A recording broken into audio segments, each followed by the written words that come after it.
Andersen's Fairy Tales by Hans Christian Andersen. The Emperor's New Clothes. Many years ago there was an emperor who was so excessively fond of new clothes that he spent all his money in dress. He did not trouble himself in the least about his soldiers, nor did he care to go either to the theatre or the chase, except for the opportunities then afforded him for displaying his new clothes.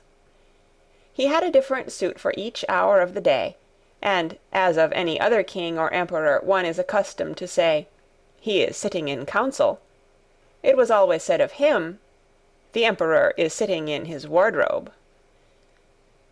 Time passed merrily in the large town which was his capital. Strangers arrived every day at the court. One day 2 rogues, calling themselves weavers, made their appearance. They gave out that they knew how to weave stuffs of the most beautiful colors and elaborate patterns, the clothes manufactured from which should have the wonderful property of remaining invisible to everyone who was unfit for the office he held, or who was extraordinarily simple in character. "These must indeed be splendid clothes," thought the emperor.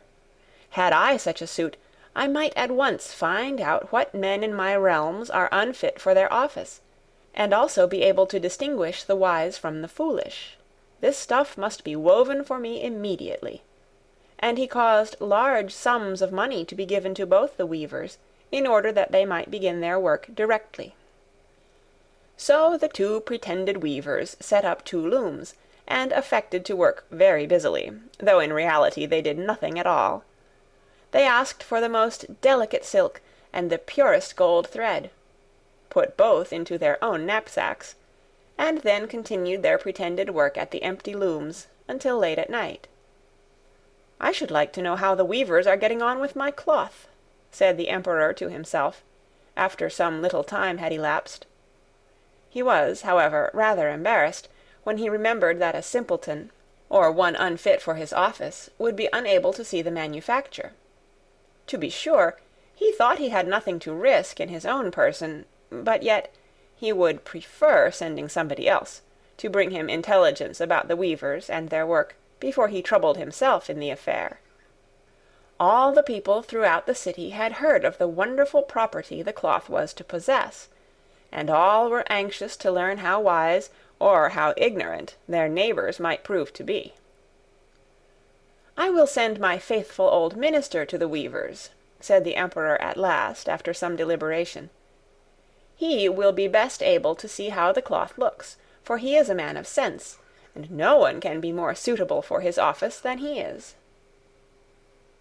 So the faithful old minister went into the hall where the knaves were working with all their might at their empty looms. "What can be the meaning of this?" thought the old man, opening his eyes very wide. "I cannot discover the least bit of thread on the looms." However, he did not express his thoughts aloud. The impostors requested him very courteously to be so good as to come nearer their looms, and then asked him whether the design pleased him, and whether the colors were not very beautiful, at the same time pointing to the empty frames.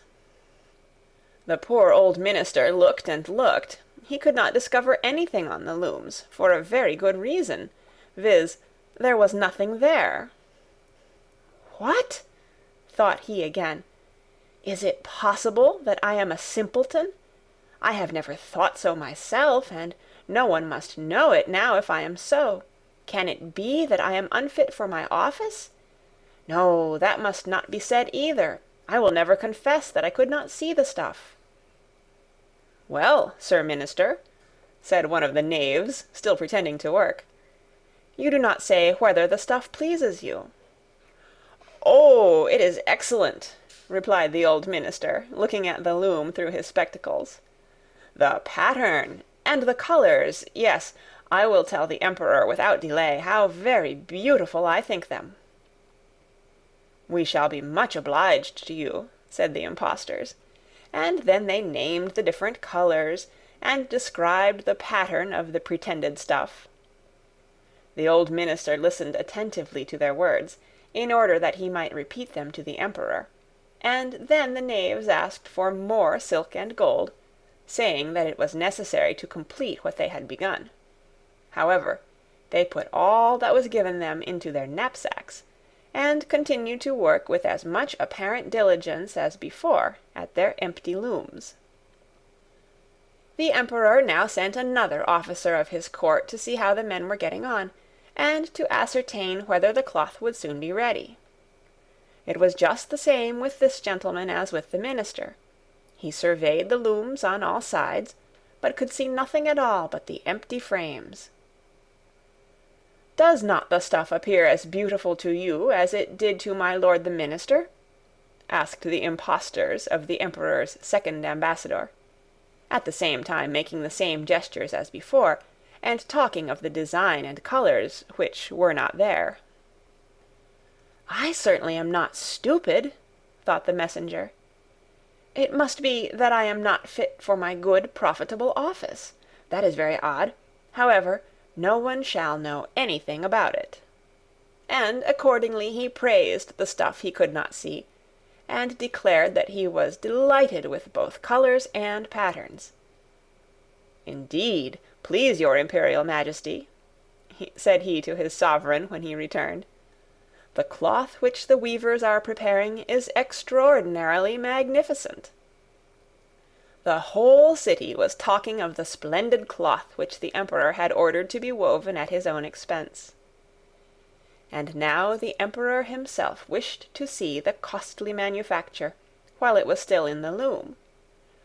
Accompanied by a select number of officers of the court, among whom were the two honest men who had already admired the cloth, he went to the crafty impostors who, as soon as they were aware of the emperor's approach, went on working more diligently than ever, although they still did not pass a single thread through the looms. "Is not the work absolutely magnificent?" said the two officers of the crown already mentioned. "If your majesty will only be pleased to look at it, what a splendid design, what glorious colours!" And at the same time they pointed to the empty frames, for they imagined that everyone else could see this exquisite piece of workmanship. "How is this?"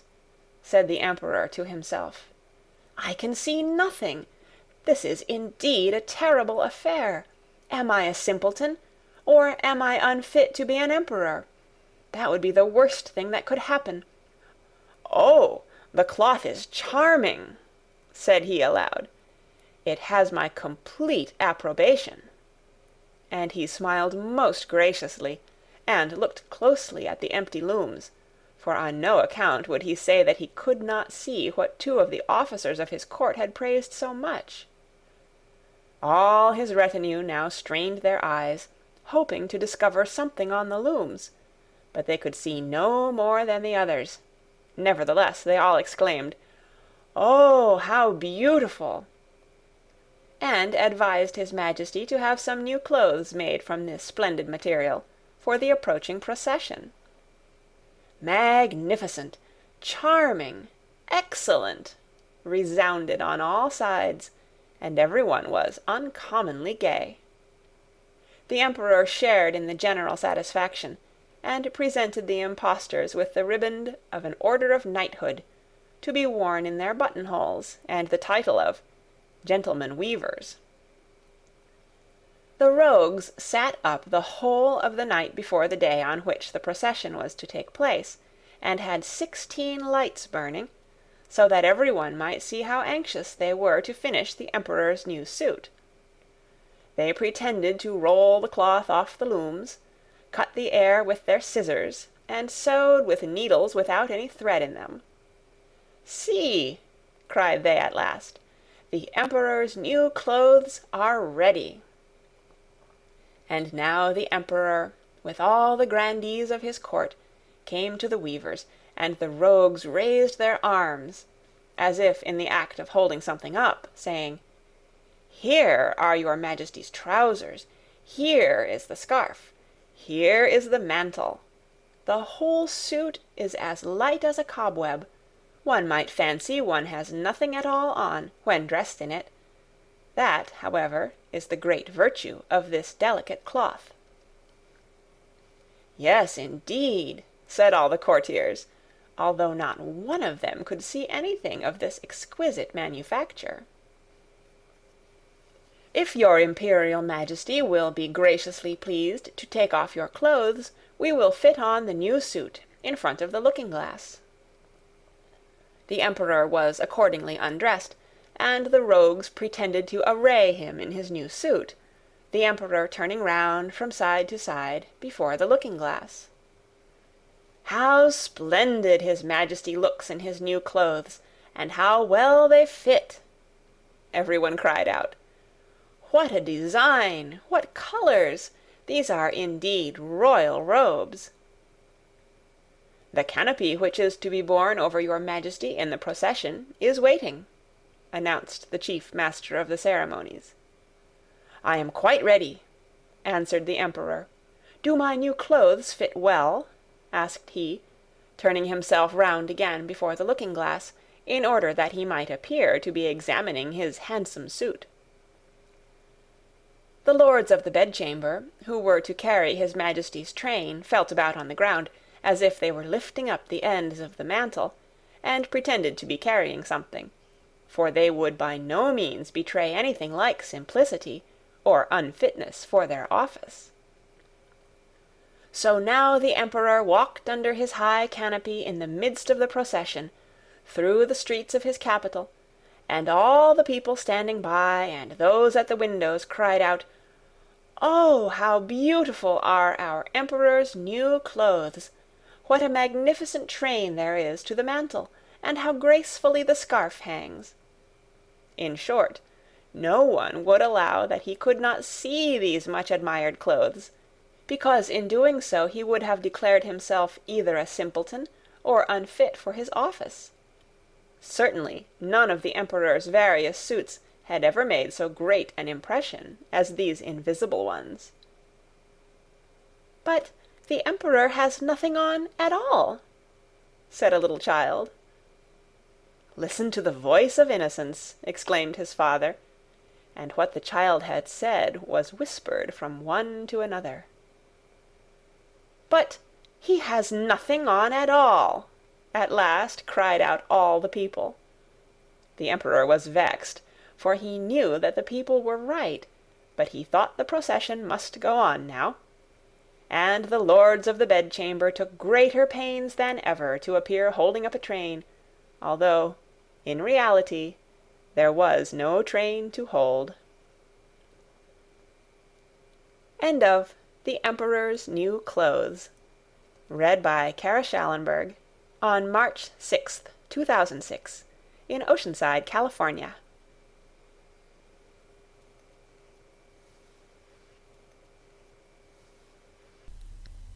Andersen's Fairy Tales by Hans Christian Andersen. The Swineherd. There was once a poor prince who had a kingdom. His kingdom was very small, but still quite large enough to marry upon, and he wished to marry. It was certainly rather cool of him to say to the emperor's daughter, "Will you have me?" But so he did, for his name was renowned far and wide, and there were 100 princesses who would have answered, "Yes, and thank you kindly." We shall see what this princess said. Listen. It happened that where the prince's father lay buried, there grew a rose-tree, a most beautiful rose-tree, which blossomed only once in every 5 years, and even then bore only one flower. But that was a rose. It smelt so sweet that all cares and sorrows were forgotten by him who inhaled its fragrance.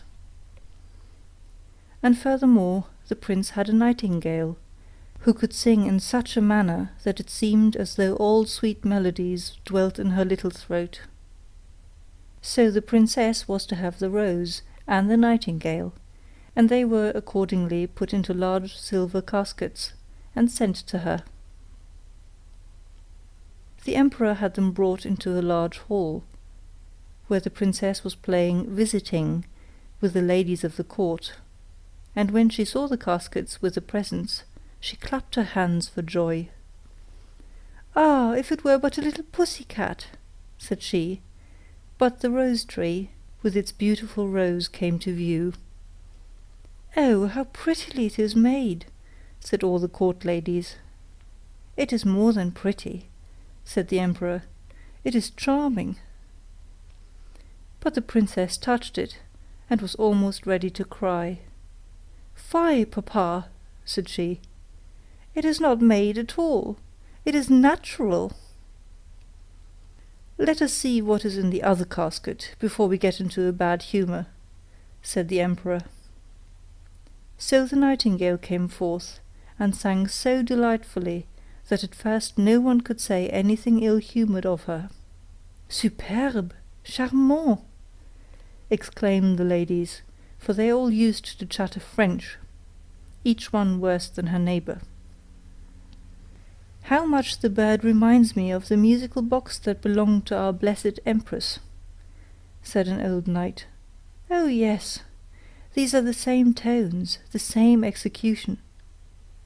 Yes, yes, said the emperor, and he wept like a child at the remembrance. I will still hope that it is not a real bird, said the princess. Yes, it is a real bird, said those who had brought it. Well, then let the bird fly, said the princess, and she positively refused to see the prince. However, he was not to be discouraged. He daubed his face over brown and black, pulled his cap over his ears, and knocked at the door. Good day to my lord the emperor, said he. Can I have employment at the palace? Why, yes, said the emperor. I want someone to take care of the pigs, for we have a great many of them. So the prince was appointed imperial swineherd. He had a dirty little room close by the pigsty, and there he sat the whole day and worked. By the evening he had made a pretty little kitchen pot. Little bells were hung all around it, and when the pot was boiling, these bells tinkled in the most charming manner, and played the old melody, Ach, du lieber Augustin, alles ist weg, weg, weg, which translates as, Ah, dear Augustine, all is gone, gone, gone. But what was still more curious, whoever held his finger in the smoke of the kitchen pot immediately smelt all the dishes that were cooking on every hearth in the city. This, you see, was something quite different from the rose. Now the princess happened to walk that way, and when she heard the tune she stood quite still, and seemed pleased, for she could play Lieber Augustin. It was the only piece she knew, and she played it with one finger. Why, there is my piece, said the princess. That swineherd must certainly have been well educated. Go in and ask him the price of the instrument. So one of the court ladies must run in. However, she drew on wooden slippers first. What will you take for the kitchen pot? Said the lady. I will have 10 kisses from the princess, said the swineherd. Yes, indeed, said the lady. I cannot sell it for less, rejoined the swineherd. He is an impudent fellow, said the princess, and she walked on. But when she had gone a little way, the bells tinkled so prettily, Ach, du lieber Augustin, alles ist weg, weg, weg. Stay, said the princess. Ask him if you will have 10 kisses from the ladies of the court. No, thank you, said the swineherd. 10 kisses from the princess, or I keep the kitchen pot myself. That must not be either, said the princess. But do you all stand before me, that no one may see us. And the court ladies placed themselves in front of her, and spread out their dresses. The swineherd got 10 kisses, and the princess the kitchen pot. That was delightful. The pot was boiling the whole evening, and the whole of the following day. They knew perfectly well what was cooking at every fire throughout the city, from the chamberlain's to the cobbler's, The court ladies danced and clapped their hands. "We know who has soup and who has pancakes for dinner today, who has cutlets and who has eggs. How interesting!" "Yes, but keep my secret, for I am an emperor's daughter." The swineherd, that is to say, the prince, for no one knew that he was other than an ill-favoured swineherd, let not a day pass without working at something. He at last constructed a rattle, which, when it was swung around, played all the waltzes and jig tunes which have ever been heard since the creation of the world. "Ah, that is superbe!" said the princess when she passed by. "I have never heard prettier compositions. Go in and ask him the price of the instrument, but mind, he shall have no more kisses." "He will have 100 kisses from the princess," said the lady who had been to ask. "I think he is not in his right senses," said the princess, and walked on, but when she had gone a little way she stopped again. "One must encourage art," said she. "I am the emperor's daughter. Tell him he shall, as on yesterday, have 10 kisses from me, and may take the rest from the ladies of the court." "Oh, but we should not like that at all," said they. "What are you muttering?" asked the princess. "If I can kiss him, surely you can. Remember that you owe everything to me."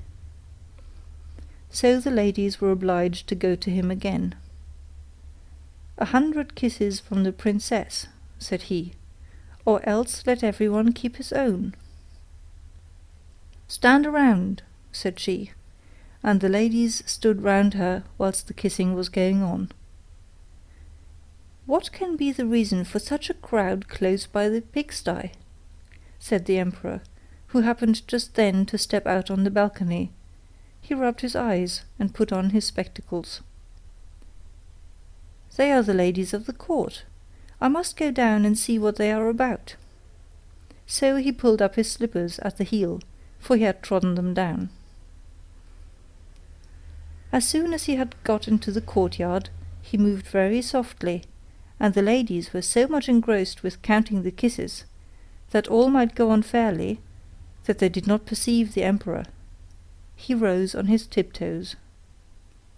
"What is all this?"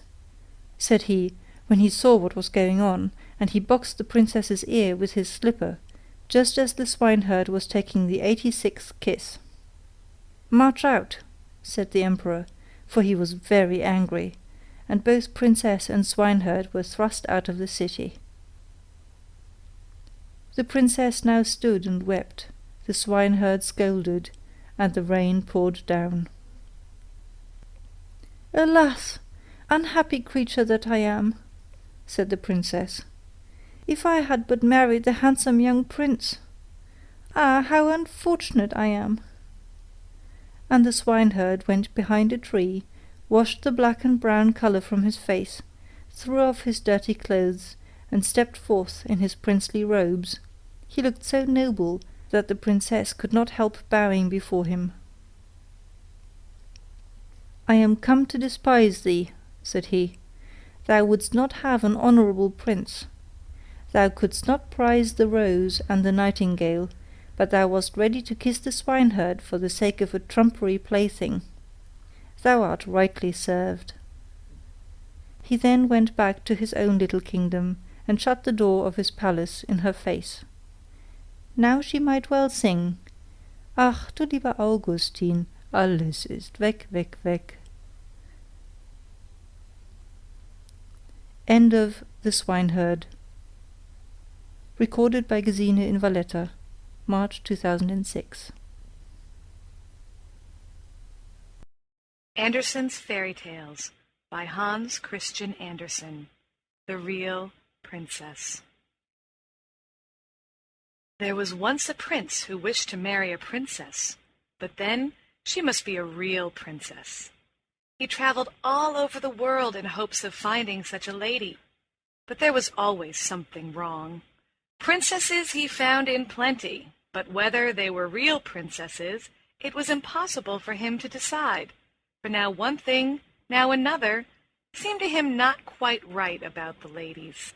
At last he returned to his palace quite cast down, because he wished so much to have a real princess for his wife. One evening a fearful tempest arose. It thundered and lightened, and the rain poured down from the sky in torrents. Besides, it was as dark as pitch. All at once there was heard a violent knocking at the door, and the old king, the prince's father, went out himself to open it. It was a princess who was standing outside the door. What with the rain and the wind, she was in a sad condition. The water trickled down from her hair, and her clothes clung to her body. She said she was a real princess. "Ah, we shall soon see that," thought the old queen-mother. However, she said not a word of what she was going to do, but went quietly into the bedroom, took all the bedclothes off the bed, and put 3 little peas on the bedstead. She then laid 20 mattresses, one upon another, over the 3 peas, and put 20 feather beds over the mattresses. Upon this bed the princess was to pass the night. The next morning she was asked how she had slept. "Oh, very badly indeed," she replied. "I have scarcely closed my eyes the whole night through. I do not know what was in my bed, but I had something hard under me, and am all over black and blue. It has hurt me so much." Now it was plain that the lady must be a real princess, since she had been able to feel the 3 little peas through 20 mattresses and 20 feather beds. None but a real princess could have had such a delicate sense of feeling. The prince accordingly made her his wife, being now convinced that he had found a real princess. The 3 peas were, however, put into the cabinet of curiosities, where they are still to be seen, provided they are not lost. Wasn't this a lady of real delicacy?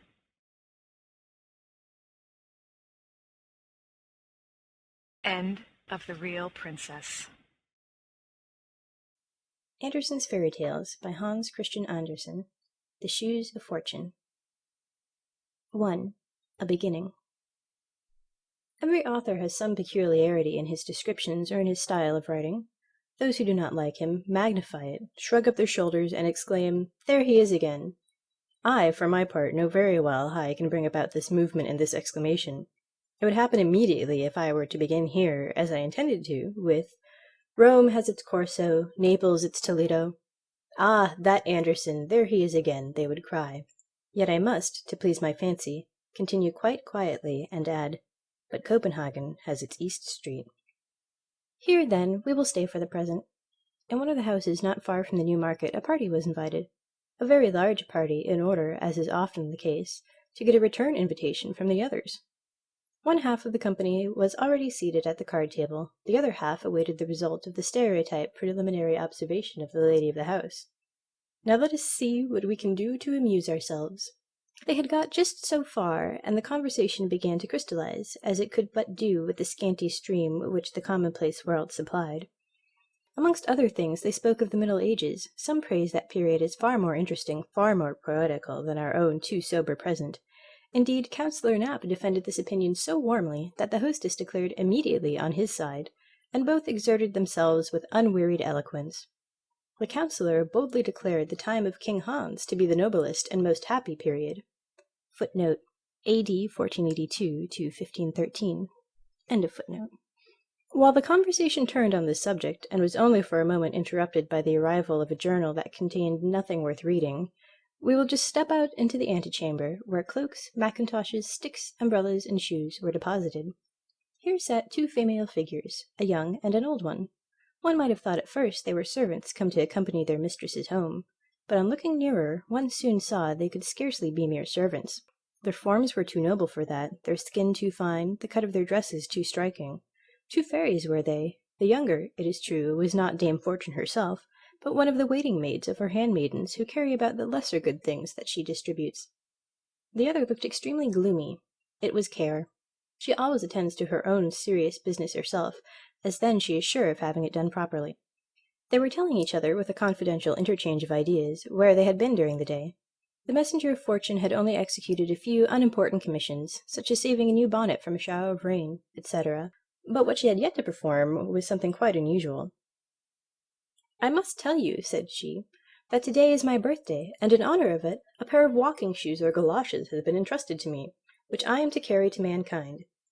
These shoes possess the property of instantly transporting him who has them on to the place or the period in which he most wishes to be.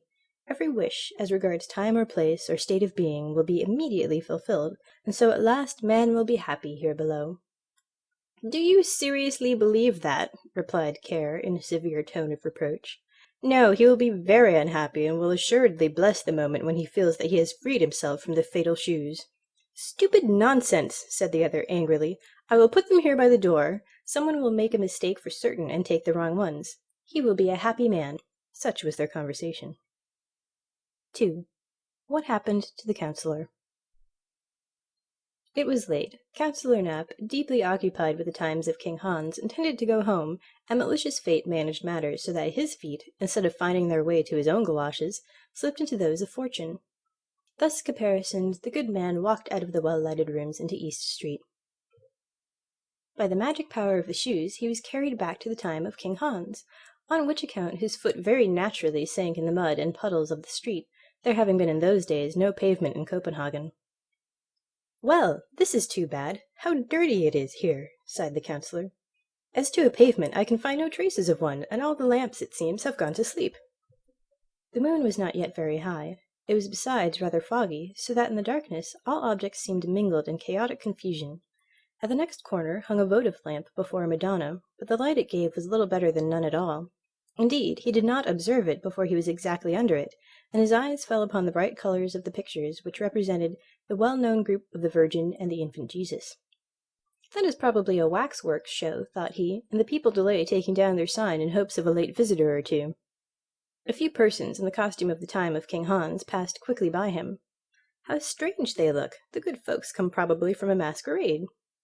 Suddenly was heard the sound of drums and fifes. The bright blaze of a fire shot up from time to time, and its ruddy gleams seemed to contend with the bluish light of the torches. The councillor stood still and watched a most strange procession pass by. First came a dozen drummers, who understood pretty well how to handle their instruments. Then came halberdiers, and some armed with crossbows. The principal person in the procession was a priest. Astonished at what he saw, the councillor asked what was the meaning of all this mummery, and who that man was. "That's the Bishop of Zealand," was the answer. "Good heavens! What has taken possession of the bishop?" sighed the councillor, shaking his head. It certainly could not be the bishop, even though he was considered the most absent man in the whole kingdom, and people told the drollest anecdotes about him. Reflecting on the matter, and without looking right or left, the councillor went through East Street and across the Habro-Platz. The bridge leading to Palace Square was not to be found. Scarcely trusting his senses, the nocturnal wanderer discovered a shallow piece of water, and here fell in with two men who very comfortably were rocking to and fro in a boat. "Does your honour want to cross the ferry to the home?" asked they. "Across to the home?" said the councillor, who knew nothing of the age in which he at the moment was. "No, I am going to Christianshafen, to Little Market Street." Both men stared at him in astonishment. "Oh, they just tell me where the bridge is," said he. "It is really unpardonable that there are no lamps here, and it is as dirty as if one had to wade through a morass." The longer he spoke with the boatmen, the more unintelligible did their language become to him. "I don't understand your Bornholmish dialect," said he at last, angrily, and turning his back upon them. He was unable to find the bridge. There was no railway either. "It is really disgraceful what a state this place is in," muttered he to himself. Never had his age, with which, however, he was always grumbling, seemed so miserable as on this evening. "I'll take a hackney coach," thought he. But where were the hackney coaches? Not one was to be seen. "I must go back to the Newmarket. There, it is hoped, I shall find some coaches, for if I don't, I shall never get safe to Christianshafen." So off he went in the direction of East Street, and had nearly got to the end of it when the moon shone forth. "God bless me! What wooden scaffolding is that which they have set up there?" cried he involuntarily, as he looked at Eastgate, which, in those days, was at the end of East Street. He found, however, a little side door open, and through this he went, and stepped into our Newmarket of the present time. It was a huge, desolate plain. Some wild bushes stood up here and there, while across the field flowed a broad canal or river. Some wretched hovels for the Dutch sailors, resembling great boxes, and after which the place was named, lay about in confused disorder on the opposite bank. "I either behold a fata morgana, or I am regularly tipsy," whimpered out the counsellor. "But what's this?" He turned round anew, firmly convinced that he was seriously ill. He gazed at the street formerly so well known to him, and now so strange in appearance, and looked at the houses more attentively. Most of them were of wood, slightly put together, and many had a thatched roof. "No, I am far from well," sighed he, "and yet I drank only 1 glass of punch. But I cannot suppose it was, too, really very wrong to give us punch and hot salmon for supper. I shall speak about it at the first opportunity. I have half a mind to go back again and say what I suffer. But no, that would be too silly, and heaven only knows if they are up still." He looked for the house, but it had vanished. "It is really dreadful," groaned he, with increasing anxiety. "I cannot recognize East Street again. There is not a single decent shop from one end to the other. Nothing but wretched huts can I see anywhere, just as if I were at Ringstead. Oh, I am ill. I can scarcely bear myself any longer. Where the deuce can the house be? It must be here on this very spot, yet there is not the slightest idea of resemblance. To such a degree has everything changed this night. At all events, here are some people up and stirring. Oh, I am certainly very ill." He now hit upon a half-open door, through a chink of which a faint light shone. It was a sort of hostelry of those times, a kind of public-house. The room had some resemblance to the clay-floored halls in Holstein. A pretty numerous company, consisting of seamen, Copenhagen burghers, and a few scholars, sat here in deep converse over their pewter cans, and gave little heed to the person who entered. "By your leave," said the counsellor to the hostess, who came bustling towards him. "I felt so queer all of a sudden. Would you have the goodness to send for a hackney coach to take me to Christianshafen?" The woman examined him with eyes of astonishment, and shook her head. She then addressed him in German. The counsellor thought she did not understand Danish, and therefore repeated his wish in German. This, in connection with his costume, strengthened the good woman in the belief that he was a foreigner. That he was ill, she comprehended directly, so she brought him a pitcher of water, which tasted certainly pretty strong of the sea, although it had been fetched from the well. The counsellor supported his head on his hand, drew a long breath, and thought over all the wondrous things he saw around him. "Is this the daily news of the evening?" he asked mechanically, as he saw the hostess push aside a large sheet of paper. The meaning of this counsellorship query remained, of course, a riddle to her, yet she handed him the paper without replying. It was a coarse woodcut representing a splendid meteor, as seen in the town of Cologne, which was to be read below in bright letters. "That is very old," said the counsellor, whom this piece of antiquity began to make considerably more cheerful. "Pray, how did you come into possession of this rare print? It is extremely interesting, although the whole is a mere fable. Such meteorous appearances are to be explained in this way, that they are the reflections of the aurora borealis, and it is highly probable they are caused principally by electricity." Those persons who were sitting nearest him and heard his speech stared at him in wonderment, and one of them rose, took off his hat respectfully, and said with a serious countenance, "You are no doubt a very learned man, monsieur." "Oh no," answered the counsellor, "I can only join in conversations on this topic and on that, as indeed one must do according to the demands of the world at present." "Modestia is a fine virtue," continued the gentleman. "However, as to your speech, I must say mihi secus viditer, yet I am willing to suspend my judicium." "May I ask with whom I have the pleasure of speaking?" said the counsellor. "I am a bachelor in theologia," answered the gentleman with a stiff reverence. This reply fully satisfied the counsellor. The title suited the dress. "He is certainly," thought he, "some village schoolmaster, some queer old fellow, such as one still meets with in Jutland." "This is no locus docendi, it is true," began the clerical gentleman, "yet I beg you earnestly to let us profit by your learning. Your reading in the ancients is, sine dubio, of vast extent?" "Oh yes, I've read something, to be sure," replied the counsellor. "I like reading all useful works, but I do not on that account despise the modern ones. 'Tis only the unfortunate tales of everyday life that I cannot bear. We have enough and more than enough such in reality." "Tales of everyday life?" said our bachelor inquiringly. "I mean those newfangled novels, twisting and writhing themselves in the dust of commonplace, which also expect to find a reading public." "Oh," exclaimed the clerical gentleman, smiling, "there is much wit in them. Besides, they are read at court. The king likes the history of Sir Iffven and Sir Gawain particularly, which treats of King Arthur and his Knights of the Round Table. He has more than once joked about it with his high vassals. I have not read that novel, said the counsellor. It must be quite a new one, that Heiberg has published lately. No, answered the theologian of the time of King Hans. That book is not written by a Heiberg, but was imprinted by Godfrey von Geiman. Oh, is that the author's name? Said the counsellor. It is a very old name, and, as well as I recollect, he was the first printer that appeared in Denmark. Yes, he is our first printer, replied the clerical gentleman hastily. So far all went on well. Some one of the worthy burghers now spoke of the dreadful pestilence that had raged in the country a few years back, meaning that of 1484. The counsellor imagined it was the cholera that was meant, which people made so much fuss about, and the discourse passed off satisfactorily enough. The War of the Buccaneers of 1490 was so recent that it could not fail being alluded to. The English pirates had, they said, most shamefully taken their ships while in the roadstead, and the counsellor, before whose eyes the herostratic event of 1801 still floated vividly, agreed entirely with the others in abusing the rascally English. Footnote. Herostratus, or Eratosstratus, an Ephesian, who wantonly set fire to the famous temple of Diana in order to commemorate his name by so uncommon an action. End of footnote. With other topics he was not so fortunate. Every moment brought about some new confusion, and threatened to become a perfect babel, for the worthy bachelor was really too ignorant, and the simplest observations of the counsellor sounded to him too daring and fantastical.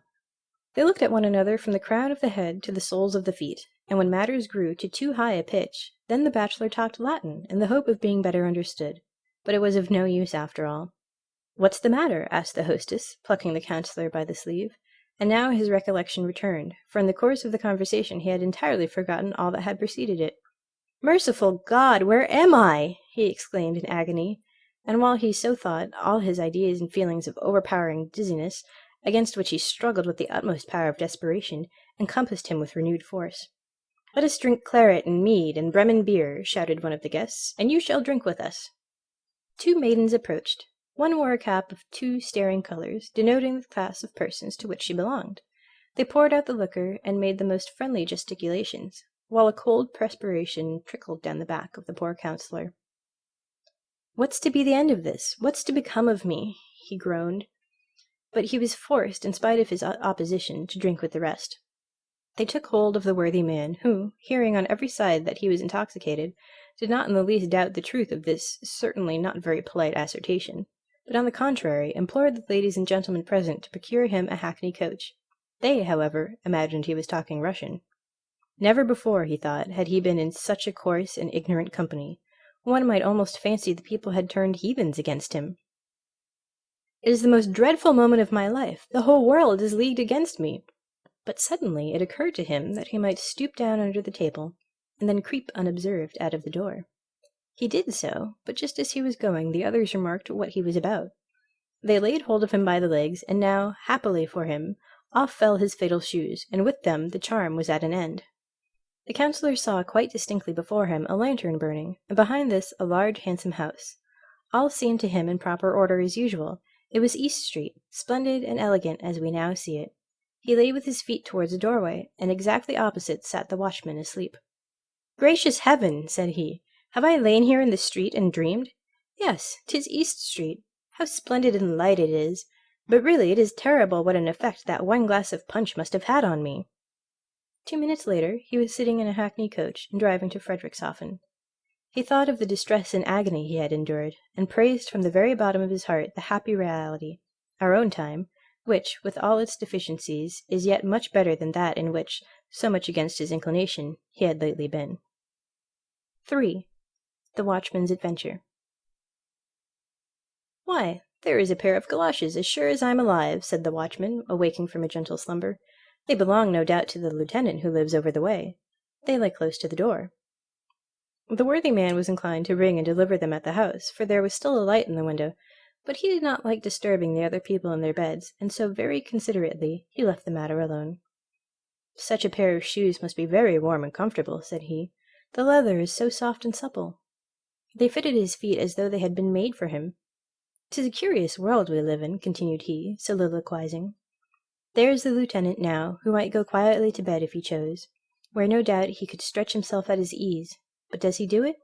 No, he saunters up and down his room, because, probably, he has enjoyed too many of the good things of this world at his dinner. That's a happy fellow. He has neither an infirm mother, nor a whole troop of everlastingly hungry children to torment him. Every evening he goes to a party, where his nice supper costs him nothing. Would to heaven I could but change with him! How happy should I be! While expressing his wish, the charm of the shoes which he had put on began to work. The watchman entered into the being and nature of the lieutenant. He stood in the handsomely furnished apartment, and held between his fingers a small sheet of rose-colored paper, on which some verses were written indeed by the officer himself, for who has not, at least once in his life, had a lyrical moment? And if one then marks down one's thoughts, poetry is produced. But here it was written: "Oh, were I rich! Oh, were I rich, such was my wish, yea, such, when hardly 3 feet high I longed for much. Oh, were I rich, an officer were I, with sword and uniform and plume so high, and the time came, and officer was I. But yet I grew not rich, alas, poor me, have pity thou, who all man's wants dost see." I sat one evening sunk in dreams of bliss, a maid of 7 years old gave me a kiss. I at that time was rich in poesy and tales of old, though poor as poor can be, but all she asked for was this posy. Then was I rich, but not in gold, poor me, as thou dost know, who all men's hearts canst see. Oh, were I rich, oft asked I for this boon. The child grew up to womanhood full soon. She is so pretty, clever, and so kind. Oh, did she know what's hidden in my mind? A tale of old, would she to me were kind. But I'm condemned to silence, oh, poor me, as thou dost know, who all men's hearts canst see. Oh, were I rich in calm and peace of mind, my grief you then would not here written find. O thou to whom I do my heart devote, O read this page of glad days now remote, a dark, dark tale which I to-night devote. Dark is the future now, alas, poor me, have pity thou, who all men's pains dost see. Such verses as these people write when they are in love, but no man in his senses ever thinks of printing them. Here one of the sorrows of life, in which there is real poetry, gave itself vent, not that barren grief which the poet may only hint at, but never depict in its detail, misery and want. That animal necessity, in short, to snatch at least at a fallen leaf of the breadfruit tree, if not at the fruit itself. The higher the position in which one finds oneself transplanted, the greater is the suffering. Every day necessity is the stagnant pool of life. No lovely picture reflects itself therein. Lieutenant, love, and lack of money, that is a symbolic triangle, or much the same as the half of the shattered die of fortune. This the lieutenant felt most poignantly, and this was the reason he leant his head against the window and sighed so deeply. The poor watchman out there in the street is far happier than I. He knows not what I term privation. He has a home, a wife, and children who weep with him over his sorrows, who rejoice with him when he is glad. Oh, far happier were I, could I exchange with him my being, with his desires, and with his hopes perform the weary pilgrimage of life. Oh, he is 100 times happier than I. In the same moment the watchman was again watchman. It was the shoes that caused the metamorphosis by means of which, unknown to himself, he took upon him the thoughts and feelings of the officer. But, as we have just seen, he felt himself in his new situation much less contented, and now preferred the very thing which but some minutes before he had rejected. So then the watchman was again watchman. "That was an unpleasant dream," said he, "but 'twas droll enough altogether. I fancied that I was the lieutenant over there, and yet the thing was not very much to my taste after all. I missed my good old mother and the dear little ones, who almost tear me to pieces for sheer love." He seated himself once more and nodded. The dream continued to haunt him, for he still had the shoes on his feet. A falling star shone in the dark firmament. "There falls another star," said he. "But what does it matter? There are always enough left. I should not much mind examining the little glimmering things somewhat nearer, especially the moon, for that would not slip so easily through a man's fingers. When we die, so at least says the student for whom my wife does the washing, we shall fly about as light as a feather from one such a star to the other. That's of course not true, but 'twould be pretty enough if it were so. If I could but once take a leap up there, my body might stay here on the steps for what I care." Behold, there are certain things in the world to which one ought never to give utterance except with the greatest caution, but doubly careful must one be when we have the shoes of fortune on our feet. Now just listen to what happened to the watchman. As to ourselves, we all know the speed produced by the employment of steam. We have experienced it either on railroads or in boats when crossing the sea. But such a flight is like the traveling of a sloth in comparison with the velocity with which light moves. It flies 19 million times faster than the best racehorse, and yet electricity is quicker still. Death is an electric shock which our heart receives. The freed soul soars upwards on the wings of electricity. The sun's light wants 8 minutes and some seconds to perform a journey of more than 20 million of our Danish miles. Borne by electricity, the soul wants even some minutes less to accomplish the same flight. Footnote. A Danish mile is nearly 4 3/4 English. End of footnote. To it, the space between the heavenly bodies is not greater than the distance between the homes of our friends in town is for us, even if they live a short way from each other. Such an electric shock in the heart, however, costs us the use of the body here below, unless, like the watchman of East Street, we happen to have on the shoes of fortune. In a few seconds, the watchman had done the 52,000 of our miles up to that moon, which, as everyone knows, was formed out of matter much lighter than our earth, and is, so we should say, as soft as newly fallen snow. He found himself on one of the many circumjacent mountain ridges with which we are acquainted by means of Dr. Madler's map of the moon. Within, down it sunk perpendicularly into a cauldron about a Danish mile in depth, while below lay a town whose appearance we can, in some measure, realize to ourselves by beating the white of an egg in a glass of water.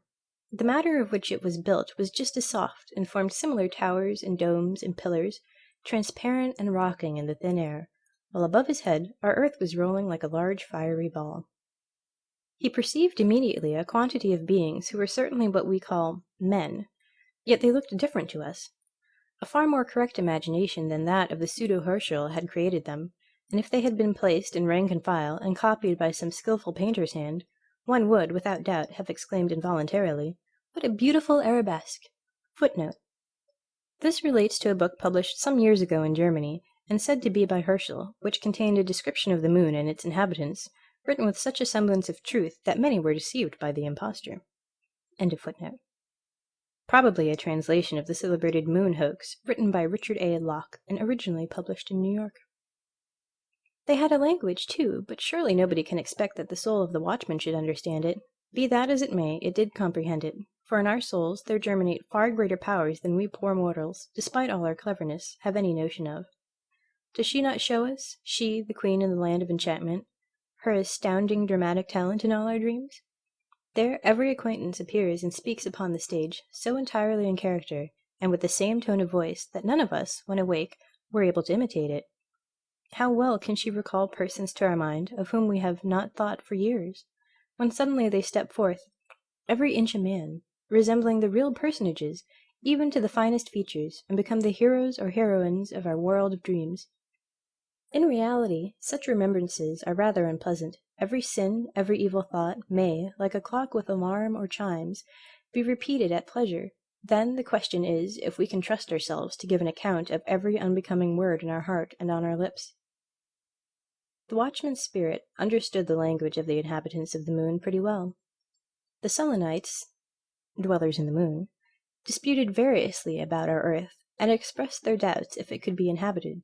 The air, they said, must certainly be too dense to allow any rational dweller in the moon the necessary free respiration.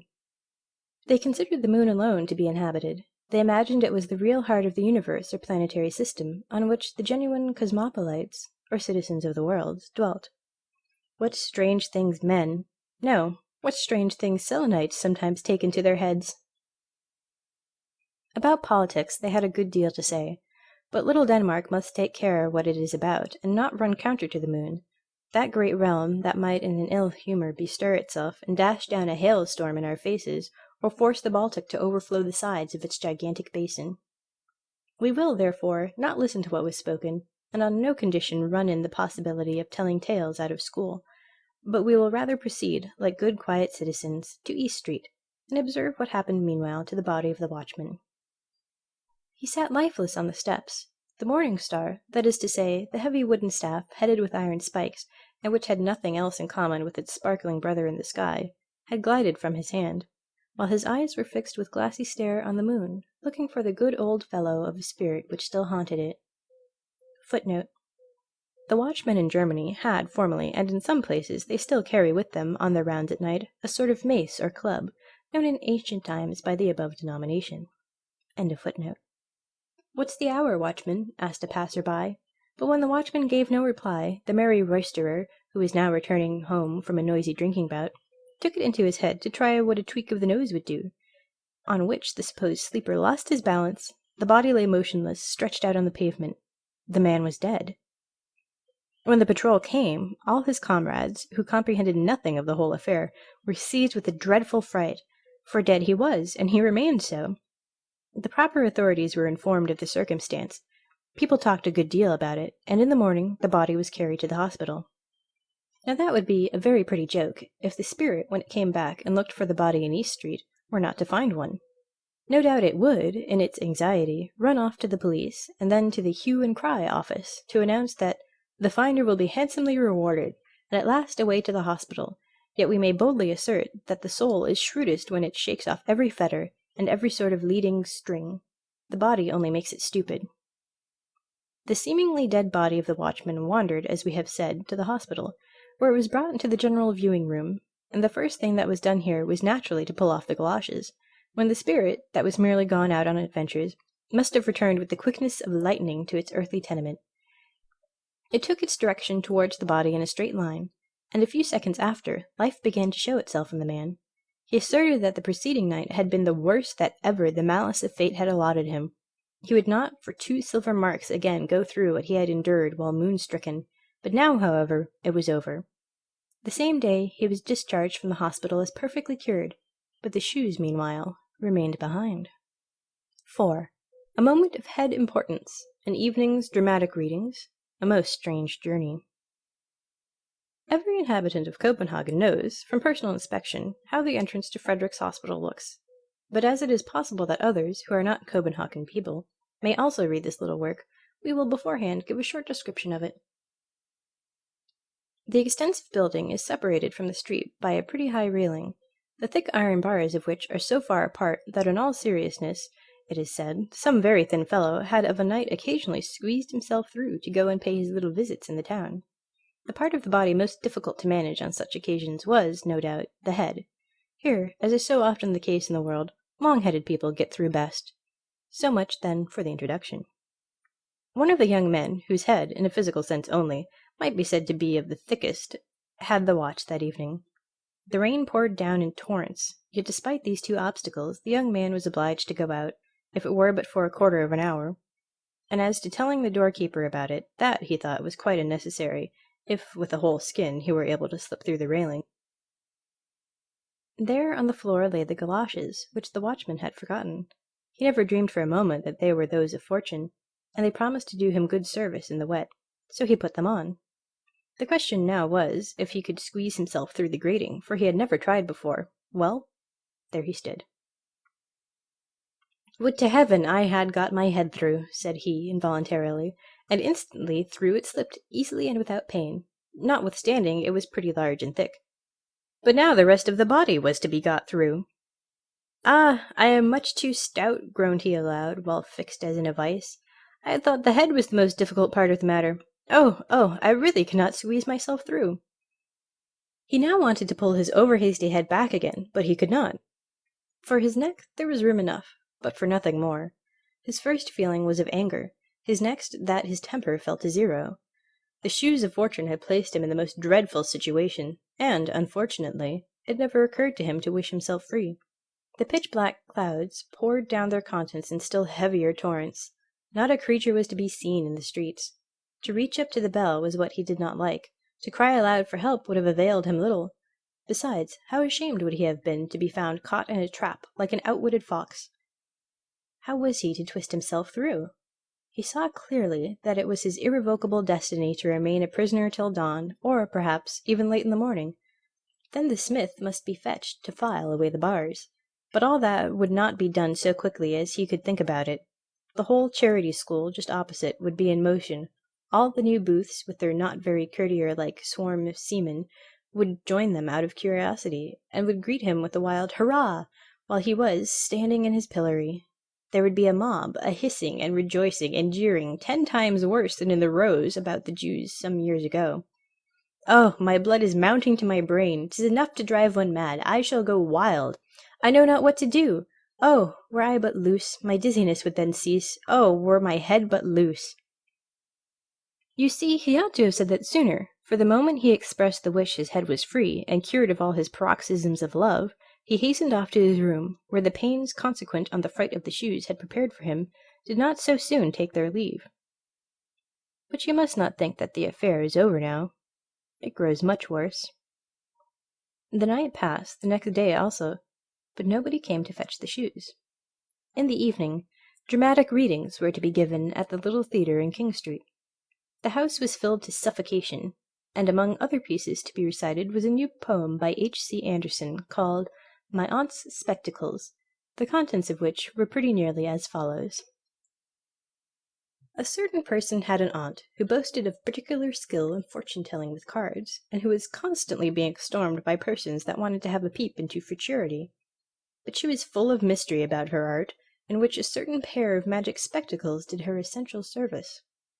Her nephew, a merry boy, who was his aunt's darling, begged so long for these spectacles that, at last, she lent him the treasure, after having informed him, with many exhortations, that in order to execute the interesting trick, he need only repair to some place where a great many persons were assembled, and then, from a higher position, whence he could overlook the crowd, pass the company in review before him through his spectacles.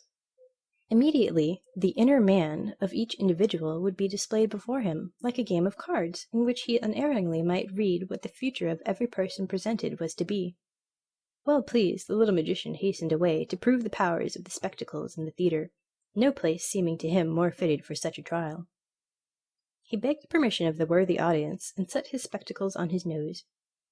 A motley phantasmagoria presented itself before him, which he describes in a few satirical touches, yet, without expressing his opinion openly, he tells the people enough to set them all thinking and guessing, but in order to hurt nobody, he wraps his witty oracular judgments in a transparent veil, or rather in a lurid thundercloud, shooting forth bright sparks of wit, that they may fall in the powder magazine of the expectant audience.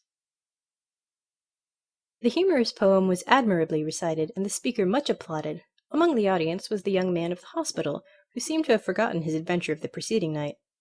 He had on the shoes, for as yet no lawful owner had appeared to claim them, and besides it was so very dirty out of doors, they were just the thing for him, he thought.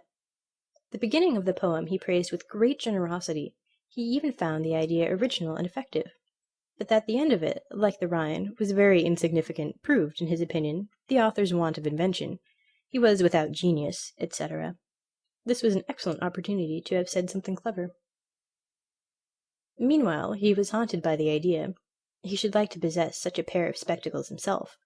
Then, perhaps, by using them circumspectly, one would be able to look into people's hearts, which, he thought, would be far more interesting than merely to see what was to happen next year, for that we should all know in proper time, but the other never. I can now, said he to himself, fancy the whole row of ladies and gentlemen sitting there in the front row, if one could but see into their hearts. Yes, that would be a revelation, a sort of bazaar. And that lady yonder, so strangely dressed, I should find for certain a large milliner's shop, and that one, the shop is empty, but it wants cleaning, plain enough. But there would also be some good stately shops among them. Alas, sighed he, I know one in which all is stately, but there sits already a spruce young shopman, which is the only thing that's amiss in the whole shop. All would be splendidly decked out, and we should hear, Walk in, gentlemen, pray walk in. Here you will find all you please to want. Ah, I wish to heaven I could walk in and take a trip right through the hearts of those present. And behold, to the shoes of fortune this was the cue. The whole man shrunk together, and a most uncommon journey through the hearts of the front row of the spectators now began. The first heart through which he came was that of a middle-aged lady, but he instantly fancied himself in the room of the Institution for the Cure of the Crooked and Deformed, where casts of misshapen limbs are displayed in naked reality on the wall. Yet there was this difference. In the institution the casts were taken at the entry of the patient, but here they were retained and guarded in the heart, while the sound persons went away. They were, namely, casts of female friends, whose bodily or mental deformities were here most faithfully preserved. With the snake-like writhings of an idea, he glided into another female heart, but this seemed to him like a large holy fane, temple. The white dove of innocence fluttered above the altar. How gladly would he have sunk upon his knees, but he must away to the next heart. Yet he still heard the pealing tones of the organ, and he himself seemed to have become a newer and a better man. He felt unworthy to tread the neighbouring sanctuary which a poor garret, with a sick bedridden mother, revealed. But God's warm sun streamed through the open window. Lovely roses nodded from the wooden flower boxes on the roof, and 2 sky-blue birds sang rejoicingly, while the sick mother implored God's richest blessings on her pious daughter. He now crept on hands and feet through a butcher's shop. At least on every side, and above and below, there was naught but flesh. It was the heart of a most respectable rich man, whose name is certain to be found in the directory. He was now in the heart of the wife of this worthy gentleman. It was an old, dilapidated, mouldering dovecot. The husband's portrait was used as a weathercock, which was connected in some way or other with the doors, and so they opened and shut of their own accord whenever the stern old husband turned around. Hereupon he wandered into a boudoir formed entirely of mirrors, like the one in Castle Rosenberg, but here the glass is magnified to an astonishing degree. On the floor, in the middle of the room, sat, like a Dalai Lama, the insignificant self of the person, quite confounded at his own greatness. He then imagined he had got into a needle-case full of pointed needles of every size. This is certainly the heart of an old maid, thought he, but he was mistaken. It was the heart of a young military man, a man, as people said, of talent and feeling. In the greatest perplexity, he now came out of the last heart in the row. He was unable to put his thoughts in order, and fancied that his too lively imagination had run away with him. Good heavens, sighed he, I have surely a disposition to madness. 'Tis dreadfully hot here. My blood boils in my veins, and my head is burning like a coal. And he now remembered the important event of the evening before, how his head had got jammed in between the iron railings of the hospital. That's what it is, no doubt, said he. I must do something in time. Under such circumstances, a Russian bath might do me good. I only wish I were already in the upper bank. Footnote. In these Russian vapor baths, the person extends himself on a bank or form, and as he gets accustomed to the heat, moves to another higher up towards the ceiling, where, of course, the vapor is warmest. In this manner he ascends gradually to the highest. End of footnote. And so there he lay on the uppermost bank in the vapor bath, but with all his clothes on, in his boots and galoshes, while the hot drops fell scalding from the ceiling on his face. "Hullo!" cried he, leaping down. The bathing attendant on his side uttered a loud cry of astonishment when he beheld in the bath a man completely dressed. The other, however, retained sufficient presence of mind to whisper to him, "'Tis a bet, and I have won it." But the first thing he did as soon as he got home was to have a large blister put on his chest and back to draw out his madness. The next morning he had a sore chest and a bleeding back, and, excepting the fright, that was all that he had gained by the shoes of fortune. 5. Metamorphosis of the copying clerk. The watchman, whom we have certainly not forgotten, thought meanwhile of the galoshes he had found and taken with him to the hospital. He now went to fetch them, and as neither the lieutenant nor anybody else in the street claimed them as his property, they were delivered over to the police office. Footnote. As on the Continent, in all law and police practices nothing is verbal, but any circumstance, however trifling, is reduced to writing. The labour, as well as the number of papers that thus accumulate, is enormous. In a police office, consequently, we find copying clerks among many other scribes of various denominations, of which, it seems, our hero was one. End of footnote. "Why, I declare, the shoes look just like my own," said one of the clerks, eyeing the newly found treasure, whose hidden powers even he, sharp as he was not able to discover. "One must have more than the eye of a shoemaker to know one pair from the other," said he, soliloquizing, and putting, at the same time, the galoshes in search of an owner beside his own in the corner. "Here, sir," said one of the men, who, panting, brought him a tremendous pile of papers. The copying clerk turned round and spoke a while with the man about the reports and legal documents in question, but when he had finished, and his eye fell again on the shoes, he was unable to say whether those to the left or those to the right belonged to him. At all events, it must be those which are wet, thought he, but this time, in spite of his cleverness, he guessed quite wrong, for it was just those of fortune which played as it were into his hands, or, rather, on his feet. And why, I should like to know, are the police never to be wrong? So he put them on quickly, stuck his papers in his pocket, and took besides a few under his arm, intending to look them through at home to make the necessary notes. It was noon, and the weather, that had threatened to rain, began to clear up, while gaily dressed holiday folks filled the streets. A little trip to Fredericksburg would do me no great harm, thought he, for I, poor beast of burden that I am, have so much to annoy me that I don't know what a good appetite is. 'Tis a bitter crust, alas, at which I am condemned to gnaw. Nobody could be more steady or quiet than this young man. We therefore wish him joy of the excursion with all our heart, and it will certainly be beneficial for a person who leads so sedentary a life. In the park he met a friend, one of our young poets, who told him that the following day he should set out on his long-intended tour. "So you are going away again," said the clerk. "You are a very free and happy being. We others are chained by the leg and held fast to our desk." "Yes, but it is a chain, friend, which ensures you the blessed bread of existence," answered the poet. "You need feel no care for the coming morrow. When you are old, you receive a pension." "True," said the clerk, shrugging his shoulders, "and yet you are the better off. To sit at one's ease and poetize, that is a pleasure. Everybody has something agreeable to say to you, and you are always your own master. No, friend, you should but try what it is to sit from one year's end to the other occupied with and judging the most trivial matters." The poet shook his head, the copying clerk did the same.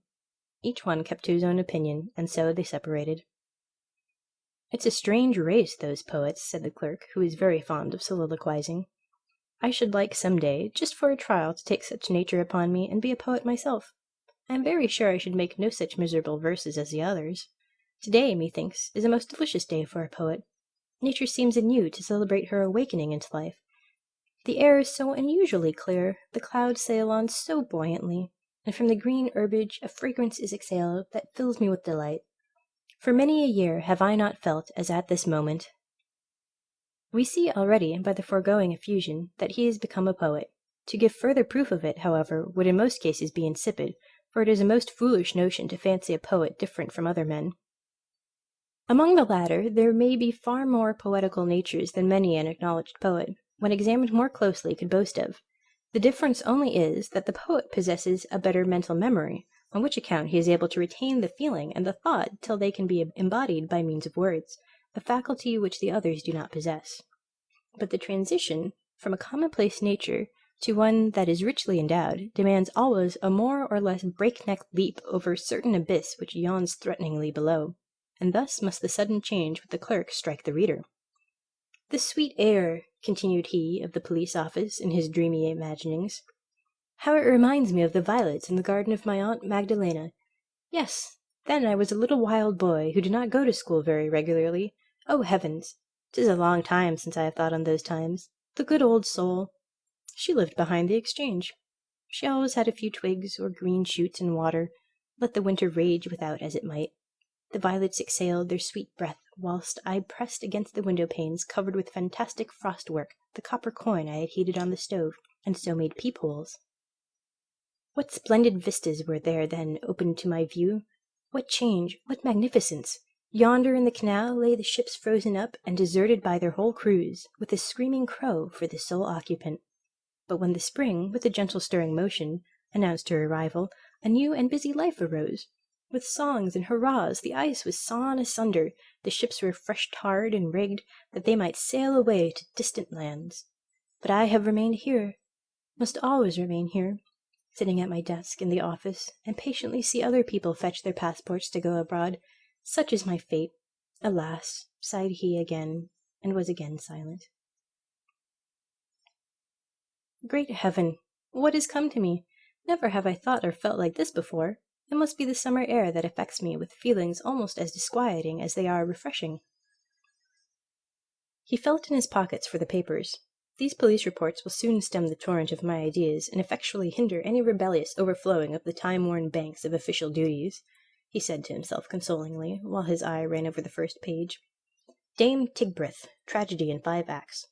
What is that? And yet it is undeniably my own handwriting. Have I written the tragedy? Wonderful, very wonderful. And this? What have I here? Intrigue on the Ramparts, or The Day of Repentance, vaudeville with new songs to the most favourite airs.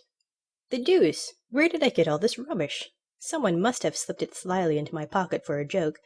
There is, too, a letter to me, a crumpled letter and the seal broken. Yes, it was not a very polite epistle from the manager of a theatre, in which both pieces were flatly refused. "Hem, hem," said the clerk breathlessly, and quite exhausted, he seated himself on a bank. His thoughts were so elastic, his heart so tender, and involuntarily he picked one of the nearest flowers. It is a simple daisy, just bursting out of the bud. What the botanist tells us after a number of imperfect lectures, the flower proclaimed in a minute. It related the mythus of its birth, told of the power of the sunlight that spread out its delicate leaves, and forced them to impregnate the air with their incense. And then he thought of the manifold struggles of life, which, in like manner, awaken the budding flowers of feeling in our bosom. Light and air contend with chivalric emulation for the love of the fair flower that bestowed her chief favours on the latter. Full of longing, she turned towards the light, and as soon as it vanished, rolled her tender leaves together, and slept in the embraces of the air. "It is the light which adorns me," said the flower. "But 'tis the air which enables thee to breathe," said the poet's voice. Close by stood a boy who dashed his stick into a wet ditch. The drops of water splashed up to the green leafy roof, and the clerk thought of the million of ephemera which in a single drop were thrown up to a height that was as great, doubtless for their size, as for us if we were to be hurled above the clouds. While he thought of this and of the whole metamorphosis he had undergone, he smiled and said, "I sleep and dream, but it is wonderful how one can dream so naturally, and know besides so exactly that it is but a dream. If only tomorrow on awaking I could again call all to mind so vividly. I seem in unusually good spirits. My perception of things is clear. I feel as light and cheerful as though I were in heaven. But I know for a certainty that if tomorrow a dim remembrance of it should swim before my mind, it will then seem nothing but stupid nonsense, as I have often experienced already, especially before I enlisted under the banner of the police, for that dispels like a whirlwind all the visions of unfettered imagination. All we hear or say in a dream that is fair and beautiful is like the gold of the subterranean spirits. It is rich and splendid when it is given us, but viewed by daylight we find only withered leaves. Alas!" He sighed quite sorrowful, and gazed at the chirping birds that hopped contentedly from branch to branch. "They are much better off than I. To fly must be a heavenly art, and happy do I prize that creature in which it is innate. Yes, could I exchange my nature with any other creature, I fain would be such a happy little lark." He had hardly uttered these hasty words when the skirts and sleeves of his coat folded themselves together into wings. The clothes became feathers, and the galoshes claws. He observed it perfectly, and laughed in his heart. "Now then, there is no doubt that I am dreaming, but I never before was aware of such mad freaks as these." And up he flew into the green roof and sang. But in the song there was no poetry, for the spirit of the poet was gone. The shoes, as is the case with anybody who does what he has to do properly, could only attend to one thing at a time. He wanted to be a poet, and he was one. He now wished to be a merry chirping bird. But when he was metamorphosed into one, the former peculiarities ceased immediately.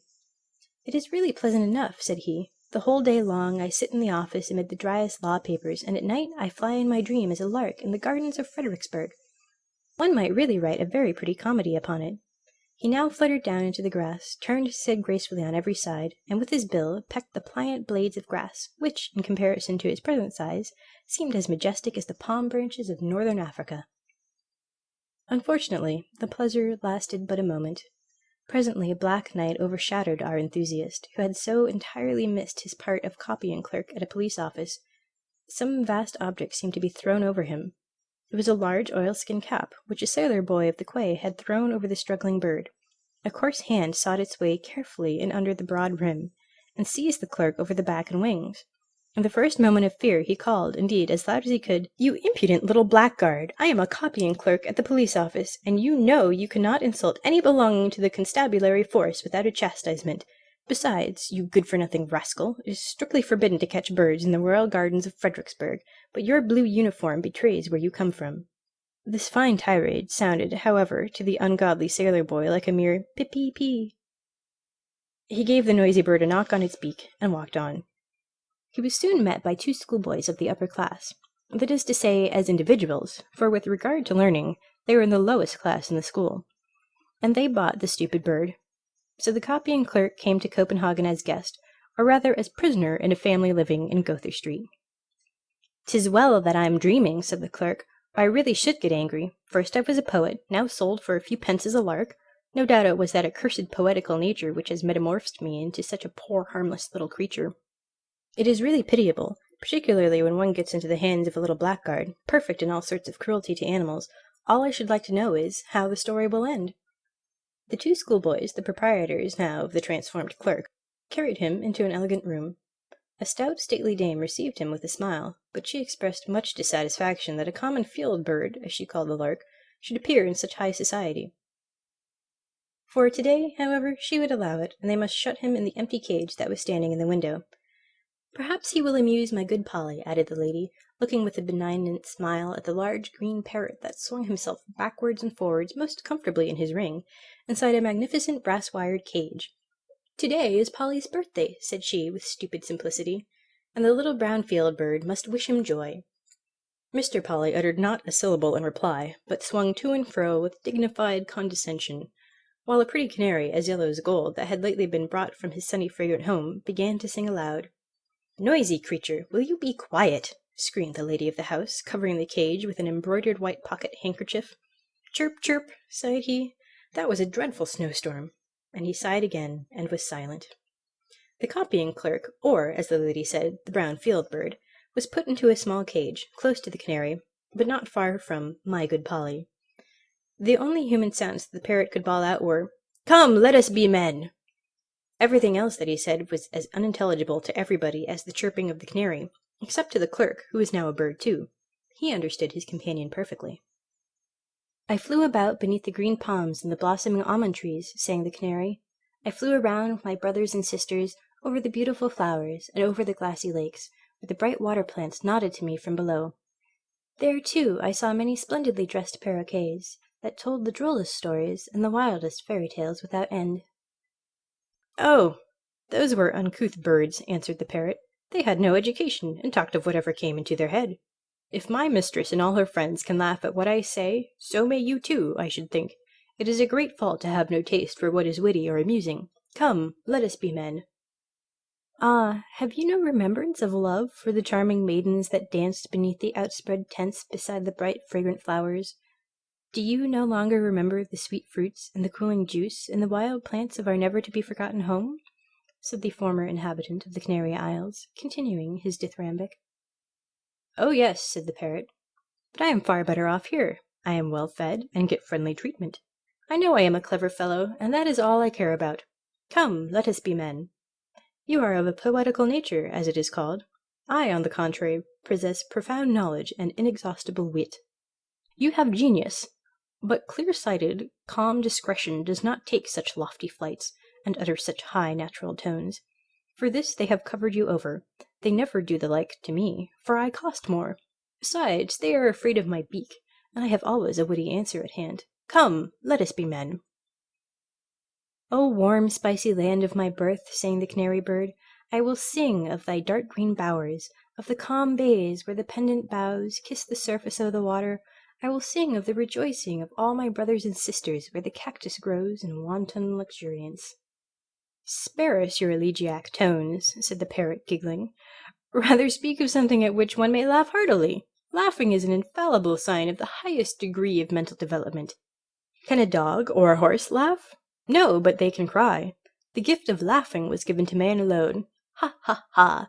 screamed Polly, and added his stereotype witticism. "Come, let us be men." "Poor little Danish grey bird," said the canary. "You have been caught too. It is, no doubt, cold enough in your woods, but there at least is the breath of liberty. Therefore fly away. In the hurry they have forgotten to shut your cage, and the upper window is open. Fly, my friend, fly away. Farewell." Instinctively the clerk obeyed. With a few strokes of his wings he was out of the cage, but at the same moment the door, which was only ajar, and which led to the next room, began to creak, and supple and creeping came the large tomcat into the room, and began to pursue him. The frightened canary fluttered about in his cage, the parrot flapped his wings and cried, "Come, let us be men!" The clerk felt a mortal fright and flew through the window, far away over the houses and streets. At last he was forced to rest a little. The neighbouring house had a something familiar about it. The window stood open. He flew in. It was his own room. He perched upon the table. "Come, let us be men," said he, involuntarily imitating the chatter of the parrot, and at the same moment he was again a copying clerk, but he was sitting in the middle of the table. "Heaven help me!" cried he. "How did I get up here? And so buried in sleep, too! After all, that was a very unpleasant, disagreeable dream that haunted me. The whole story is nothing but silly, stupid nonsense. 6. The best the galoshes gave.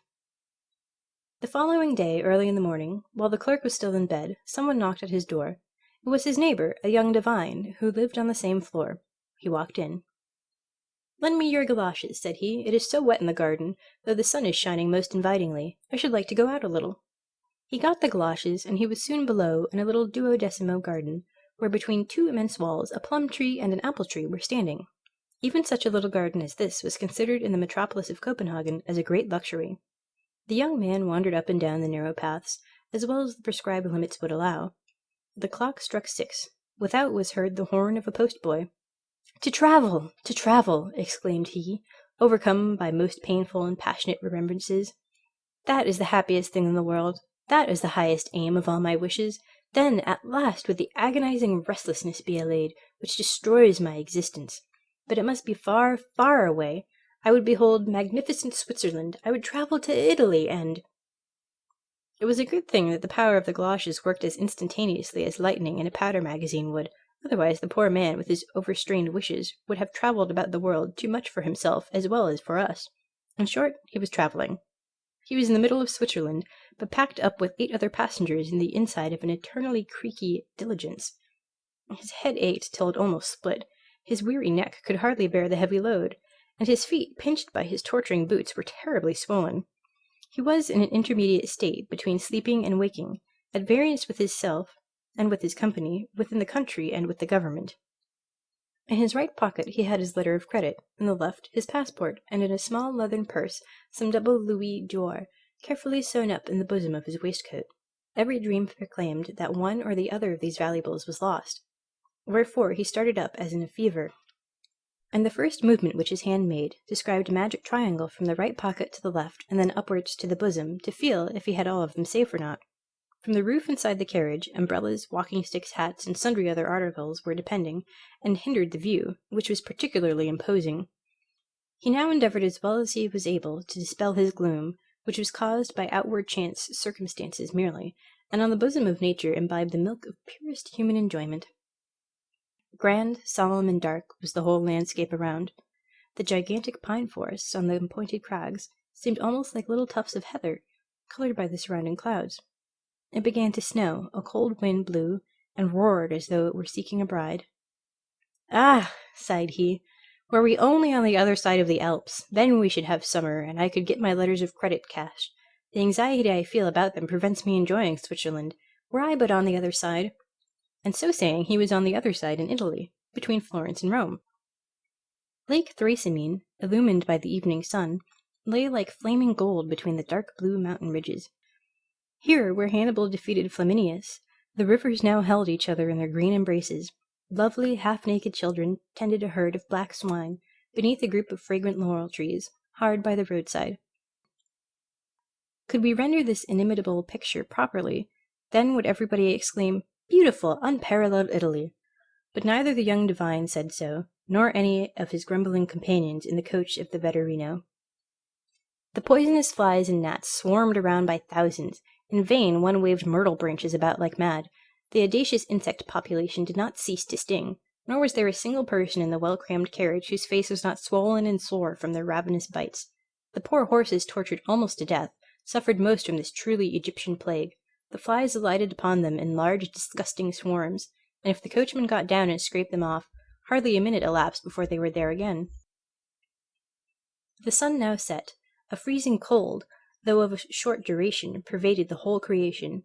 It was like a horrid gust coming from a burial vault on a warm summer's day.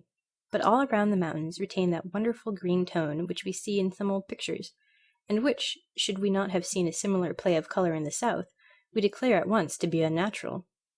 It was a glorious prospect, but the stomach was empty, the body tired. All that the heart cared and longed for was a good night quarters. Yet how would they be? For these one looked much more anxiously than for the charms of nature, which every which where were so profusely displayed. The road led through an olive grove, and here the solitary inn was situated.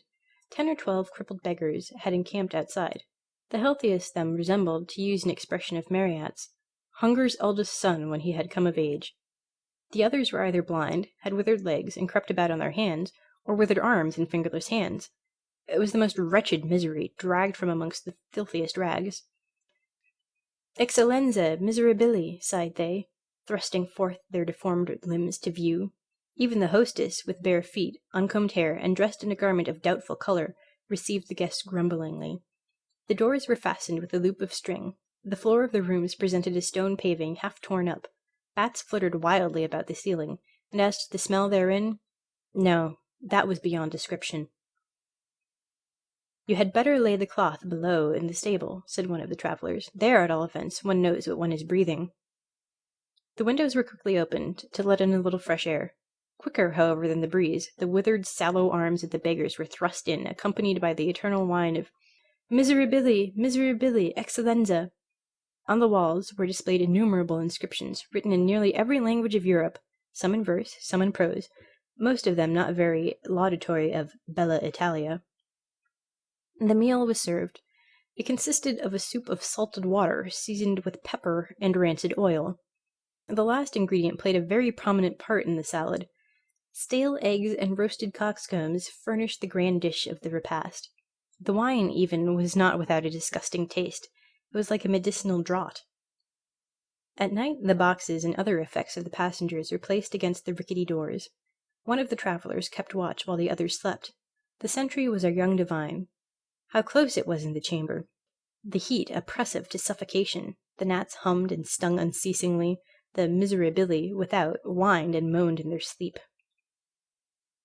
"Travelling would be agreeable enough," said he, groaning, "if one only had no body, or could send it to rest while the spirit went on its pilgrimage unhindered, whither the voice within might call out.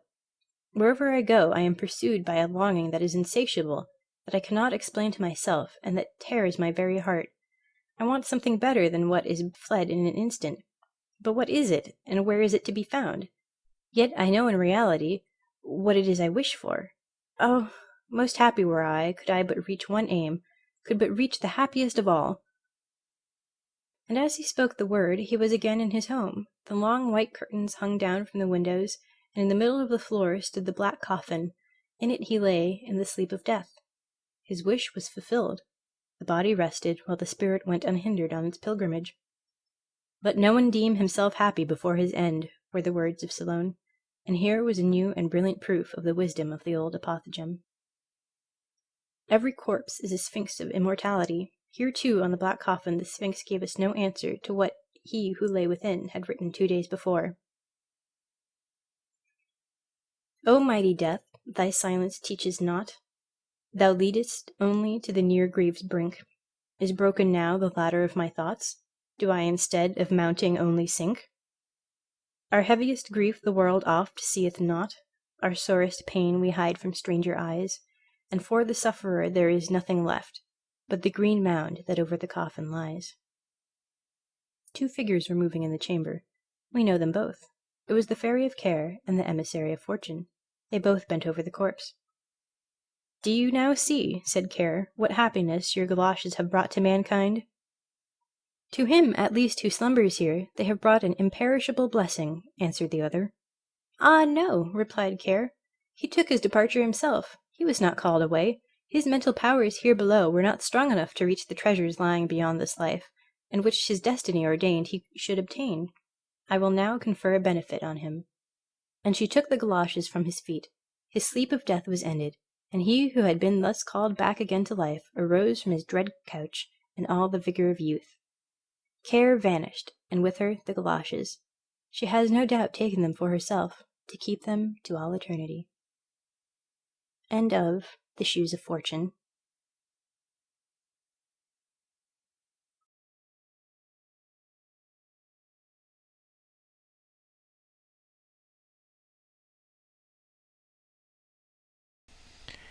Andersen's Fairy Tales by Hans Christian Andersen. The Fir Tree. Out in the woods stood a nice little fir tree. The place he had was a very good one. The sun shone on him. As to fresh air, there was enough of that. and round him grew many large-sized comrades, pines as well as firs. But the little fir wanted so very much to be a grown-up tree. He did not think of the warm sun and of the fresh air. He did not care for the little cottage children that ran about and prattled when they were in the woods looking for wild strawberries. The children often came with a whole pitcher full of berries, or a long row of them threaded on a straw, and sat down near the young tree and said, "Oh, how pretty he is! What a nice little fir!" But this was what the tree could not bear to hear. At the end of a year he had shot up a good deal, and after another year he was another long bit taller. For with fir trees one can always tell by the shoots how many years old they are. "Oh, were I but such a high tree as the others are," sighed he, "then I should be able to spread out my branches, and with the tops to look into the wide world. Then would the birds build nests among my branches, and when there was a breeze, I could bend with as much stateliness as the others." Neither the sunbeams, nor the birds, nor the red clouds which morning and evening sailed above him gave the little tree any pleasure. In winter, when the snow lay glittering on the ground, a hare would often come leaping along and jump right over the little tree. Oh, that made him so angry.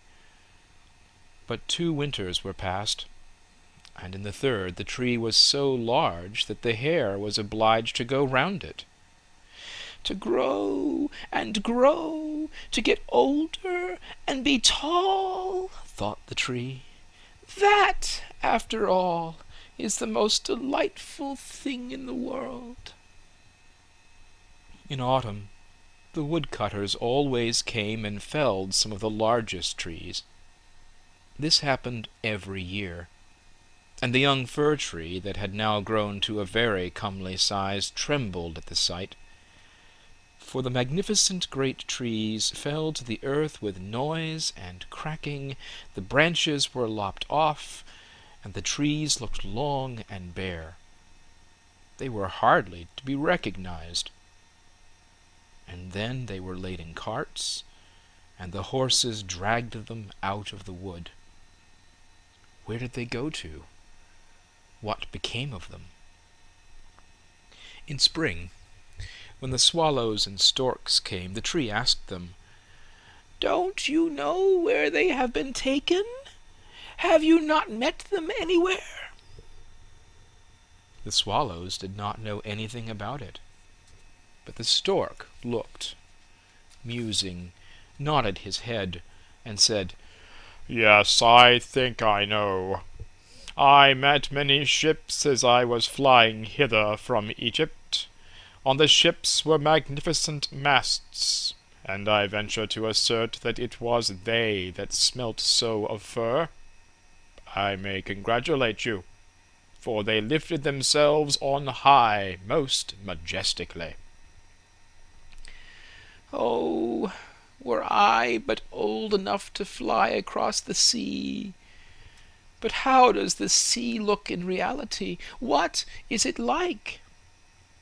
"That would take a long time to explain," said the stork, and with these words off he went. "Rejoice in thy growth," said the sunbeams. "Rejoice in thy vigorous growth, and in the fresh life that moveth within thee." And the wind kissed the tree, and the dew wept tears over him, but the fir understood it not. When Christmas came, quite young trees were cut down, trees which often were not even as large or as of the same age as this fir tree, who could never rest but always wanted to be off. These young trees, and they were always the finest looking, retained their branches. They were laid on carts, and the horses drew them out of the wood. "Where are they going to?" asked the fir. "They are not taller than I. There was one indeed that was considerably shorter. And why do they retain all their branches? Whither are they taken?" "We know, chirped the sparrows. "We have peeped in at the windows in the town below. We know whither they are taken. The greatest splendor and the greatest magnificence one can imagine await them. We peeped through the windows and saw them planted in the middle of the warm room and ornamented with the most splendid things, with gilded apples, with gingerbread, with toys, and many hundred lights." "And then?" asked the fir tree, trembling in every bough. "And then? What happens then?" "We did not see anything more. It was incomparably beautiful." "I would fain know if I am destined for so glorious a career," cried the tree, rejoicing. "That is still better than to cross the sea. What a longing do I suffer! Were Christmas but come! I am now tall, and my branches spread like the others that were carried off last year. Oh, were I but already on the cart! Were I in the warm room with all the splendor and magnificence! Yes, then something better, something still grander will surely follow. Or wherefore should they thus ornament me? Something better, something still grander must follow. But what? Oh, how I long, how I suffer! I do not know myself what is the matter with me." "Rejoice in our presence," said the air and the sunlight. "Rejoice in thy own fresh youth." But the tree did not rejoice at all. He grew and was green both winter and summer. People that saw him said, "What a fine tree!" And towards Christmas he was one of the first that was cut down. The axe struck deep into the very pith. The tree fell to the earth with a sigh. He felt a pang. It was like a swoon. He could not think of happiness, for he was sorrowful at being separated from his home, from the place where he had sprung up. He well knew that he should never see his dear old comrades, the little bushes and flowers around him any more, perhaps not even the birds. The departure was not at all agreeable. The tree only came to himself when he was unloaded in a courtyard with the other trees and heard a man say, "That one is splendid. We don't want the others." Then 2 servants came in rich livery and carried the fir tree into a large and splendid drawing-room. Portraits were hanging on the walls, and near the white porcelain stove stood 2 large Chinese vases with lions on the covers. There, too, were large easy-chairs, silken sofas, large tables full of picture books and full of toys worth hundreds and hundreds of crowns. At least, the children said so. And the fir tree was stuck upright in a cask that was filled with sand, but no one could see that it was a cask, for green cloth was hung all round it, and it stood on a large gaily colored carpet. Oh, how the tree quivered! What was to happen? The servants, as well as the young ladies, decorated it. On one branch there hung little nets cut out of colored paper, and each net was filled with sugar plums. And among the other boughs gilded apples and walnuts were suspended, looking as though they had grown there, and little blue and white tapers were placed among the leaves. Dolls that looked for the world like men — the tree had never beheld such before — were seen among the foliage, and at the very top a large star of gold tinsel was fixed. It was really splendid, beyond description splendid. "This evening," they all said, "how it will shine this evening!" "Oh," thought the tree, "if the evening were but come, if the tapers were but lighted, and then I wonder what will happen. Perhaps the other trees from the forest will come to look at me. Perhaps the sparrows will beat against the window panes. I wonder if I shall take root here, and winter and summer stand covered with ornaments." He knew very much about the matter, for he was so impatient that for sheer longing he got a pain in his back, and this, with trees, is the same thing as a headache with us. The candles were now lighted. What brightness! What splendor! The tree trembled so in every bough that one of the tapers set fire to the foliage. It blazed up famously. "Help! Help!" cried the young ladies, and they quickly put out the fire. Now the tree did not even dare tremble. What a state he was in! He was so uneasy lest he should lose something of his splendor that he was quite bewildered amidst the glare and brightness, when suddenly both folding doors opened, and a troop of children rushed in as if they would upset the tree. The older persons followed quietly. The little ones stood quite still, but it was only for a moment. Then they shouted that the whole place re-echoed with their rejoicing. They danced round the tree, and one present after the other was pulled off. "What are they about?" thought the tree. "What is to happen now?" And the lights burned down to the very branches, and as they burned down they were put out one after the other, and then the children had permission to plunder the tree. So they fell upon it with such violence that all its branches cracked. If it had not been firmly fixed in the ground, it would certainly have tumbled down. The children danced about with their beautiful playthings. No one looked at the tree except the old nurse, who peeped between the branches, but it was only to see if there was a fig or an apple left that had been forgotten. "A story! A story!" cried the children, drawing a little fat man towards the tree. He seated himself under it and said, "Now we are in the shade, and the tree can listen too. But I shall tell only one story. Now which will you have? That about Ivedy-Avedy, or about Humpty Dumpty, who tumbled downstairs, and yet after all came to the throne and married the princess?" "Ivedy-Avedy!" cried some. "Humpty Dumpty!" cried the others. There was such a bawling and screaming. The fir tree alone was silent, and he thought to himself, "Am I not to bawl with the rest? Am I to do nothing whatever?" For he was one of the company, and had done what he had to do. And the old man told about Humpty Dumpty that tumbled down, who notwithstanding came to the throne, and at last married the princess. And the children clapped their hands and cried, "Oh, go on! Do go on!" They wanted to hear about Ivedy-Avedy too, but the little man only told them about Humpty Dumpty. The fir tree stood quite still and absorbed in thought. The birds in the wood had never related the like of this.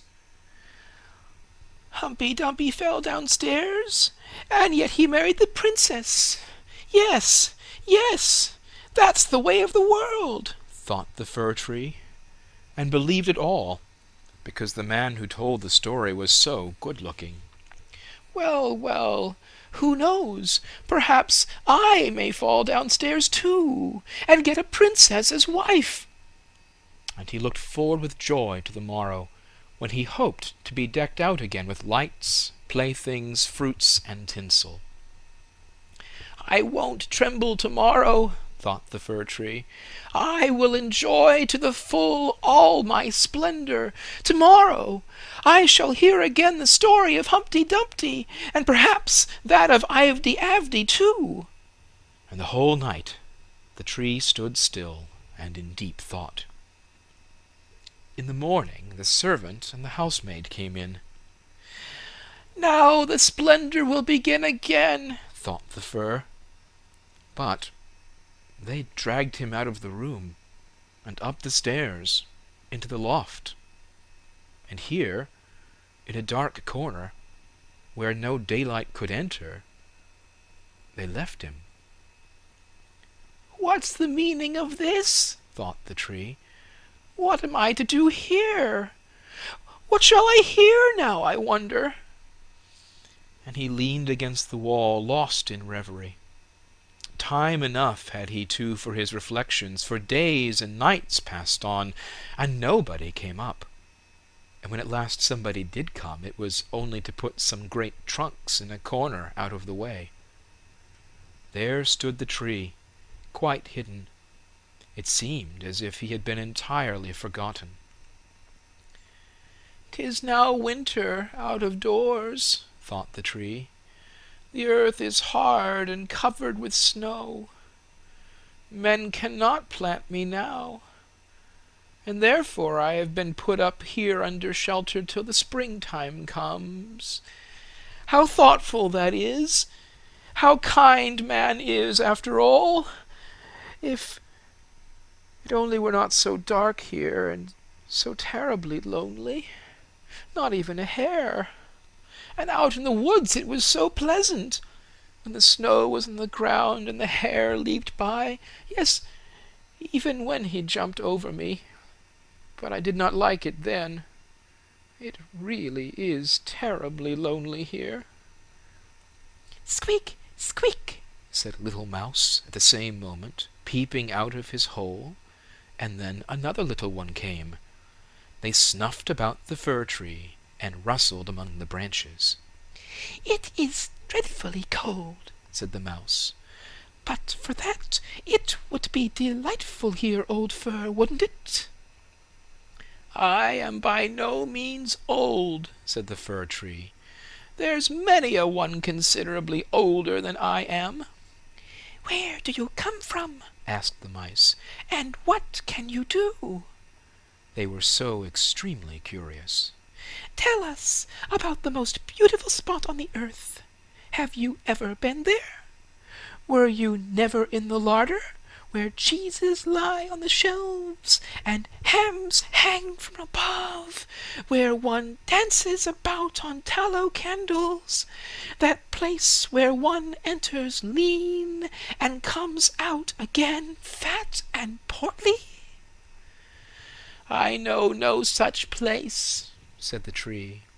"But I know the wood, where the sun shines and where the little birds sing." And then he told all about his youth, and the little mice had never heard the like before, and they listened and said, "Well, to be sure, how much you have seen! How happy you must have been!" "I?" said the fir tree, thinking over what he had himself related. "Yes, in reality, those were happy times." And then he told them about Christmas Eve, when he was decked out with cakes and candles. "Oh," said the little mice, "how fortunate you have been, old fir tree!" "I am by no means old," said he. "I came from the wood this winter. I am in my prime, and am only rather short for my age." "What delightful stories you know," said the mice. And the next night they came with 4 other little mice, who were to hear what the tree recounted. And the more he related, the more he remembered himself. And it appeared as if those times had been happy times. "But they may still come. They may still come. Humpy Dumpy fell downstairs, and yet he got a princess." And he thought at the moment of a nice little birch tree growing out in the woods. To that fir, that would be a really charming princess. "Who is Humpy Dumpy?" asked the mice. So then the fir tree told the whole fairy tale, for he could remember every single word of it, and the little mice jumped for joy up to the very top of the tree. Next night 2 more mice came. and on Sunday 2 rats even. But they said the stories were not interesting, which vexed the little mice, and they too now began to think them not so very amusing either. "Do you know only one story?" asked the rats. "Only that one," answered the tree. "I heard it on my happiest evening, but I did not then know how happy I was." "It is a very stupid story. Don't you know one about bacon and tallow candles? Can't you tell any larder stories?" "No," said the tree. "Then good-bye," said the rats, and they went home.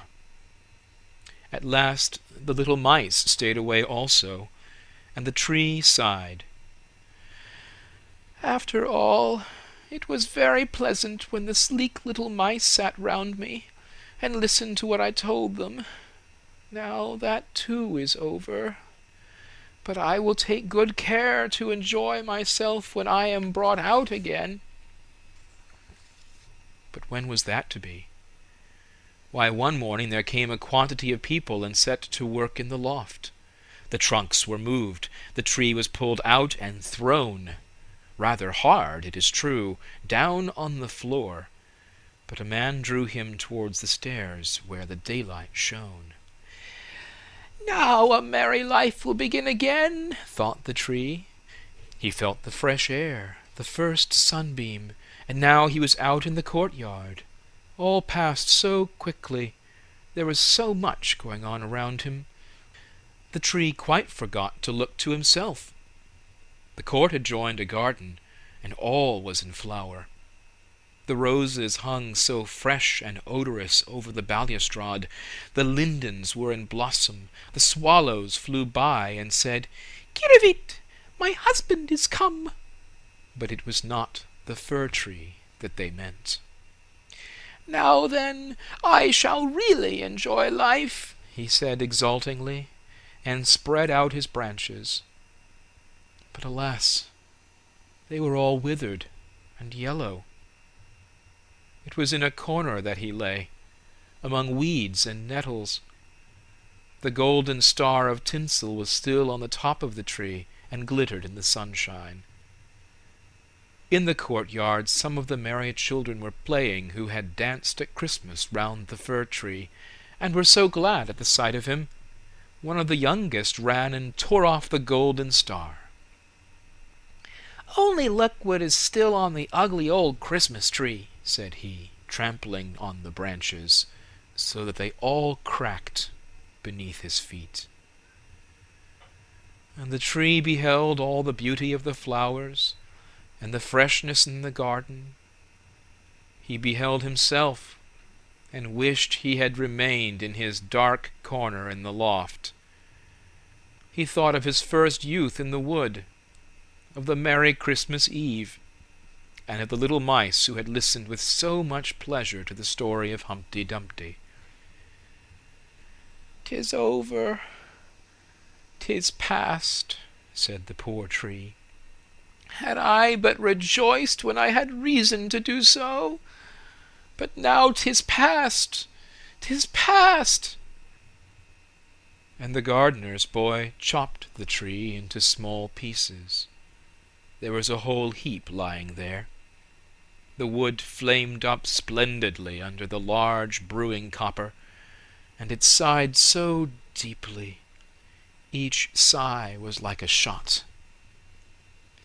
The boys played about in the court, and the youngest wore the gold star on his breast, which the tree had had on the happiest evening of his life. However, that was over now. The tree gone, the story at an end. All was over. Every tale must end at last. End of The Fir Tree by Hans Christian Andersen.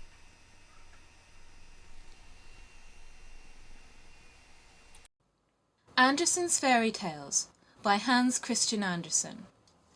The Snow Queen. First story, which treats of a mirror and of the splinters. Now then, let us begin. When we are at the end of the story, we shall know more than we know now. But, to begin. Once upon a time there was a wicked sprite. Indeed, he was the most mischievous of all sprites.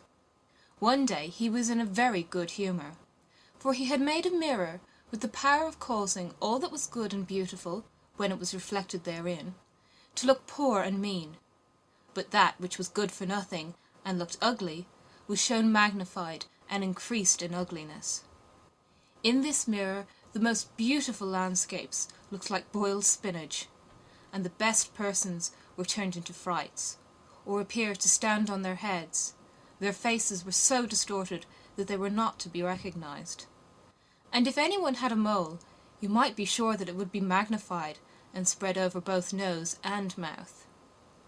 "That's glorious fun," said the sprite. For if a good thought passed through a man's mind, then a grin was seen in the mirror, and the sprite laughed heartily at his clever discovery. All the little sprites who went to his school, for he kept a sprite school, told each other that a miracle had happened, and that now only, as they thought, it would be possible to see how the world really looked. They ran about with the mirror, and at last there was not a land or a person who was not represented distorted in the mirror. So then they thought they would fly up into the sky and have a joke there. The higher they flew at the mirror, the more terribly it grinned. They could hardly hold it fast. Higher and higher still they flew, nearer and nearer to the stars, when suddenly the mirror shook so terribly with grinning that it flew out of their hands and fell to the earth, where it was dashed in 100,000,000 and more pieces. And now it worked much more evil than before, for some of these pieces were hardly so large as a grain of sand, and they flew about in the wide world, and when they got into people's eyes, there they stayed.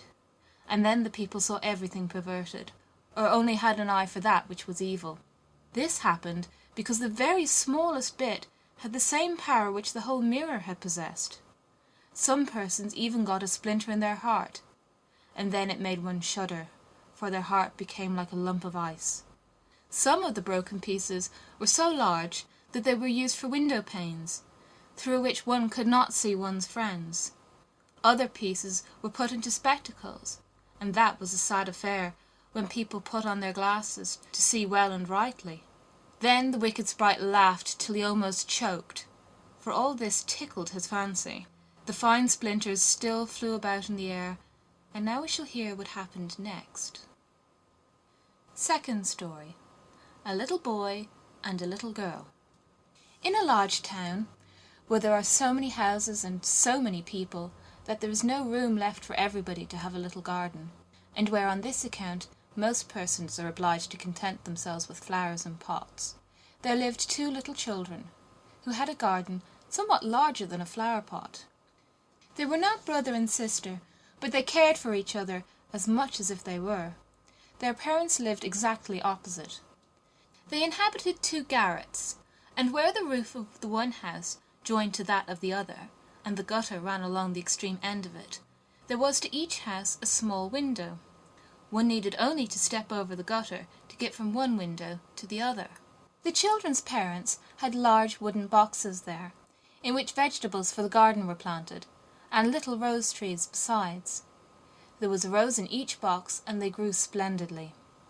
They now thought of placing the boxes across the gutter, so that they nearly reached from one window to the other, and looked just like two walls of flowers. The tendrils of the peas hung down over the boxes, and the rose trees shot up long branches, twined round the windows, and then bent towards each other. It was almost like a triumphant arch of foliage and flowers. The boxes were very high, and the children knew that they must not creep over them, so that they often obtained permission to get out of the windows to each other, and to sit on their little stools among the roses, where they could play delightfully. In the winter there was an end of this pleasure. The windows were often frozen over, but then they heated copper farthings on the stove, and laid the hot farthings on the window pane, and then they had a capital peep-hole, quite nicely rounded, and out of each peeped a gentle, friendly eye. It was the little boy and the little girl who were looking out. His name was Kay, hers was Gerda. In summer, with one jump, they could get to each other, but in the winter they were obliged first to go down the long stairs and then up the long stairs again, and out of doors there was quite a snowstorm. It is the white bees that are swarming, said Kay's old grandmother. Do the white bees choose a queen? Asked the little boy, for he knew that the honey bees always have one. Yes, said the grandmother. She flies where the swarm hangs in the thickest clusters. She is the largest of all, and she can never remain quietly on the earth, but goes up again into the black clouds. Many a winter's night she flies through the streets of the town and peeps in at the windows, and then they freeze in so wondrous a manner that they look like flowers. Yes, I have seen it, said both the children, and so they knew that it was true. Can the Snow Queen come in? Asked the little girl. Only let her come in, said the little boy. Then I'd put her on the stove, and she'd melt. And then his grandmother patted his head and told him other stories. In the evening, when little Kay was at home and half undressed, he climbed up on the chair by the window and peeped out of the little hole. A few snowflakes were falling, and one, the largest of all, remained lying on the edge of a flower pot. The flake of snow grew larger and larger, and at last it was like a young lady, dressed in the finest white gauze, made of 1,000,000 little flakes, like stars. She was so beautiful and so delicate, but she was of ice, of dazzling, sparkling ice. Yet she lived. Her eyes gazed fixedly like 2 stars, but there was neither quiet nor repose in them. She nodded towards the window and beckoned with her hand. The little boy was frightened and jumped down from the chair. It seemed to him as if, at the same moment, a large bird flew past the window. The next day it was a sharp frost, and then the spring came. The sun shone, the green leaves appeared, the swallows built their nests, the windows were opened, and the little children again sat in their pretty garden, high up on the leads at the top of the house. That summer the roses flowered in unwonted beauty. The little girl had learned a hymn, in which there was something about roses, and then she thought of her own flowers, and she sang the verse to the little boy, who then sang it with her.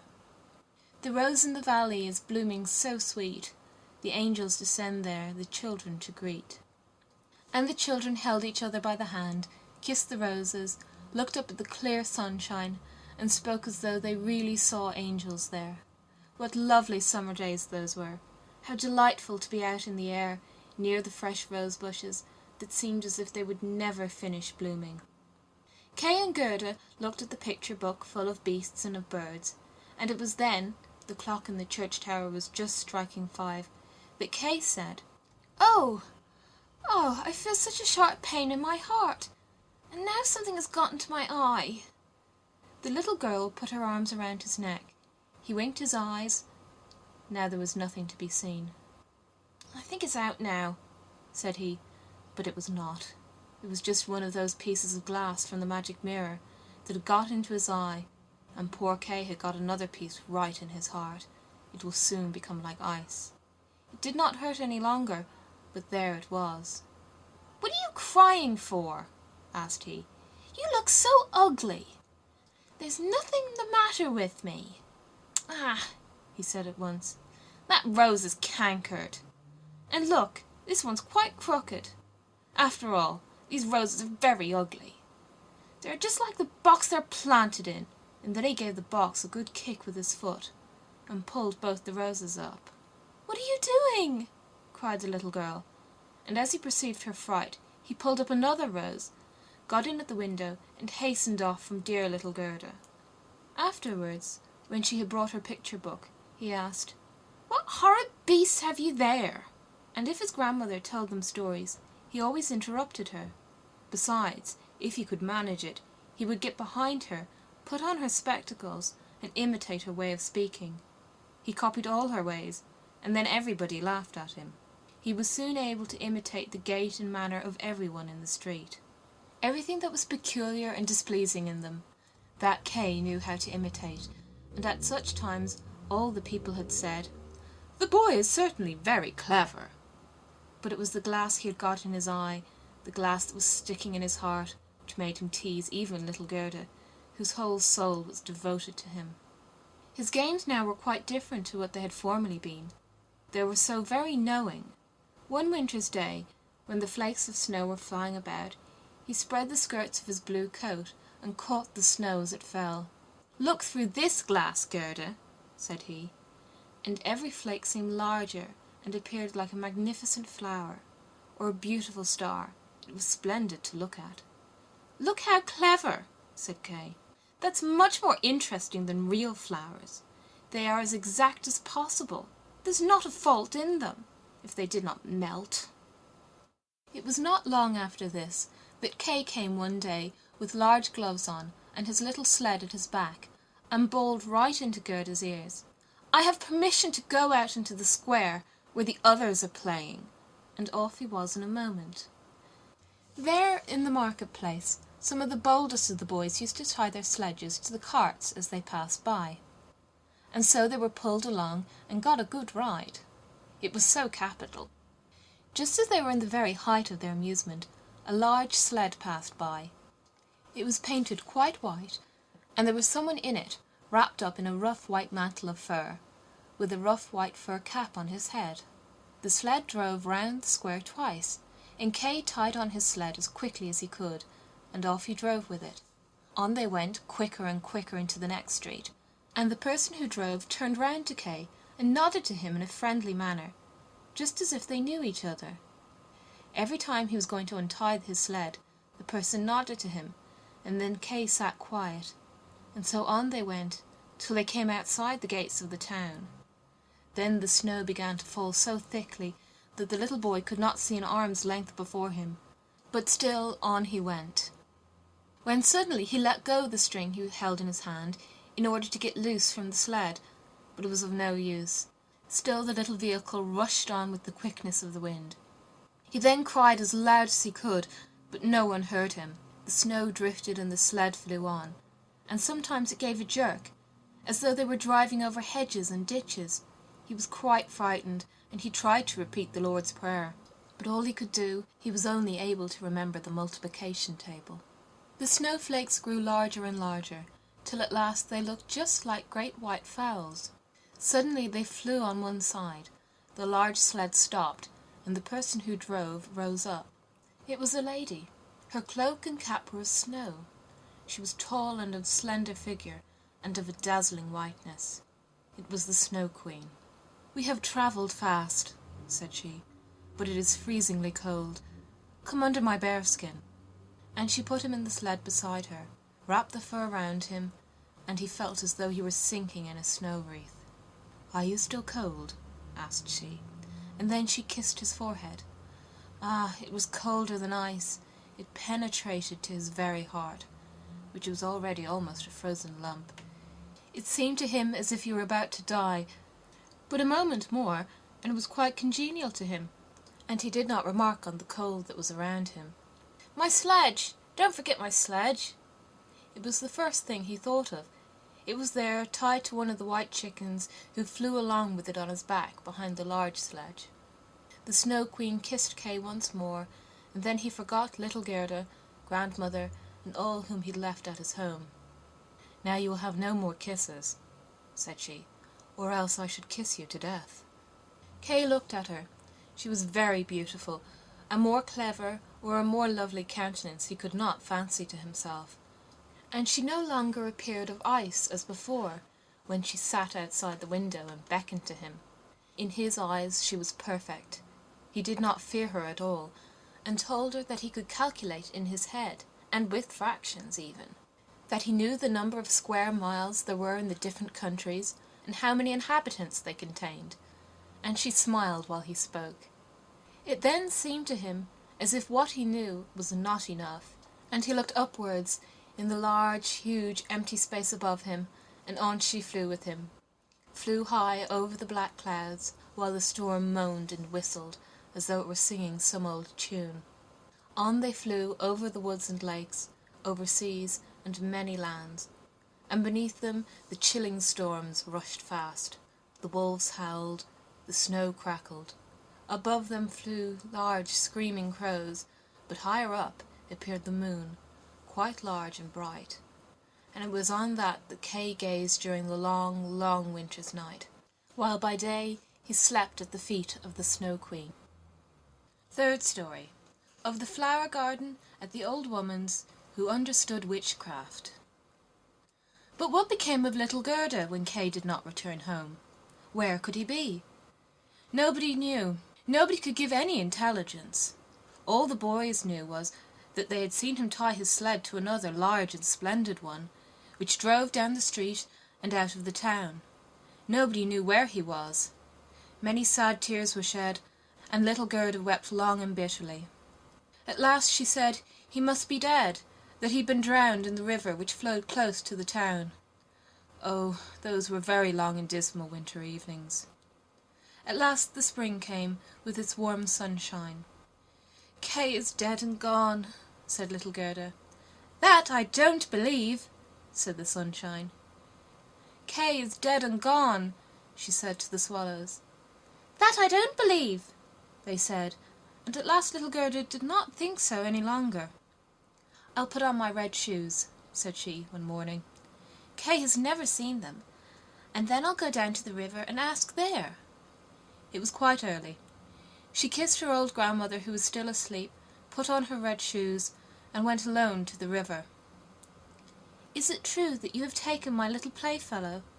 I will make you a present of my red shoes if you will give him back to me." And, as it seemed to her, the blue waves nodded in a strange manner. Then she took off her red shoes, the most precious thing she possessed, and threw them into the river. But they fell close to the bank, and the little waves bore them immediately to land. It was as if the stream would not take what was dearest to her, for in reality it had not got little Kay. But Gerda thought that she must not have thrown the shoes out far enough, so she clambered into a boat which lay among the rushes, went to the farthest end, and threw out the shoes. But the boat was not fastened, and the motion which she had occasioned made it drift from the shore. She observed this and hastened to get back, but before she could do so, the boat was more than a yard from the land, and was gliding quickly onward. Little Gerda was very frightened, and began to cry, but no one heard her except the sparrows, and they could not carry her to land, but they flew along the bank, and sang as if to comfort her. "Here we are! Here we are!" The boat drifted with the stream. Little Gerda sat quite still without shoes, for they were swimming behind the boat, but she could not reach them, because the boat went much faster than they did. The bank on both sides were beautiful, lovely flowers, venerable trees, and slopes with sheep and cows, but not a human being was to be seen. "Perhaps the river will carry me to little Kay," said she, and then she grew less sad. She rose and looked for many hours at the beautiful green banks. Presently she sailed by a large cherry orchard, where there was a little cottage with curious red and blue windows. It was thatched, and before it 2 wooden soldiers stood sentry, and presented arms when anyone went past. Gerda called to them, for she thought they were alive, but they, of course, did not answer. She came close to them, for the stream drifted the boat quite near the land. Gerda called still louder, and an old woman then came out of the cottage, leaning upon a crooked stick. She had a large, broad-brimmed hat on, painted with the most splendid flowers. "Poor little child," said the old woman. "How did you get upon the large rapid river, to be driven about so in the wide world?" And then the old woman went into the river, caught hold of the boat with her crooked stick, drew it to the bank, and lifted little Gerda out. And Gerda was so glad to be on dry land again, but she was rather afraid of the strange old woman. "But come, tell me who you are, and how you came to be here," said she. And Gerda told her all. The old woman shook her head and said, "Ahem, ahem." And when Gerda had told her everything, and asked her if she had not seen little Kay, the woman answered that he had not passed there, but he no doubt would come, and she told her not to be cast down, but taste her cherries, and look at her flowers, which were finer than any in a picture book, each of which could tell a whole story. She then took Gerda by the hand, led her into the little cottage, and locked the door. The windows were very high up. The glass was red, blue, and green, and the sunlight shone through quite wondrously in all sorts of colours. On the table stood the most exquisite cherries, and Gerda ate as many as she chose, for she had permission to do so. While she was eating, the old woman combed her hair with a golden comb, and her hair curled and shone with a lovely golden colour round that sweet little face, which was so round and so like a rose. "I have often longed for such a dear little girl," said the old woman. "Now you shall see how well we agree together." And while she combed little Gerda's hair, the child forgot her foster brother Kay more and more, for the old woman understood magic. But she was no evil being. She only practised witchcraft a little for her own private amusement, and now she wanted very much to keep little Gerda.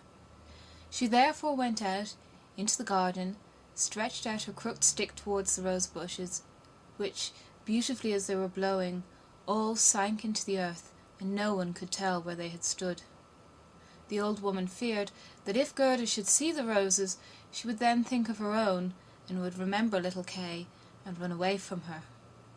She now led Gerda into the flower garden. Oh, what odour and what loveliness was there! Every flower that one could think of, and of every season, stood there in fullest bloom. No picture book could be gayer or more beautiful. Gerda jumped for joy, and played till the sun set behind the tall cherry tree. She then had a pretty bed, with a red silken coverlet filled with blue violets. She fell asleep, and had as pleasant dreams as ever a queen on her wedding day. The next morning she went to play with the flowers in the warm sunshine, and thus passed away a day. Gerda knew every flower, and, numerous as they were, it still seemed to Gerda that one was wanting, though she did not know which. One day, while she was looking at the hat of the old woman, painted with flowers, the most beautiful of them all seemed to her to be a rose. The old woman had forgotten to take it from her hat when she made the others vanish in the earth. But so it is when one's thoughts are not collected. "What?" said Gerda. "Are there no roses here?" And she ran about amongst the flower beds, and looked, but there was not one to be found. She then sat down and wept, but her hot tears fell just where a rosebush had sunk, and when her warm tears watered the ground, the tree shot up suddenly, as fresh and blooming as when it had been swallowed up. Gerda kissed the roses, thought of her own dear roses at home, and with them of little Kay. "Oh, how long I have stayed," said the little girl. "I intended to look for Kay. Don't you know where he is?" she asked of the roses. "Do you think he is dead and gone?" "Dead he is certainly not," said the roses. "We have been in the earth where all the dead are, but Kay was not there." "Many thanks," said little Gerda, and she went to the other flowers, looked into their cups, and asked, "Don't you know where little Kay is?" But every flower stood in the sunshine and dreamed its own fairy tale or its own story, and they all told her very many things, but not one knew anything of Kay. Well, what did the tiger lily say? "Hearest thou not the drum? Bum, bum. Those are the only two tones, always bum, bum. Hark to the plaintive song of the old woman, to the call of the priests. The Hindu woman in her long robe stands upon the funeral pile. The flames rise around her and her dead husband, but the Hindu woman thinks on the living one in the surrounding circle, on him whose eyes burn hotter than the flames, on him, the fire whose eyes pierces her heart more than the flames which will soon burn her body to ashes. Can the heart's flame die in the flame of the funeral pile?" "I don't understand that at all," said little Gerda. "That is my story," said the lily. "What did the convolvulus say?" "Projecting over a narrow mountain path, there hangs an old feudal castle. Thick evergreens grow on the dilapidated walls, and round the altar, where a lovely maiden is standing. She bends over the railing, and looks out upon the rose. No fresher rose hangs on the branches than she. No apple blossom carried away by the wind is more buoyant. How her silken robe is rustling! Is he not yet come? Is it Kay that you mean? Asked little Gerda. I am speaking about my story, about my dream, answered the convolvulus. What do the snowdrops say? Between the trees a long board is hanging. It is a swing. 2 little girls are sitting in it, and swing themselves backwards and forwards. Their frocks are as white as snow, and long green silk ribbons flutter from their bonnets. Their brother, who is older than they are, stands up in the swing. He twines his arms round the cords to hold himself fast. For in one hand he has a little cup, and in the other a clay pipe. He is blowing soap bubbles. The swing moves, and the bubbles float in charming, changing colours.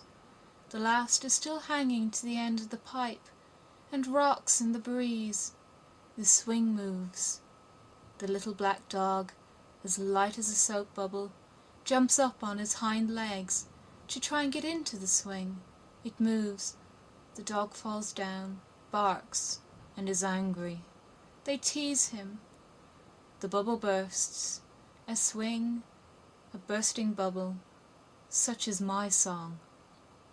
What you relate may be very pretty, but you tell it in so melancholy a manner, and do not mention Kay. What do the hyacinths say? There were once upon a time 3 sisters, quite transparent and very beautiful. The robe of the one was red, and that of the second blue, and that of the third white. They danced hand in hand beside the calm lake in the clear moonshine. They were not elfin maidens, but mortal children. A sweet fragrance was smelt, and the maidens vanished in the wood. The fragrance grew stronger.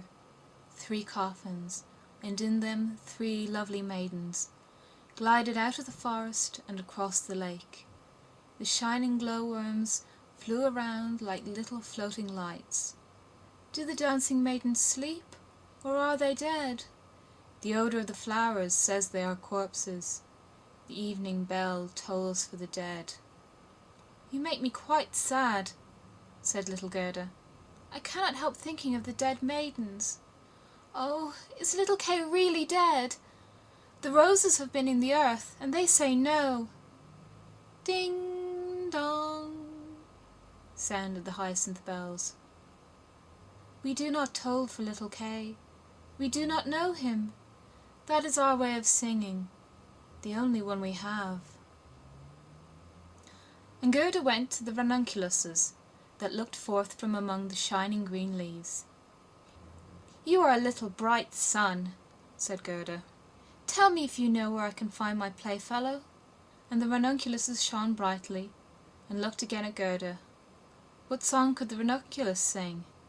It was one that said nothing about Kay either. In a small court the bright sun was shining in the first days of spring. The beams glided down the white walls of a neighbour's house, and close by the fresh yellow flowers were growing, shining like gold in the warm sun rays. An old grandmother was sitting in the air. Her granddaughter, the poor and lovely servant, was just coming for a short visit. She knows her grandmother. There was gold, pure virgin gold in that blessed kiss. There, that is my little story, said the ranunculus. My poor old grandmother, sighed Gerda.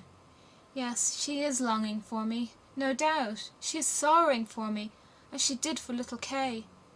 But I will soon come home, and then I will bring Kay with me. It is of no use asking the flowers. They only know their own old rhymes, and can tell me nothing. And then she tucked up her frock to enable her to run quicker, but the narcissus gave her a knock on the leg, just as she was going to jump over it. So she stood still, looked at the long yellow flower, and asked, You perhaps know something? And she bent down to the narcissus. And what did it say? I can see myself! I can see myself! Oh, how odorous I am! Up in the little garret there stands, half dressed, a little dancer. She stands now on one leg, now on both. She despises the whole world, yet she lives only in imagination. She pours water out of the teapot over a piece of stuff, which she holds in her hand. It is the bodice. Cleanliness is a fine thing. The white dress is hanging on the hook. It was washed in the teapot and dried on the roof. She puts it on, ties a saffron-coloured kerchief round her neck, and then the gown looks whiter. I can see myself! I can see myself! That's nothing to me, said little Gerda. That does not concern me. And then off she ran to the further end of the garden. The gate was locked, but she shook the rusted bolt till it was loosened, and the gate opened, and little Gerda ran off barefooted into the wide world. She looked around her thrice, but no one followed her. At last she could run no longer. She sat down on a large stone, and when she looked about her, she saw that the summer had passed. It was late in the autumn, but that one could not remark in the beautiful garden, where there was always sunshine, and where there were flowers the whole year round. "Dear me, how long I've stayed," said Gerda. "Autumn has come. I must not rest any longer." And she got up to go further. Oh, how tender and wearied her little feet were! All around it looked so cold and raw. The long willow leaves were quite yellow, and the fog dripped from them like water. One leaf fell after the other, and the sloes only stood full of fruit, which set one's teeth on edge. Oh, how dark and comfortless it was in the dreary world. Fourth story. The Prince and Princess. Gerda was obliged to rest herself again, when exactly opposite to her a large raven came hopping over the white snow. He had long been looking at Gerda and shaking his head, and now he said, "Caw! Caw! Good day, good day." He could not say it better, but he felt a sympathy for the little girl, and asked her where she was going all alone. The word alone Gerda understood quite well, and felt how much was expressed by it, so she told the raven her whole history, and asked if he had not seen Kay. The raven nodded very gravely and said, "It may be! It may be!" "What? Do you really think so?" cried the little girl, and she nearly squeezed the raven to death, so much did she kiss him. "Gently, gently," said the raven. "I think I know. I think that it may be little Kay, but he has forgotten you for the princess." "Does he live with the princess?" asked Gerda. "Yes, listen," said the raven, "but it will be difficult for me to speak your language. If you understand the raven language, I can tell you better." "No, I have not learnt it," said Gerda, "but my grandmother understands it, and she can speak gibberish too. I wish I had learnt it." "No matter," said the raven. "I will tell you as well as I can. However, it will be bad enough." And then he told all he knew. "In the kingdom where we are now, there lives a princess, who is extraordinarily clever, for she has read all the newspapers in the whole world, and has forgotten them again. So clever is she. She was lately, it is said, sitting on her throne, which is not very amusing after all, when she began humming an old tune, and it was just, 'Oh, why should I not be married?' That song is not without its meaning," said she, and so then she was determined to marry, but she would have a husband who knew how to give an answer when he was spoken to, not one who looked only as if he were a great personage, for that is so tiresome. Then she had all the ladies of the court drummed together, and when they heard her intention, all were very pleased, and said, 'We are very glad to hear of it. It is the very thing we were thinking of.' You may believe every word I say," said the raven, "for I have a tame sweetheart that hops about in the palace quite free, and it was she who told me all this. The newspapers appeared forthwith, with a border of hearts and the initials of the princess, and therein you might read that every good-looking young man who was at liberty to come to the palace and speak to the princess, and he who spoke in such ways as showed he felt himself at home there, that one the princess would choose for her husband. Yes, yes, said the raven, you may believe it. It is as true as I am sitting here. People came in crowds. There was a crush and a hurry, but no one was successful either on the first or the second day. They could all talk well enough when they were out in the street, but as soon as they came inside the palace gates and saw the guard richly dressed in silver, and the lackeys in gold on the staircase, and the large illuminated saloons, then they were abashed. And when they stood before the throne on which the princess was sitting, all they could do was to repeat the last word they had uttered, and to hear it again did not interest her very much. It was just as if the people within were under a charm, and had fallen into a trance, till they came out again into the street. For then, oh then, they could chatter enough. There was a whole row of them, standing from the town gates to the palace. I was there myself to look, said the raven. Then they grew hungry and thirsty, but from the palace they got nothing whatever, not even a glass of water. Some of the cleverest, it is true, had taken bread and butter with them, but none shared it with his neighbour, for each thought, let him look hungry, and then the princess won't have him. But Kay, little Kay, said Gerda, when did he come? Was he among the number? Patience, patience, we are just coming to him. It was on the third day, when a little personage, without horse or equipage, came marching right boldly up to the palace. His eyes shone like yours. He had beautiful long hair, but his clothes were very shabby. That was Kay, cried Gerda, with a voice of delight. Oh, now I've found him! And she clapped her hands for joy. He had a little knapsack at his back, said the raven. No, that was certainly his sledge, said Gerda. For when he went away he took a sledge with him. That may be, said the raven.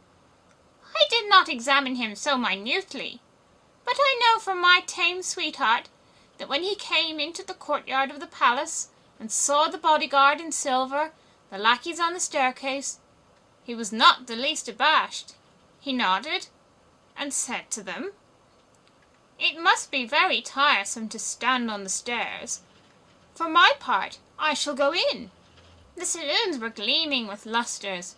Privy councillors and excellencies were walking about barefooted and wore gold keys. It was enough to make anyone feel uncomfortable. His boots creaked, too, so loudly, but still he was not at all afraid. "That's Kay for certain," said Gerda. "I know he had on new boots. I heard them creaking in Grandmamma's room." "Yes, they creaked," said the raven, "and on he went boldly up to the princess, who was sitting on a pearl as large as a spinning-wheel.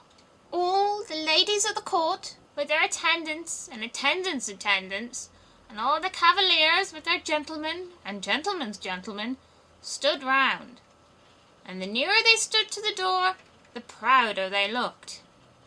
It was hardly possible to look at the gentleman's gentleman, so haughtily did he stand in the doorway."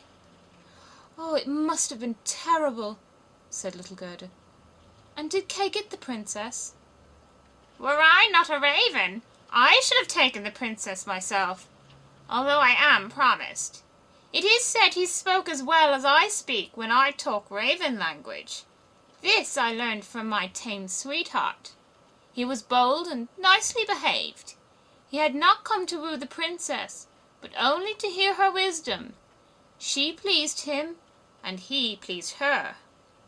Yes, for certain, that was Kay," said Gerda.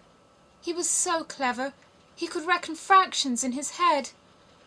"Oh, won't you take me to the palace?" "That is very easily said," answered the raven. "But how are we to manage it? I'll speak to my tame sweetheart about it. She must advise us, for so much I must tell you. Such a little girl as you are will never get permission to enter." "Oh, yes, I shall," said Gerda. "When Kay hears that I'm here, he will come out directly to fetch me." "Wait for me on these steps," said the raven. He moved his head backwards and forwards and flew away. The evening was closing in when the raven returned. "Caw, caw," said he. "She sends you her compliments, and here is a roll for you. She took it out of the kitchen. Why, there is bread enough. You are hungry, no doubt. It is not possible for you to enter the palace, for you are barefooted. The guards in silver and the lackeys in gold would not allow it. But do not cry. You shall come in still. My sweetheart knows a little back stair that leads to the bedchamber, and she knows where she can get the key of it." And then they went into the garden in the large avenue, where one leaf was falling after the other, and when the lights in the palace had all gradually disappeared, the raven led little Gerda to the back door, which stood half open. Oh, how Gerda's heart beat with anxiety and longing! It was just as if she had been about to do something wrong, and yet she only wanted to find out if little Kay was there. Yes, he must be there. She called to mind his intelligent ways and his long hair, so vividly she could quite see him as he used to laugh when they were sitting under the roses at home. "He will, no doubt, be glad to see you, to hear what a long way you have come for his sake, to know how unhappy all at home were when he did not come back." Oh, what a fright and a joy it was! They were now on the stairs. A single lamp was burning there, and on the floor stood the tame raven, turning her head on every side and looking at Gerda, who bowed as her grandmother had taught her to do. "My intended has told me so much good of you, my dear young lady," said the tame raven. "Your tale is very affecting. If you will take the lamp, I will go before. We will go straight on, for we shall meet no one." "I think there is somebody just behind us," said Gerda, and something rushed past. It was like shadowy figures on the wall, horses with flowing manes and thin legs, huntsmen, ladies, and gentlemen on horseback. "They are only dreams," said the raven. "They come to fetch the thoughts of the high personages to the chase. 'Tis well, for now you can observe them in bed all the better. But let me find, when you enjoy honour and distinction, that you possess a grateful heart." "Tut! That's not worth talking about," said the raven of the woods. Now they entered the first saloon, which was of rose-coloured satin, with artificial flowers on the wall. Here the dreams were rushing past, but they hastened by so quickly that Gerda could not see the high personages. One hall was more magnificent than the other. One might indeed be well abashed, and at last they came into the bedchamber.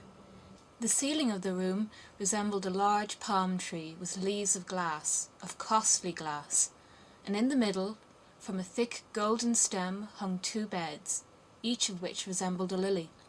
One was white, and in this lay the princess.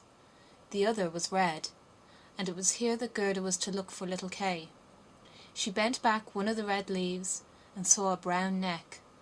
Oh, that was Kay. She called him quite loud by the name, held the lamp towards him. The dreams rushed back again into the chamber. He awoke, turned his head, and it was not little Kay. The prince was only like him about the neck, but he was young and handsome. And out of the white lily leaves the princess peeped too, and asked what was the matter. Then little Gerda cried, and told her whole history, and all that the ravens had done for her. "Poor little thing," said the prince and princess. They praised the ravens very much, and told them they were not at all angry with them, but they were not to do so again. However, they should have a reward. "Will you fly about here at liberty?" asked the princess. or would you like to have a fixed appointment as court ravens with all the broken bits from the kitchen?" And both the ravens nodded and begged for a fixed appointment, for they thought of their old age and said, "It is a very good thing to have a provision for our old age." And the prince got up and let Gerda sleep in his bed, and more than this he could not do. She folded her little hands and thought, "How good men and animals are," and then fell asleep and slept soundly. All the dreams flew in again, and they now looked like the angels, and they drew a little sledge, in which little Kay sat and nodded his head. But the whole was only a dream, and therefore it all vanished as soon as she awoke. The next day she was dressed from head to foot in silk and velvet. They offered to let her stay at the palace and lead a happy life, but she begged to have a little carriage with a horse in front, and for a small pair of shoes. Then, she said, she would again go forth in the wide world and look for Kay. Shoes and a muff were given her, and she was too dressed very nicely. And when she was about to set off, a new carriage stopped before the door. It was of pure gold, and the arms of the prince and princess shone like a star upon it. The coachman, the footman, and the outriders, for outriders there were too, all wore golden crowns. The prince and princess assisted her into the carriage themselves, and wished her all success. The Raven of the Woods, who was now married, accompanied her for the first 3 miles. He sat beside Gerda, for he could not bear riding backwards. The other ravens stood in the doorway and flapped her wings. She could not accompany Gerda, because she suffered from headache, since she had had a fixed appointment and ate so much. The carriage was lined inside with sugar plums, and in the seats were fruits and gingerbread. "Farewell, farewell!" cried the prince and princess, and Gerda wept, and the raven wept. Thus passed the first miles, and then the raven bade her farewell, and this was the most painful separation of all. He flew into a tree and beat his black wings as long as he could see the carriage, that shone from afar like a sunbeam. Fifth story. The Little Robber Maiden. They drove through the dark wood, but the carriage shone like a torch, and it dazzled the eyes of the robbers, so that they could not bear to look at it. "'Tis gold! 'Tis gold!" they cried, and they rushed forward, seized the horses, knocked down the little postilion, the coachman, and the servants, and pulled little Gerda out of the carriage. "How plump, how beautiful she is! She must have been fed on nut kernels," said the old female robber, who had a long scrubby beard and bushy eyebrows that hung down over her eyes. "She's as good as a fatted lamb. How nice she will be!" And then she drew out a knife, the blade of which shone so that it was quite dreadful to behold. "Oh!" cried the woman at the same moment. She had been bitten in the ear by her own little daughter, who hung at her back and was so wild and unmanageable that it was quite amusing to see her. "You naughty child!" said the mother, and now she had not time to kill Gerda. "She shall play with me," said the little robber child. "She shall give me her muff and her pretty frock, and she shall sleep in my bed." And then she gave her mother another bite, so that she jumped and ran around with the pain, and the robbers laughed and said, "Look how she's dancing with the little one." "I will go into the carriage," said the little robber maiden, and she would have her will, for she was very spoiled and very headstrong. She and Gerda got in, and then away they drove over the stumps of the felled trees, deeper and deeper into the woods. The little robber maiden was as tall as Gerda, but stronger, broader shouldered, and of dark complexion. Her eyes were quite black. They looked almost melancholy. She embraced little Gerda and said, "They shall not kill you as long as I am not displeased with you. You are, doubtless, a princess." "No," said little Gerda, who then related all that had happened to her, and how much she cared about little Kay. The little robber maiden looked at her with a serious air, nodded her head slightly, and said, "They shall not kill you, even if I'm angry with you. Then I will do it myself." And she dried Gerda's eyes, and put both her hands in the handsome muff, which was so soft and warm. At length the carriage stopped. They were in the midst of the courtyard of a robber's castle. It was full of cracks from top to bottom, and out of the openings magpies and rooks were flying, and the great bulldogs, each of which looked as if he could swallow a man, jumped up, but they did not bark, for that was forbidden. In the midst of the large, old, smoking hall burnt a great fire on the stone floor. The smoke disappeared under the stones, and had to seek its own egress. In an immense cauldron soup was boiling, and rabbits and hares were being roasted on a spit. "You shall sleep with me tonight, with all my animals," said the little robber maiden. They had something to eat and drink, and then went into a corner where straw and carpets were lying. Beside them, on laths and perches, sat nearly 100 pigeons, all asleep, seemingly. But yet they moved a little when the robber maiden came.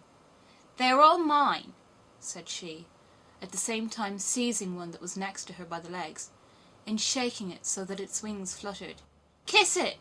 cried the little girl, and flung the pigeon into Gerda's face. "Up there is the rabble of the wood," continued she, pointing to several laths, which were fastened before a hole high up in the wall. "That's the rabble. They would all fly away immediately if they were not well fastened in. And here's my dear old back." And she laid hold of the horns of a reindeer that had a bright copper ring round its neck, and was tethered to the spot. "We are obliged to lock this fellow in too, or he would make his escape. Every evening I tickle his neck with my sharp knife. He is so frightened at it." And the little girl drew forth a long knife from a crack in the wall, and let it glide over the reindeer's neck. The poor animal kicked, the girl laughed, and pulled Gerda into bed with her. "Do you intend to keep your knife while you sleep?" asked Gerda, looking at it rather fearfully. "I always sleep with the knife," said the little robber maiden. "There is no knowing what may happen.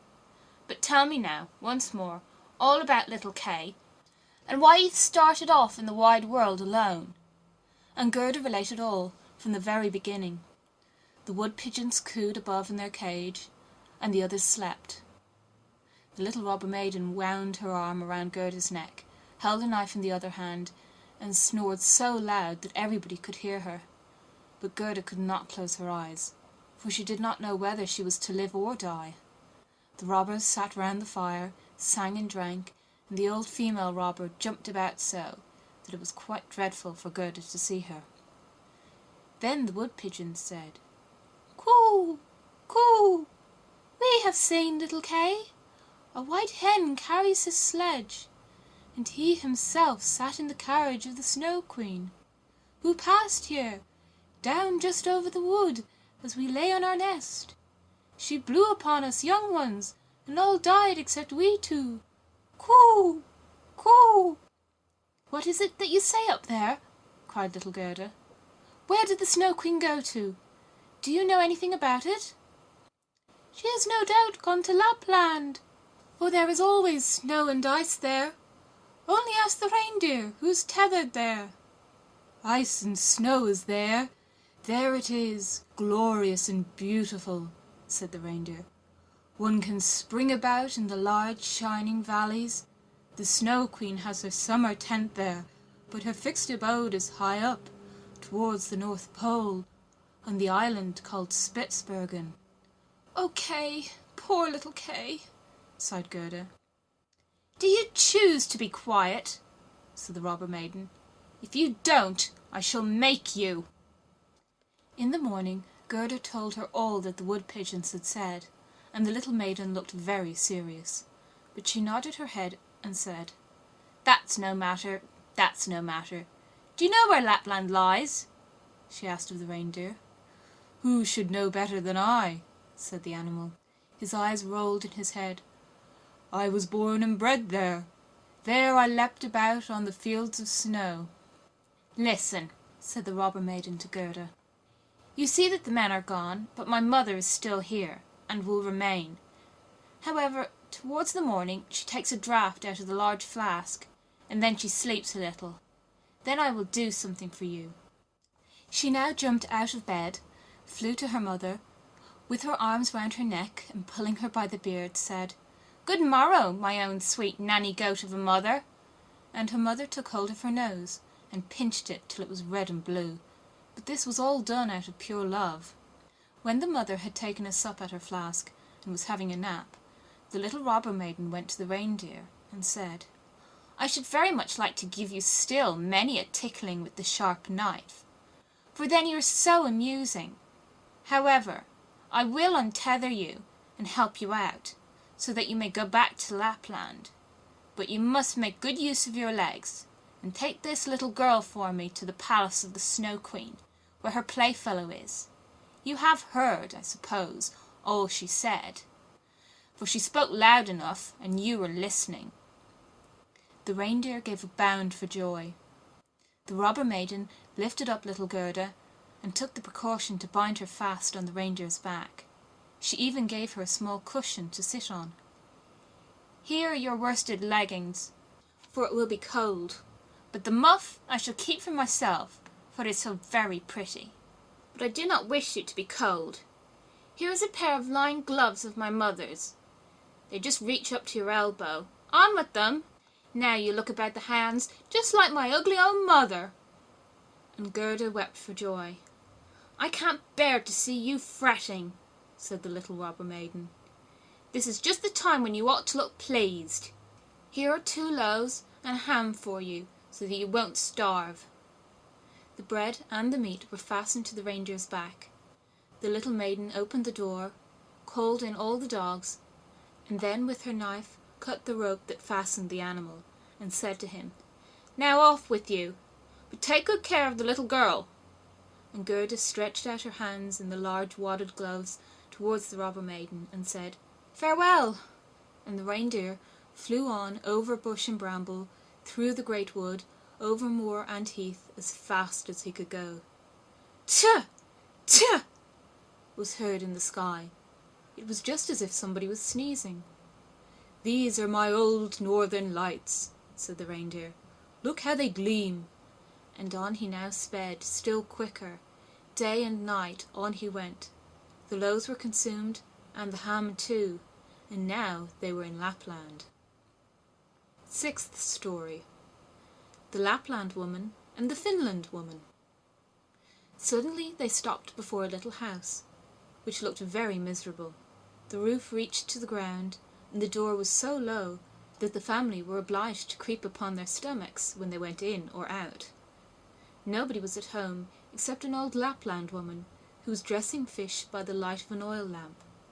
And the reindeer told her the whole of Gerda's history, but first of all his own, for that seemed to him of greater importance. Gerda was so chilled that she could not speak. "Poor thing," said the Lapland woman.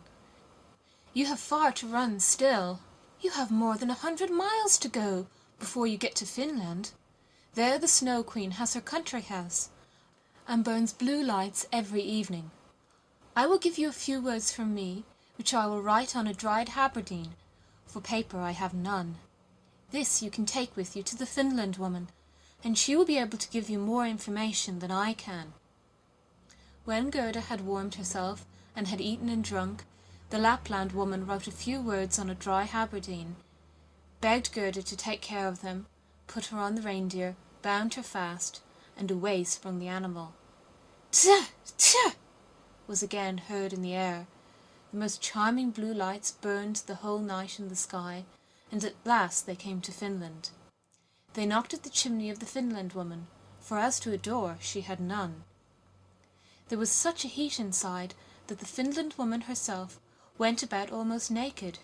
She was diminutive and dirty.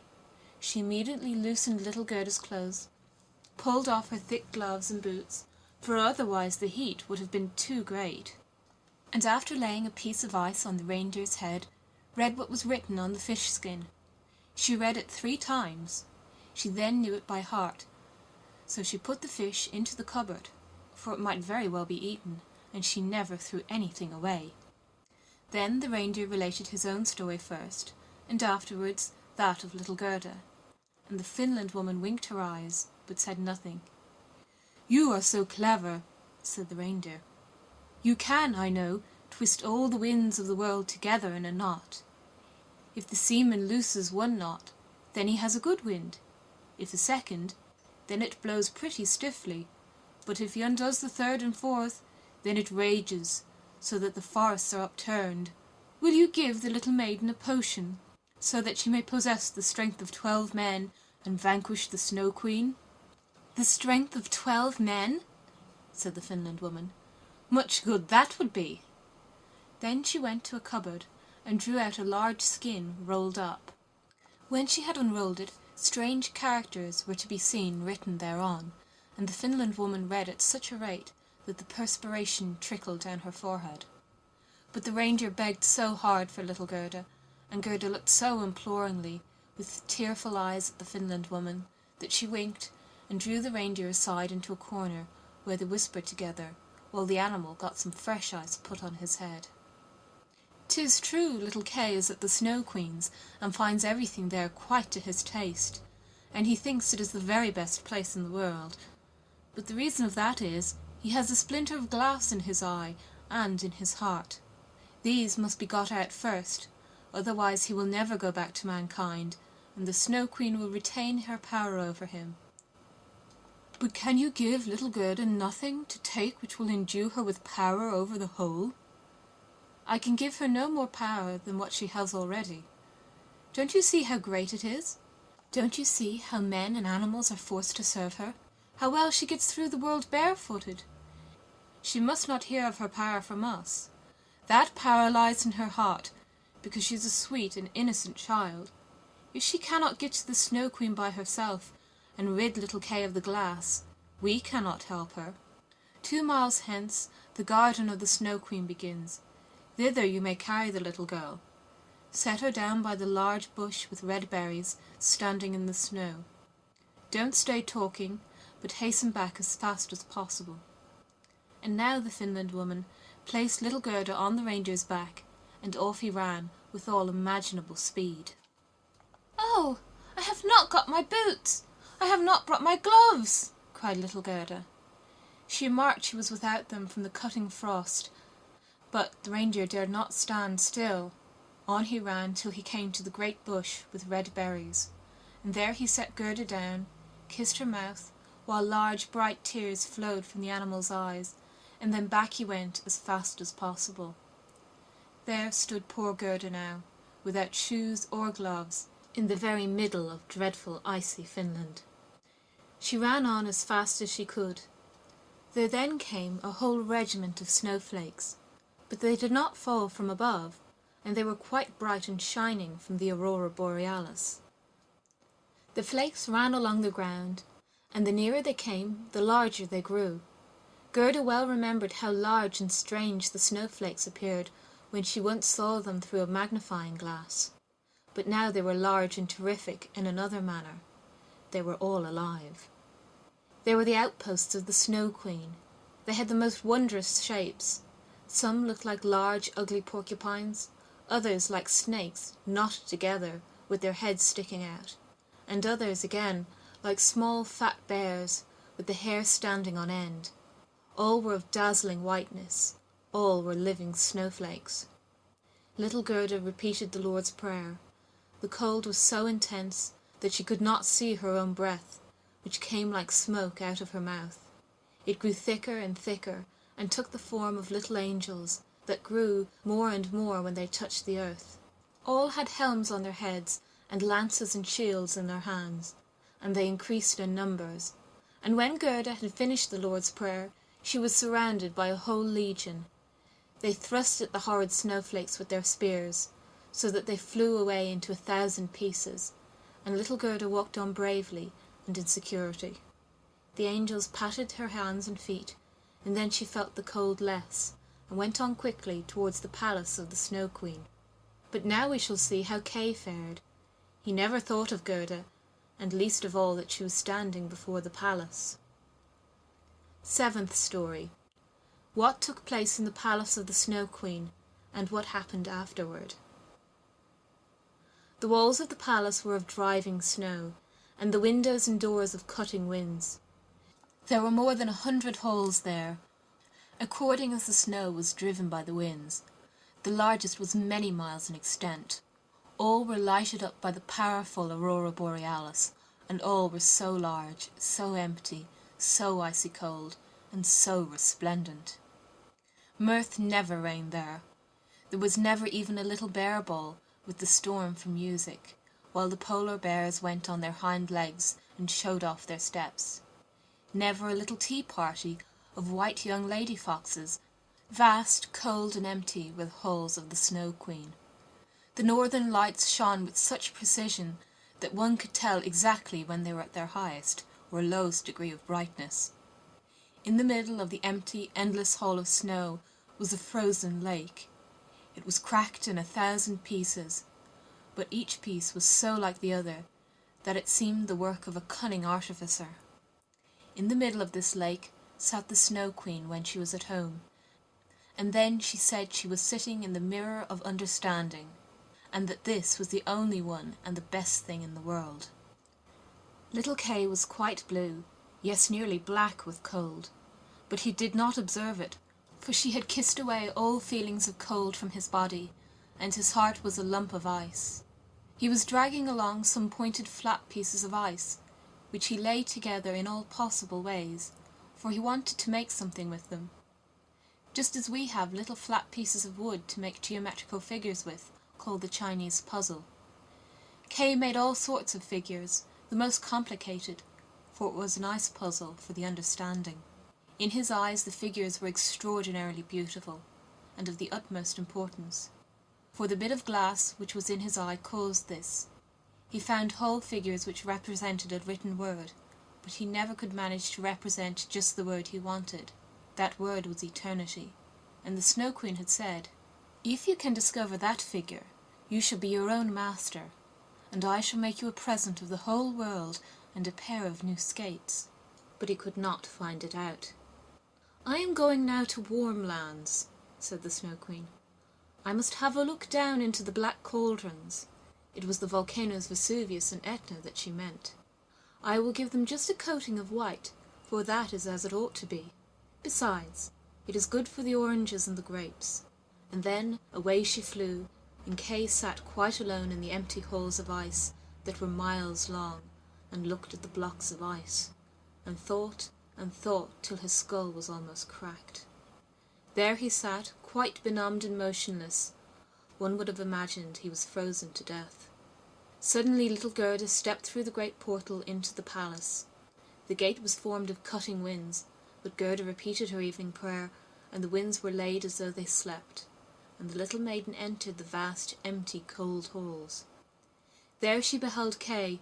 She recognized him, flew to embrace him, and cried out, her arms firmly holding him the while, "Kay! Sweet little Kay! Have I found you at last?" But he sat quite still, benumbed and cold.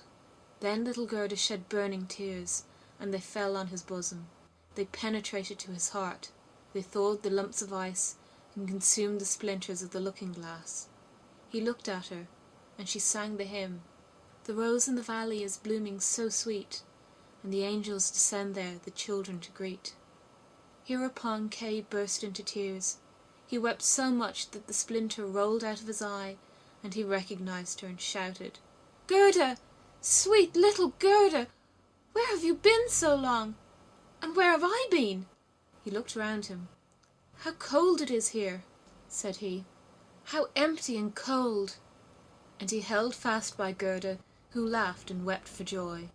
It was so beautiful that even the blocks of ice danced about for joy, and when they were tired and laid themselves down, they formed exactly the letters which the Snow Queen had told him to find out. So now he was his own master.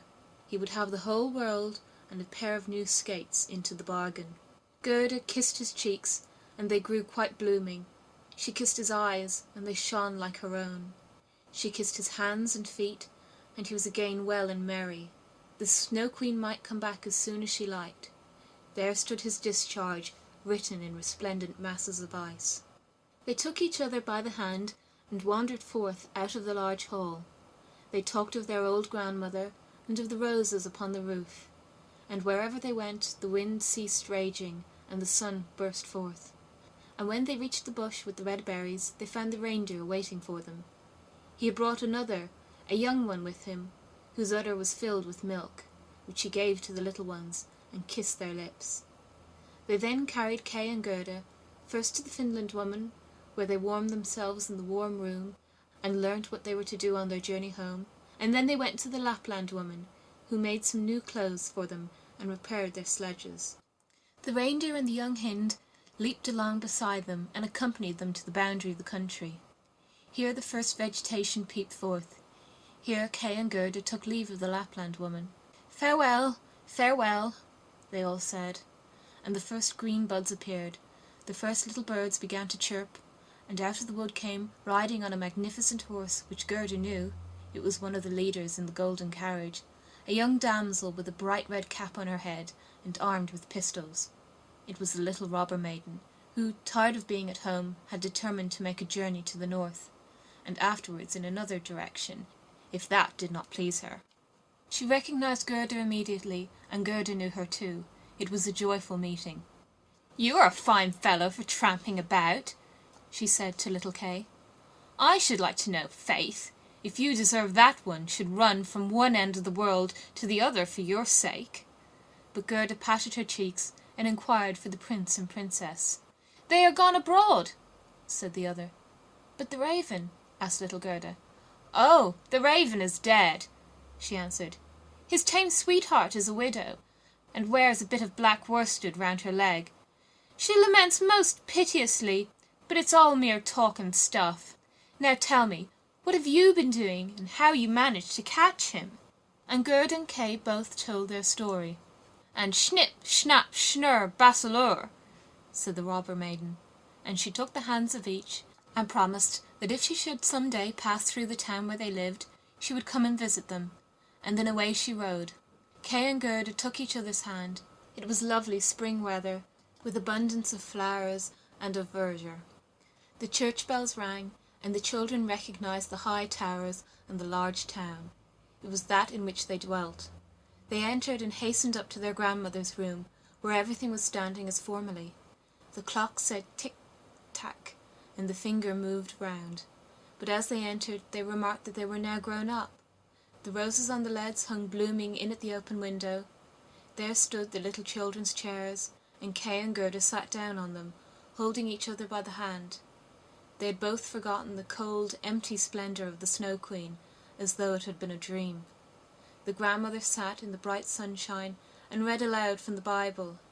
"Unless ye become as little children, ye cannot enter the kingdom of heaven." And Kay and Gerda looked in each other's eyes, and all at once they understood the old hymn. The rose in the valley is blooming so sweet, and the angels descend there the children to greet. There sat the two grown-up persons, grown up and yet children, children at least in heart, and it was summer time. Summer, glorious summer. End of The Snow Queen.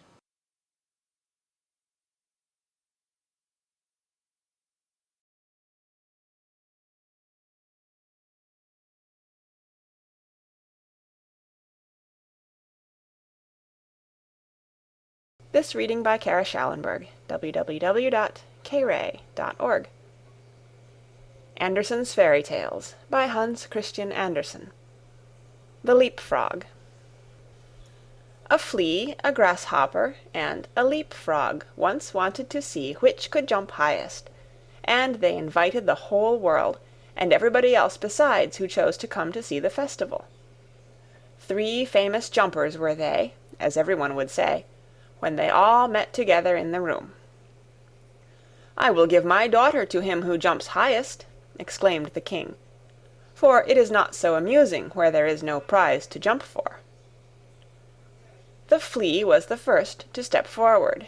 He had exquisite manners, and bowed to the company on all sides, for he had noble blood, and was, moreover, accustomed to the society of man alone, and that makes a great difference. Then came the grasshopper. He was considerably heavier, but he was well-mannered, and wore a green uniform, which he had by right of birth. He said, moreover, that he belonged to a very ancient Egyptian family, and that in the house where he then was, he was thought much of. The fact was, he had been just brought out of the fields and put in a pasteboard house, 3 stories high, all made of court cards, with the coloured side inwards, and doors and windows cut out of the body of the Queen of Hearts. "I sing so well," said he, "that 16 native grasshoppers who have chirped from infancy, and yet got no house built of cards to live in, grew thinner than they were before, for sheer vexation when they heard me." It was thus that the flea and the grasshopper gave an account of themselves, and thought they were quite good enough to marry a princess. The leap-frog said nothing, but people gave it as their opinion that he therefore thought the more, and when the house-dog snuffed at him with his nose, he confessed the leap-frog was of good family. The old counsellor, who had had 3 orders given him to make him hold his tongue, asserted that the leap-frog was a prophet, for that one could see on his back if there would be a severe or mild winter, and that was what one could not see even on the back of the man who writes the almanac. "I say nothing, it is true," exclaimed the king, "but I have my own opinion notwithstanding." Now the trial was to take place. The flea jumped so high that nobody could see where he went to, so they all asserted he had not jumped at all, and that was dishonourable. The grasshopper jumped only half as high, but he leaped into the king's face, who said that was ill-mannered. The leap-frog stood still for a long time, lost in thought. It was believed at last he would not jump at all. "I only hope he is not unwell," said the house-dog, when, pop, he made a jump all on one side into the lap of the princess, who was sitting on a little golden stool close by. Hereupon the king said, "There is nothing above my daughter, therefore to bound up to her is the highest jump that can be made. But for this one must possess understanding, and the leap-frog has shown that he has understanding. He is brave and intellectual." And so he won the princess. "It's all the same to me," said the flea. "She may have the old leap-frog for all I care.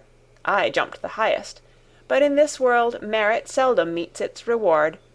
A fine exterior is what people look at nowadays." The flea then went into foreign service, where, it is said, he was killed.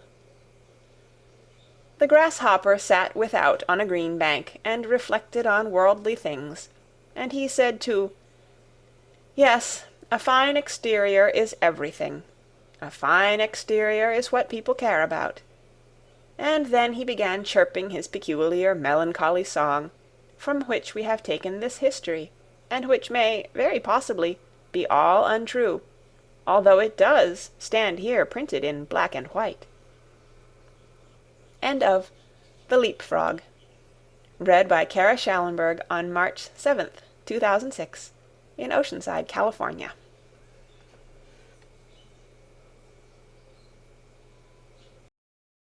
Andersen's Fairy Tales by Hans Christian Andersen. The Elderbush. Once upon a time there was a little boy who had taken cold. He had gone out and got his feet wet, though nobody could imagine how it had happened, for it was quite dry weather. So his mother undressed him, put him to bed, and had the teapot brought in, to make him a good cup of elderflower tea. Just at that moment the merry old man came in, who lived up atop of the house all alone, for he had neither wife nor children, but he liked children very much, and knew so many fairy tales that it was quite delightful. "Now drink your tea," said the boy's mother, "then perhaps you may hear a fairy tale." "If I had but something new to tell," said the old man, "but how did the child get his feet wet?" "That is the very thing that nobody can make out," said his mother. "Am I to hear a fairy tale?" asked the little boy. "Yes, if you can tell me exactly, for I must know that first, how deep the gutter is in the little street opposite, that you must pass through in going to school." "Just up to the middle of my boot," said the child, "but then I must go into the deep hole." "Aha! That's where the wet feet came from," said the old man. "I ought now to tell you a story, but I don't know any more." "You can make one in a moment," said the little boy. "My mother says that all you look at can be turned into a fairy tale, and that you can find a story in everything." Yes, but such tales and stories are good for nothing. The right sort come of themselves. They tap at my forehead and say, 'Here we are.'" "Won't there be a tap soon?" asked the little boy. And his mother laughed, put some elderflowers in the teapot, and poured boiling water on them. "Do tell me something, pray do." "Yes, if a fairy tale would come of its own accord, but they are proud and haughty, and come only when they choose." "Stop," he said all on a sudden. "I have it. Pay attention. There is one in the teapot." And the little boy looked at the teapot. The cover rose more and more, and the elderflowers came forth so fresh and white, and shot up long branches. Out of the spout even did they spread themselves on all sides, and grew larger and larger. It was a splendid elderbush, a whole tree, and it reached into the very bed and pushed the curtains aside. How it bloomed, and what an odor! In the middle of the bush sat a friendly-looking old woman in a most strange dress. It was quite green, like the leaves of the elder, and was trimmed with large white elder flowers, so that at first one could not tell whether it was a stuff or a natural green in real flowers. "What's that woman's name?" asked the little boy. "The Greeks and Romans," said the old man, "called her a dryad, but that we do not understand. The people who live in the new booths have a much better name for her. They call her Old Granny, and she it is to whom you are to pay attention. Now listen, and look at the beautiful elderbush. Just such another large blooming elder tree stands near the new booths. It grew there in the corner of a little miserable courtyard, and under it sat of an afternoon, in the most splendid sunshine, 2 old people, an old seaman and his old wife. They had great-grandchildren, and were soon to celebrate the 50th anniversary of their marriage, but they could not exactly recollect the date, and old Granny sat in the tree, and looked as pleased as now. "I know the date," said she, but those below her did not hear her, for they were talking about old times. "Yes, can't you remember when we were very little," said the old seaman, "and ran and played about? It was the very same courtyard where we now are, and we stuck slips in the ground and made a garden." "I remember it well," said the old woman. "I remember it quite well. We watered the slips, and one of them was an elderbush. It took root, put forth green shoots, and grew up to be the large tree under which we old folks are now sitting." "To be sure," said he, "and there in the corner stood a water pail where I used to swim my boats." "True, but first we went to school to learn somewhat," said she, "and then we were confirmed. We both cried, but in the afternoon we went up the round tower and looked down on Copenhagen and far, far away over the water. Then we went to Fredericksburg, where the king and the queen were sailing about in their splendid barges. But I had a different sort of sailing to that later, and that too for many a year, a long way off on great voyages." "Yes, many a time I have wept for your sake," said she. "I thought you were dead and gone, and lying in the deep waters. Many a night have I got up to see if the wind had not changed, and changed it had, sure enough. But you never came. I remember so well one day when the rain was pouring down in torrents. The scavengers were before the house where I was in service, and I had come up with the dust and remained standing at the door. It was dreadful weather, when just as I was there the postman came and gave me a letter. It was from you. What a tour that letter had made! I opened it instantly and read.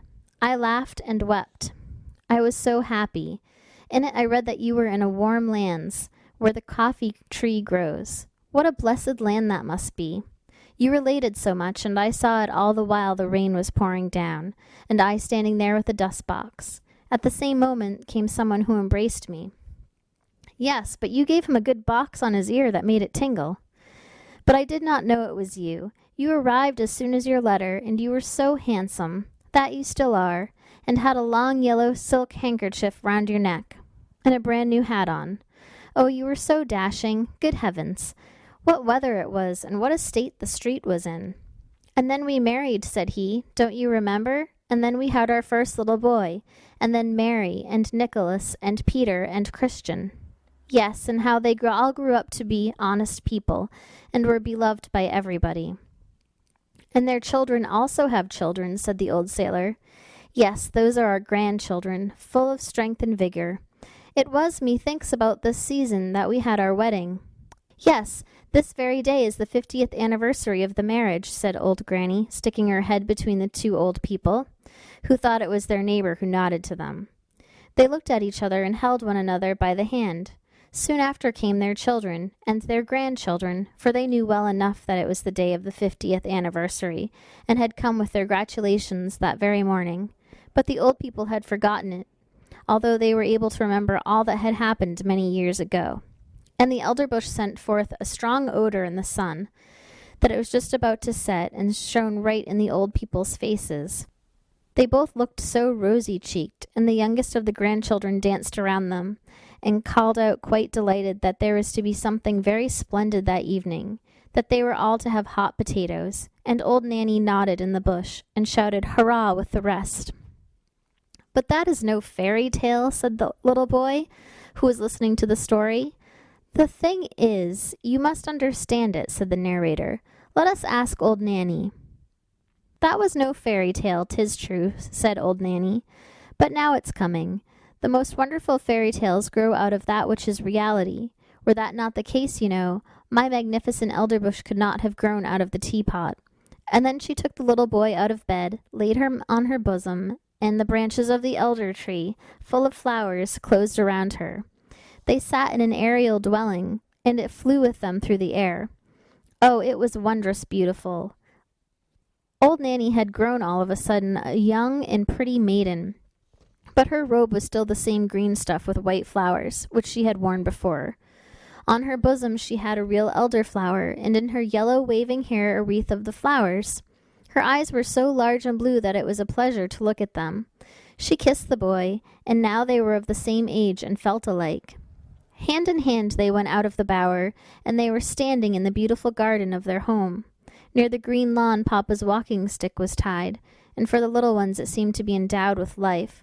For as soon as they got astride it, the round polished knob was turned into a magnificent neighing head, a long black mane fluttered in the breeze, and 4 slender yet strong legs shot out. The animal was strong and handsome, and away they went at full gallop round the lawn. "Huzzah! Now we are riding miles off," said the boy. "We are riding away to the castle where we were last year." And on they rode round the grass plot. And the little maiden, who, we know, was no one else but old Nanny, kept on crying out, "Now we are in the country. Don't you see the farmhouse yonder? And there is the elder tree standing beside it, and the cock is scraping away the earth for the hens. Look, how he struts. And now we are close to the church. It lies high upon the hill, between the large oak trees, one of which is half decayed. And now we are by the smithy, where the fire is blazing, and where the half-naked men are banging with their hammers till the sparks fly about. Away, away, to the beautiful country seat." And all that the little maiden, who sat behind on the stick, spoke of, flew by in reality. The boy saw it all, and yet they were only going round the grass plot. Then they played in a side avenue, and marked out a little garden on the earth. And they took elder blossoms from their hair, planted them, and they grew just like those the old people planted when they were children, as related before. They went hand in hand, as the old people had done when they were children, but not to the Round Tower or to Friedrichsburg. No, the little damsel wound her arms round the boy, and then they flew far away through all Denmark. And spring came, and summer, and then it was autumn, and then winter. And 1,000 pictures were reflected in the eye and in the heart of the boy. And the little girl always sang to him, "This you will never forget." And during their whole flight the elder tree smelt so sweet and odorous. He remarked the roses and fresh beeches, but the elder tree had a more wondrous fragrance, for its flowers hung on the breast of the little maiden, and there too did he often lay his head during the flight. "It is lovely here in spring," said the maiden, and they stood in a beechwood that had just put on its first green, where the woodruff at their feet sent forth its fragrance, and the pale red anemone looked so pretty among the verdure. Oh, would that it were always spring in the sweetly smelling Danish beech forests. "It is lovely here in summer," said she, and she flew past old castles of bygone days of chivalry, where the red walls and the embattled gables were mirrored in the canal, where the swans were swimming, and peered up into the old cool avenues. In the fields the corn was waving like the sea. In the ditches red and yellow flowers were growing. Wild drone flowers and the blooming convolvuluses were creeping in the hedges, and towards evening the moon rose round and large, and the haycocks in the meadow smelt so sweetly. This one never forgets.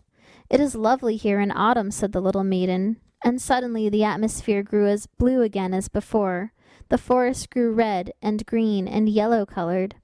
The dogs came leaping along, and whole flocks of wildflower flew over the cairn where blackberry bushes were hanging round the old stones. The sea was dark blue, covered with ships full of white sails, and in the barn old women, maidens, and children were sitting picking hops into a large cask. The young sang songs, but the old told fairy tales of mountain sprites and soothsayers. Nothing could be more charming. "It is delightful here in winter," said the little maiden, and all the trees were covered with hoar-frost. They looked like white corals. The snow crackled underfoot, as if one had new boots on, and one falling star after the other was seen in the sky. The Christmas tree was lighted in the room. Presents were there, and good humor reigned. In the country the violin sounded in the room of the peasant. The newly baked cakes were attacked. Even the poorest child said, "It is really delightful here in winter." Yes, it was delightful, and the little maiden showed the boy everything, and the elder tree still was fragrant, and the red flag and the white cross was still waving, the flag under which the old seamen and the new booths had sailed. And the boy grew up to be a lad, and was to go forth in the wide world far, far away to warm lands where the coffee tree grows. But at his departure the little maiden took an elder blossom from her bosom and gave it to him to keep, and it was placed between the leaves of his prayer book. And when in foreign lands he opened the book, it was always at the place where the keepsake flower lay. And the more he looked at it, the fresher it became. He felt as if it were the fragrance of the Danish groves, and from among the leaves of the flowers he could distinctly see the little maiden peeping forth with her bright blue eyes. And then she whispered, "It is delightful here in spring, summer, autumn, and winter," and 100 visions glided before his mind. Thus passed many years, and he was now an old man, and sat with his old wife under the blooming tree. They held each other by the hand, as the old grandfather and grandmother yonder in the new booths did, and they talked exactly like them of old times and of the 50th anniversary of their wedding. The little maiden, with the blue eyes and her elder blossoms in her hair, sat in the tree, nodded to both of them, and said, "Today is the 50th anniversary." And then she took 2 flowers out of her hair and kissed them. First they shone like silver, then like gold, and when they were laid them on the heads of the old people, each flower became a gold crown. So there they both sat, like a king and a queen, under the fragrant tree, that looked exactly like an elder. The old man told his wife the story of old Nanny, as it had been told to him when a boy, and it seemed to both of them it contained much that resembled their own history, and those parts that were like it pleased them best. "Thus it is," said the little maiden in the tree. "Some call me Old Nanny, others a Dryad, but in reality my name is Remembrance. 'Tis I who sit in the tree that grows and grows. I can remember, I can tell things. Let me see if you have my flowers still." And the old man opened his prayer book. There lay the elder blossom, as fresh as if it had been placed there but a short time before, and Remembrance nodded, and the old people, decked with crowns of gold, sat in the flush of the evening sun. They closed their eyes and, yes, that's the end of the story. The little boy lay in his bed. He did not know if he had dreamed or not, or if he had been listening while someone told him the story. The teapot was standing on the table, but no elder tree was growing out of it, and the old man, who had been talking, was just on the point of going out of the door, and he did go. "How splendid that was," said the little boy. "Mother, I have been to warm countries." "So I should think," said his mother. "When one has drunk 2 good cupfuls of elderflower tea, 'tis likely enough one goes into warm climates." And she tucked him up nicely, lest he should take cold. "You have had a good sleep while I have been sitting here, and arguing with him whether it was a story or a fairy tale." "And where is old Nanny?" asked the little boy. "In the teapot," said his mother, "and there she may remain." End of the Elderbush. Andersen's Fairy Tales by Hans Christian Andersen. The Bell. People said, "The evening bell is sounding, the sun is setting," for a strange wondrous tone was heard in the narrow streets of a large town. It was like the sound of a church bell, but it was only heard for a moment, for the rolling of the carriages and the voices of the multitude made too great a noise. Those persons who were walking outside the town, where the houses were farther apart, with gardens or little fields between them, could see the evening sky still better, and heard the sound of the bell much more distinctly. It was as if the tones came from a church in the still forest. People looked thitherward, and felt their minds attuned most solemnly. A long time passed, and people said to each other, "I wonder if there is a church out in the wood. The bell has a tone that is wondrous sweet. Let us stroll thither and examine the matter nearer." And the rich people drove out, and the poor walked, but the way seemed strangely long to them, and when they came to a clump of willows which grew on the skirts of the forest, they sat down, and looked up at the long branches, and fancied they were now in the depth of the green wood. The confectioner of the town came out, and set up his booth there, and soon after came another confectioner, who hung a bell over his stand, as a sign or ornament, but it had no clapper, and it was tarred over to preserve it from the rain. When all the people returned home, they said it had been a very romantic, and that it was quite a different sort of thing to a picnic or tea party. There were 3 persons who asserted they had penetrated to the end of the forest, and that they had always heard the wondrous sounds of the bell, but it had seemed to them as if it had come from the town. One wrote a poem about it, and said the bell sounded like the voice of a mother to a good dear child, and that no melody was sweeter than the tones of the bell. The king of the country was also observant of it, and vowed that he who could discover whence the sounds proceeded should have the title of universal bell ringer, even if it were not really a bell. Many persons now went to the wood for the sake of getting the place, but only one returned with a sort of explanation, for nobody went far enough, that one not further than the others. However, he said that the sound proceeded from a very large owl in a hollow tree, a sort of learned owl, that continually knocked its head against the branches. But whether the sound came from his head or from the hollow tree, that no one could say with certainty. So now he got the place of universal bell ringer, and wrote yearly a short treatise on the owl, but everybody was just as wise as before. It was the day of confirmation.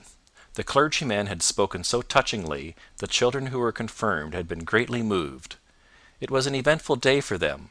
From children they became all at once grown-up persons. It was as if their infant souls were now to fly all at once into persons with more understanding. The sun was shining gloriously.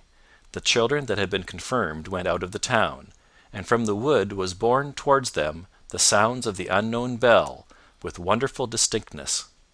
They all immediately felt a wish to go thither, all except 3. One of them had to go home to try on a ball dress, for it was just the dress and the ball which had caused her to be confirmed this time, for otherwise she would not have come.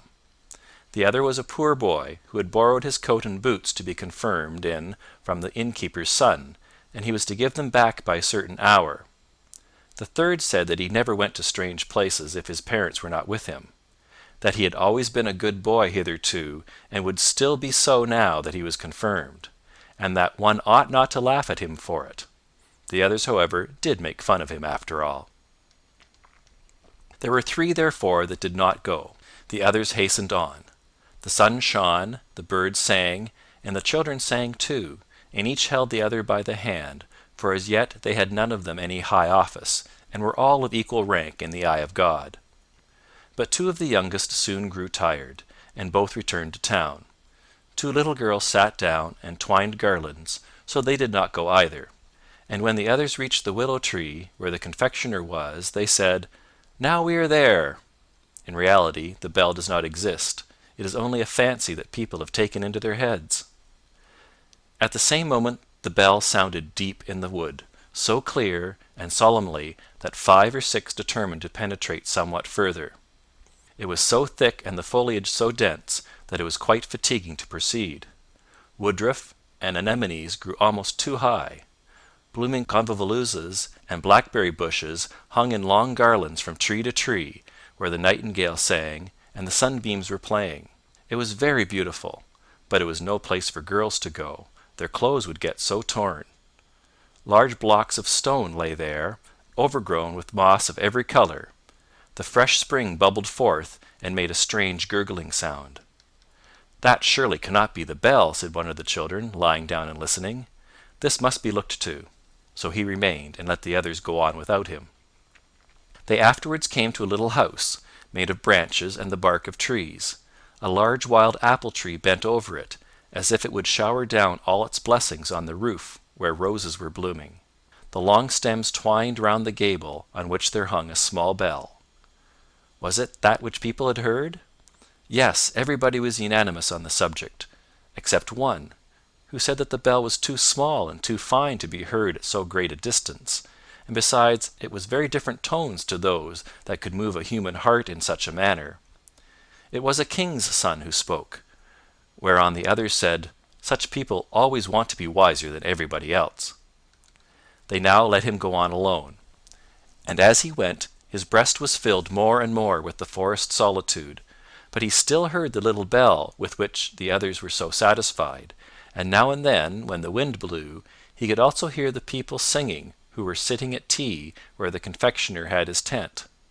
But the deep sound of the bell rose louder. It was almost as if an organ were accompanying it, and the tones came from the left hand, the side where the heart is placed. A rustling was heard in the bushes, and a little boy stood before the king's son, a boy in wooden shoes, and with so short a jacket that one could see what long wrists he had. Both knew each other. The boy was that one among the children who could not come because he had to go home and return his jacket and boots to the innkeeper's son. This he had done, and was now going on in wooden shoes and in his humble dress, for the bell sounded with so deep a tone and with such strange power that proceed he must. "Why, then, can we go together?" said the king's son. But the poor child that had been confirmed was quite ashamed. He looked at his wooden shoes, pulled at the short sleeves of his jacket, and said that he was afraid he could not walk so fast. Besides, he thought that the bell must be looked for to the right, for that was the place where all sorts of beautiful things were to be found. "But there we shall not meet," said the king's son, nodding at the same time to the poor boy, who went into the darkest, thickest part of the wood, where thorns tore his humble dress and scratched his face and hands and feet till they bled. The king's son got some scratches too, but the sun shone on his path, and it was him that we will follow, for he was an excellent and resolute youth.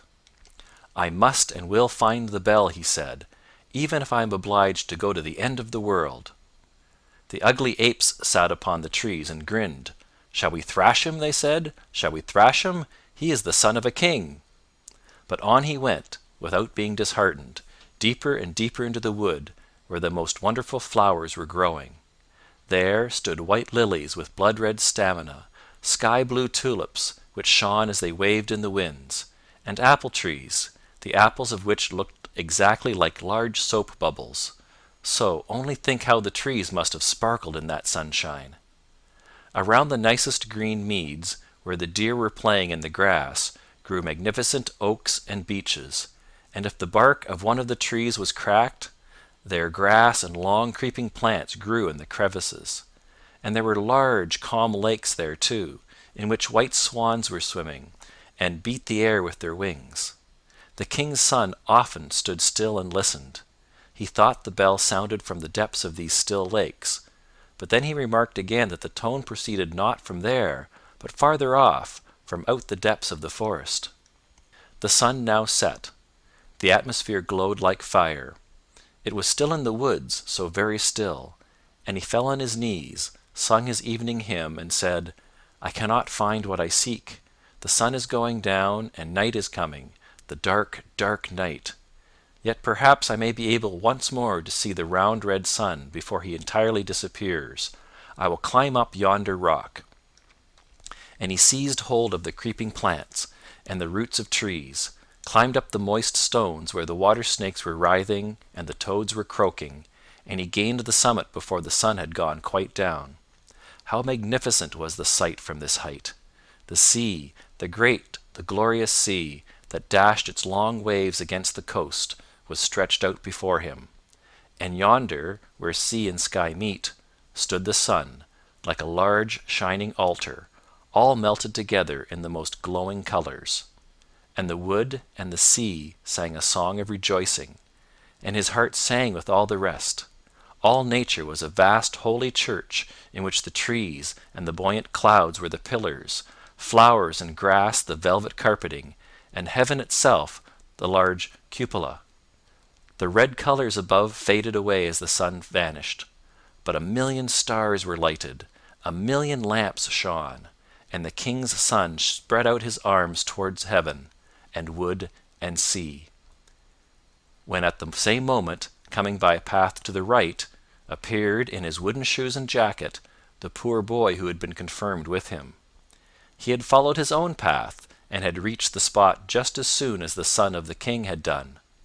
They ran towards each other and stood together hand in hand in the vast church of nature and of poetry, while over them sounded the invisible holy bell. Blessed spirits floated around them and lifted up their voices in a rejoicing hallelujah. End of The Bell. Andersen's Fairy Tales by Hans Christian Andersen. Chapter 10. The Old House. In the street, up there, was a very old house.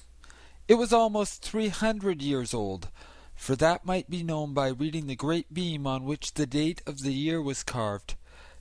Together with tulips and hop-vines there were whole verses spelled as in former times, and over every window was a distorted face cut out in the beam. The one story stood forward a great way over the other, and directly under the eaves was a leaden spout with a dragon's head. The rain-water should have run out of the mouth, but it ran out of the belly, for there was a hole in the spout. All the other houses in the street were so new and so neat, with large window panes and smooth walls, one could easily see that they would have nothing to do with the old house.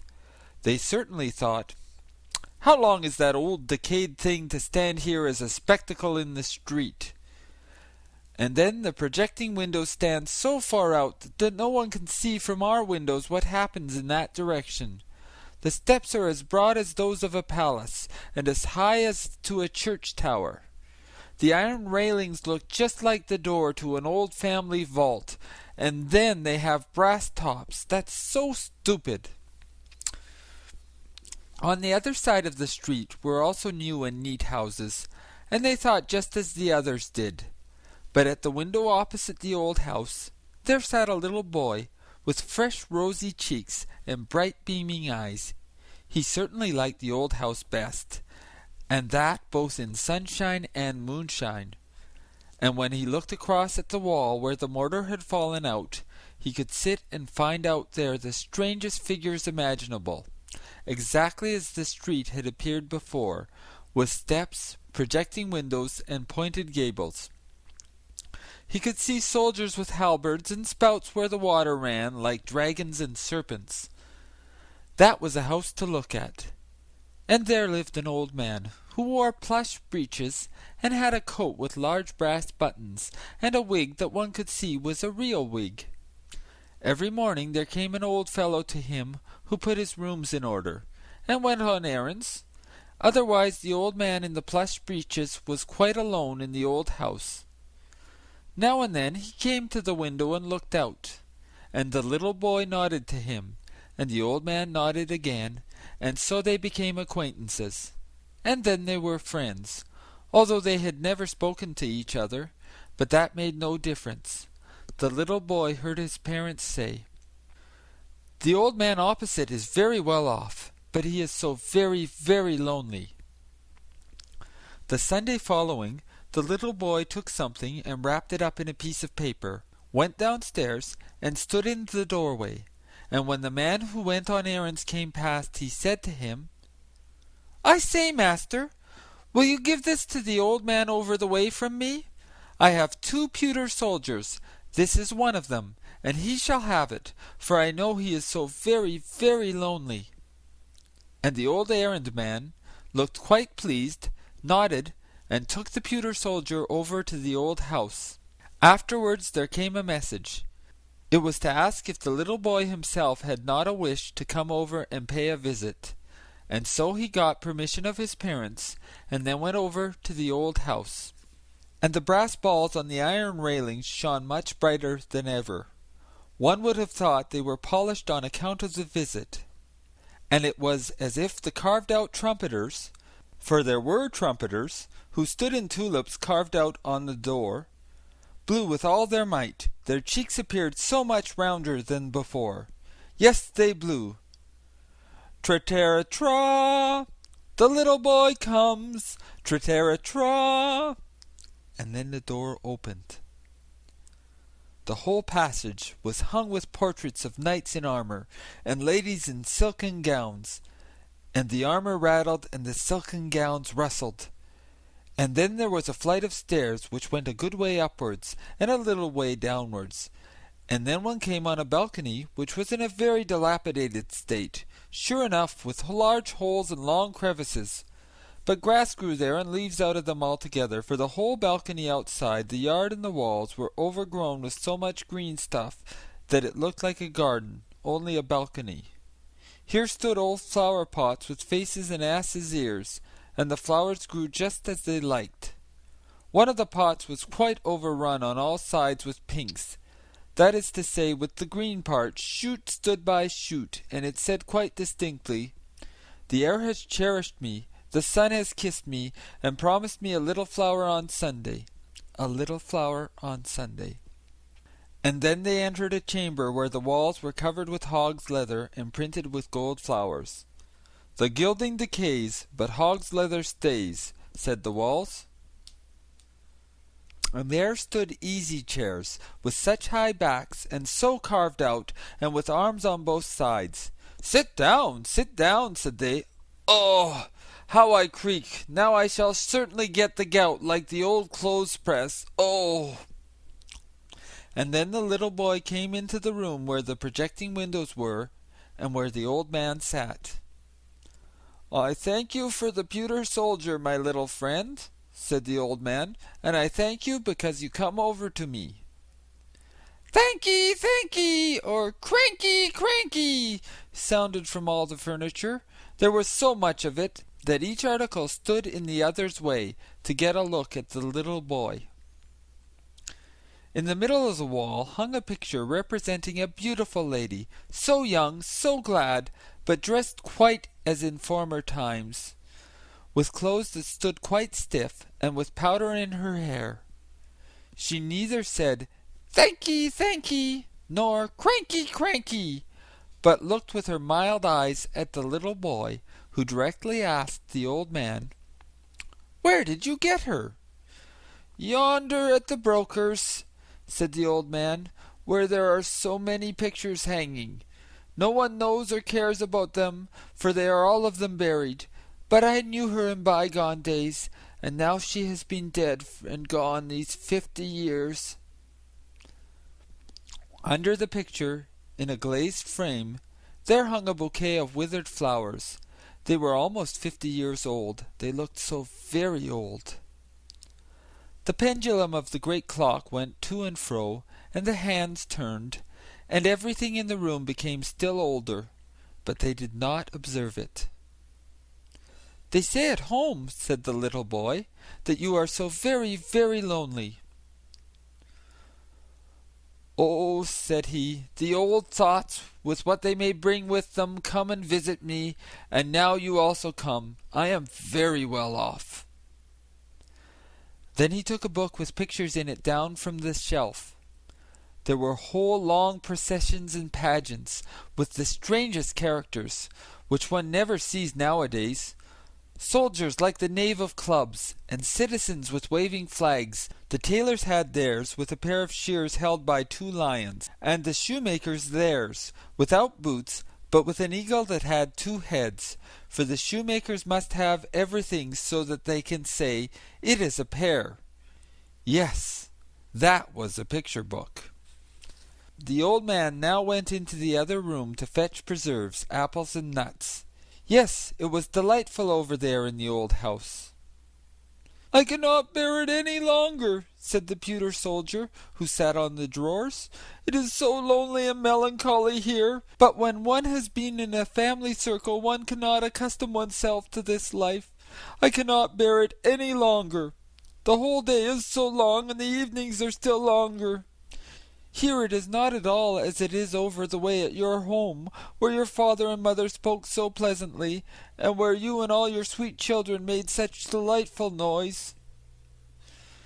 Nay, how lonely the old man is! Do you think that he gets kisses? Do you think he gets mild eyes, or a Christmas tree? He will get nothing but a grave. I can bear it no longer." "You must not let it grieve you so much," said the little boy. "I find it so delightful here, and then all the old thoughts, with what they may bring with them, they come and visit here." "Yes, it is all very well, but I see nothing of them, and I don't know them," said the pewter soldier. "I cannot bear it." "But you must," said the little boy. Then in came the old man with the most pleased and happy face, the most delicious preserves, apple and nuts, and so the little boy thought no more about the pewter soldier. The little boy returned home happy and pleased, and weeks and days passed by, and nods were made to the old house, and from the old house, and then the little boy went over there again. The carved trumpeters blew. Tra-tara-tra! There is the little boy! Tra-tara-tra! And the swords and armour on the knights' portraits rattled, and the silk gowns rustled, the hog's leather spoke, and the old chairs had the gout in their legs and rheumatism in their backs. Oh! It was exactly like the first time, for over there one day and hour was just like another. "I cannot bear it," said the pewter soldier. "I have shed pewter tears. It is too melancholy. Rather let me go to the wars and lose arms and legs. It would at least be a change. I cannot bear it longer. Now, I know what it is to have a visit from one's old thoughts, with what they may bring with them. I have had a visit from mine, and you may be sure it is no pleasant thing in the end. I was at last about to jump down from the drawers. I saw you all over there at home so distinctly, as if you really were here. It was again that Sunday morning. All you children stood before the table and sung your psalms, as you do every morning. You stood devoutly with folded hands, and father and mother were just as pious. And then the door was opened, and little sister Mary, who is not 2 years old yet, and who always dances when she hears music or singing, of whatever kind it may be, was put into the room, though she ought not to have been there, and then she began to dance, but could not keep time, because the tones were so long. And then she stood first on one leg, and bent her head forwards, and then on the other leg, and bent her head forwards. But all would not do. You stood very seriously all together, although it was difficult enough. But I laughed to myself, and then I fell off the table and got a bump, which I still have, for it was not right of me to laugh. But the whole now passes before me again in thought, and everything that I have lived to see, and these are the old thoughts, with what they may bring with them. Tell me if you still sing on Sundays. Tell me something about little Mary, and how my comrade, the other pewter soldier, lives. Yes, he is happy enough, that's sure. I cannot bear it any longer. You are given away as a present, said the little boy. You must remain. Can you not understand that? The old man now came with a drawer, in which there was much to be seen, both tin boxes and balsam boxes, old cards, so large and so gilded, such as one never sees them now. And several drawers were opened, and the piano was opened. It had landscapes on the inside of the lid, and it was so hoarse when the old man played on it, and then he hummed a song. Yes, she could sing that, said he, and nodded to the portrait which he had bought at the broker's, and the old man's eyes shone so bright. I will go to the wars! I will go to the wars! Shouted the pewter soldier as loud as he could, and threw himself off the drawers right down on the floor. What became of him? The old man saw it, and the little boy saw it. he was away, and he stayed away. "I shall find him," said the old man, but he never found him. The floor was too open. The pewter soldier had fallen through a crevice, and there he lay as in an open tomb. That day passed, and the little boy went home, and that week passed, and several weeks too. The windows were quite frozen. The little boy was obliged to sit and breathe on them to get a peephole over to the old house, and there the snow had been blown into all the carved work and inscriptions. It lay quite up over the steps, just as if there was no one at home. Nor was there anyone at home. The old man was dead. In the evening there was a hearse scene before the door, and he was borne into it in his coffin. He was now to go into the country to lie in his grave. He was driven out there, but no one followed. All his friends were dead, and the little boy kissed his hand to the coffin as it was driven away. Some days afterwards there was an auction at the old house, and the little boy saw from his window how they carried the old knights and the old ladies away, the flower pots with the long ears, the old chairs, and the old clothes presses. Something came here and something came there. The portrait of her who had been found at the broker's came to the broker's again, and there it hung, for no one knew her more. No one cared about the old picture. In the spring they pulled the house down, for, as people said, it was a ruin. One could see from the street right into the room with the hog's leather hanging, which was slashed and torn, and the green grass and leaves about the balcony hung quite wild about the falling beams. And then it was put to rights. "That was a relief," said the neighbouring houses. A fine house was built there, with large windows and smooth white walls.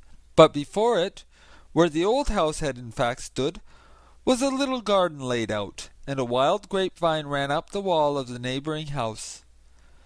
Before the garden there was a large iron railing with an iron door. It looked quite splendid, and the people stood still and peeped in, and the sparrows hung by scores in the vine and chattered away at each other as well as they could. But it was not about the old house, for they could not remember it. So many years had passed, so many that the little boy had grown to a whole man, yes, a clever man, and a pleasure to his parents. And he had just been married, and together with his little wife had come to live in the house here where the garden was. And he stood by her whilst she planted a field flower that she found so pretty. She planted it with her little hand, and pressed the earth around it with her fingers. Oh! What was that? She had stuck herself. There sat something pointed straight out of the soft mould. It was, yes, guess! It was the pewter soldier, he that was lost up at the old man, and had tumbled and turned about amongst the timber and the rubbish, and had at last laid for many years in the ground. The young wife wiped the dirt off the soldier, first with a green leaf, and then with her fine handkerchief. It had such a delightful smell that it was to the pewter soldier just as if he had awakened from a trance. "Let me see him," said the young man. He laughed, and then shook his head. "Nay, it cannot be he, but he reminds me of a story about a pewter soldier which I had when I was a little boy." And then he told his wife about the old house and the old man, and about the pewter soldier that he sent over to him because he was so very, very lonely. And he told it as correctly as it had really been, so that the tears came into the eyes of his young wife on account of the old house and the old man. "It may possibly be, however, that it is the same pewter soldier," said she. "I will take care of it and remember all that you have told me, but you must show me the old man's grave." "But I do not know it," said he, "and no one knows it. All his friends were dead, no one took care of it, and I was then a little boy." "How very, very lonely he must have been," said she. "Very, very lonely," said the pewter soldier, but it is delightful not to be forgotten." "Delightful!" shouted something close by, but no one, except the pewter soldier, saw that it was a piece of the hog's leather hangings. It had lost all its gilding, it looked like a piece of wet clay, but it had an opinion, and it gave it. "The gilding decays, but hog's leather stays." This the pewter soldier did not believe. End of chapter 10. The Old House. Andersen's Fairy Tales by Hans Christian Andersen. The Happy Family. Really, the largest green leaf in this country is a dock leaf. If one holds it before one, it is like a whole apron, and if one holds it over one's head in rainy weather, it is almost as good as an umbrella, for it is so immensely large. The burdock never grows alone, but where there grows one, there always grow several. It is a great delight, and all this delightfulness is snails' food. The great white snails, which persons of quality in former times made fricassees of, ate and said, "Hum, hum, how delicious!" for they thought it tasted so delicate, lived on dock leaves, and therefore burdock seeds were sown. Now there was an old manor house, where they no longer ate snails. They were quite extinct. But the burdocks were not extinct. They grew and grew all over the walks and all the beds. They could not get the mastery over them. It was a whole forest of burdocks. Here and there stood an apple and a plum tree, or else one never would have thought that it was a garden. All was burdocks, and there lived the two last venerable old snails. They themselves knew not how old they were, but they could remember very well that there had been many more, that they were of a family from foreign lands, and that for them and theirs the whole forest was planted. They had never been outside it, but they knew that there was still something more in the world, which was called the manor house, and that they were boiled, and then they became black, and were then placed on a silver dish, but what happened further they knew not, or in fact what it was to be boiled and to lie on a silver dish they could not possibly imagine. But it was said to be delightful and particularly genteel. Neither the chafers, the toads, nor the earthworms whom they asked about it could give them any information. None of them had been boiled or laid on a silver dish. The old white snails were the first persons of distinction in the world that they knew. The forest was planted for their sake, and the manor house was there that they might be boiled and laid on a silver dish. Now they lived a very lonely and happy life, and as they had no children themselves, they had adopted a little common snail, which they brought up as their own. But the little one would not grow, for he was of a common family, but the old ones, especially Dame Mother Snail, thought they could observe how he increased in size, and she begged father, if he could not see it, that he would at least feel the little snail's shell, and then he felt it, and found the good dame was right. One day there was a heavy storm of rain. "Hear how it beats like a drum on the dock leaves," said Father Snail. "There are also raindrops," said Mother Snail, "and now the rain pours right down the stalk. You will see that it will be wet here. I am very happy to think that we have our good house, and the little one has his also. There is more done for us than for all the other creatures, sure enough. But can you not see that we are folks of quality in the world? We are provided with a house from our birth, and the burdock forest is planted for our sakes. I should like to know how far it extends, and what there is outside." "There is nothing at all," said Father Snail. "No place can be better than ours, and I have nothing to wish for." "Yes," said the dame, "I would willingly go to the manor house, be boiled and laid on a silver dish. All our forefathers have been treated so. There is something extraordinary in it, you may be sure." "The manor house has most likely fallen to ruin," said Father Snail. "All the burdocks have grown up over it, so that they cannot come out. There need not, however, be any haste about that. But you are always in such a tremendous hurry, and the little one is beginning to be the same. Has he not been creeping up that stalk these 3 days? It gives me a headache when I look up to him." "You must not scold him," said Mother Snail. "He creeps so carefully, he will afford us much pleasure, and we have nothing but him to live for. But have you not thought of it? Where shall we get a wife for him? Do you not think that there are some of our species in the great distance in the interior of the burdock forest?" "Black snails, I dare say there are enough of," said the old one. "Black snails without a house, but they are so common and so conceited. But we might have the ants a commission to look out for us. They run to and fro as if they had something to do, and they certainly know of a wife for our little snail." "I know one, sure enough, the most charming one," said one of the ants. "But I am afraid we shall hardly succeed, for she is a queen." "That is nothing," said the old folks. "Has she a house?" "She has a palace," said the ant. "The finest ant's palace, with 700 passages."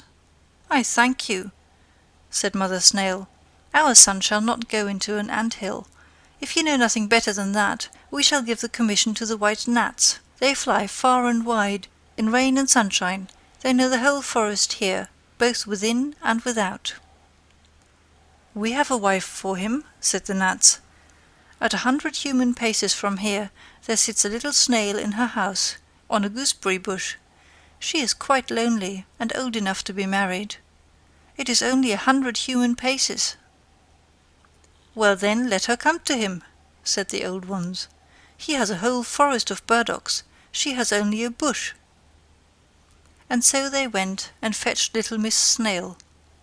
It was a whole week before she arrived, but therein was just the very best of it, for one could thus see that she was of the same species. And then the marriage was celebrated. 6 earthworms shone as well as they could. In other respects the whole went off very quietly, for the old folks could not bear noise and merriment, but old Dame Snail made a brilliant speech. Father Snail could not speak, he was too much affected. And so they gave them, as a dowry and inheritance, the whole forest of burdocks, and said, what they had always said, that it was the best in the world, and if they lived honestly and decently, and increased and multiplied, they and their children would once in the course of time come to the manor house, be boiled black, and laid on silver dishes. After this speech was made, the old ones crept into their shells, and never more came out. They slept. The young couple governed in the forest, and had a numerous progeny. But they were never boiled, and never came on the silver dishes. So from this they concluded that the manor house had fallen to ruins, and that all the men in the world were extinct, and as no one contradicted them, so of course it was so. And the rain beat on the dock leaves to make drum music for their sake, and the sun shone in order to give the burdock forest a colour for their sakes, and they were very happy, and the whole family was happy, for they indeed were so. End of The Happy Family. Read by Gesine in Valletta, May 2006. The Fairy Tales of Hans Christian Andersen. Number 12. The Story of a Mother. A mother sat there with her little child. She was so downcast, so afraid that it should die. It was so pale, the small eyes had closed themselves, and it drew its breath so softly, now and then, with a deep respiration, as if it sighed. And the mother looked still more sorrowfully on the little creature. Then a knocking was heard at the door, and in came a poor old man, wrapped up as in a large horse cloth, for it warms one, and he needed it, as it was the cold winter season. Everything out of doors was covered with ice and snow, and the wind blew so that it cut the face. As the old man trembled with cold, and the little child slept a moment, the mother went and poured some ale into a pot, and set it on the stove, that it might be warm for him. The old man sat and rocked the cradle, and the mother sat down in a chair close by him, and looked at her little sick child, that drew its breath so deep, and raised its little hand. "Do you not think that I shall save him?" said she. "Our Lord will not take him from me." And the old man, it was Death himself. He nodded so strangely, it could just as well signify yes as no. And the mother looked down in her lap, and the tears ran down over her cheeks. Her head became so heavy, she had not closed her eyes for 3 days and nights, and now she slept, but only for a minute, when she started up and trembled with cold. "What is that?" said she, and looked down on all sides, but the old man was gone, and her little child was gone. He had taken it with him. And the old clock in the corner purred and purred. The great leaden weight ran down to the floor. Bump! And then the clock also stood still. But the poor mother ran out of the house and cried aloud for her child. Out there in the midst of the snow there sat a woman in long black clothes, and she said, "Death has been in thy chamber, and I saw him hasten away with thy little child. He goes faster than the wind, and he never brings back what he takes."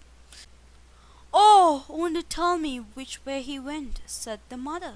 "Tell me the way, and I shall find him." "I know it," said the woman in the black clothes.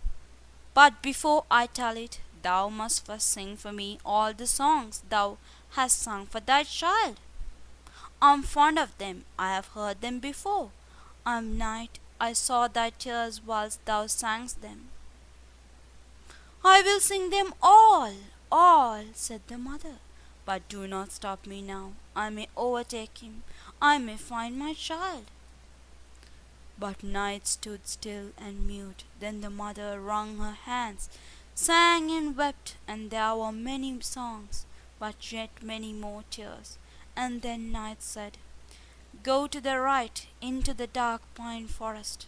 Thither I saw Death take his way, with thy little child." The roads crossed each other in the depths of the forest, and she no longer knew whither she should go. Then there stood a thorn bush. There was neither leaf nor flower on it. It was also in the cold winter season, and ice flakes hung on the branches. "Hast thou not seen Death go past with my little child?" said the mother. "Yes," said the thorn bush, "but I will not tell thee which way he took, unless thou wilt first warm me up at thy heart. I am freezing to death. I shall become a lump of ice." And she passed the thorn bush to her breast so firmly that it might be thoroughly warmed, and the thorns went right into her flesh, and her blood flowed in large drops. But the thorn bush shot forth fresh green leaves, and there came flowers on it, in the cold winter night.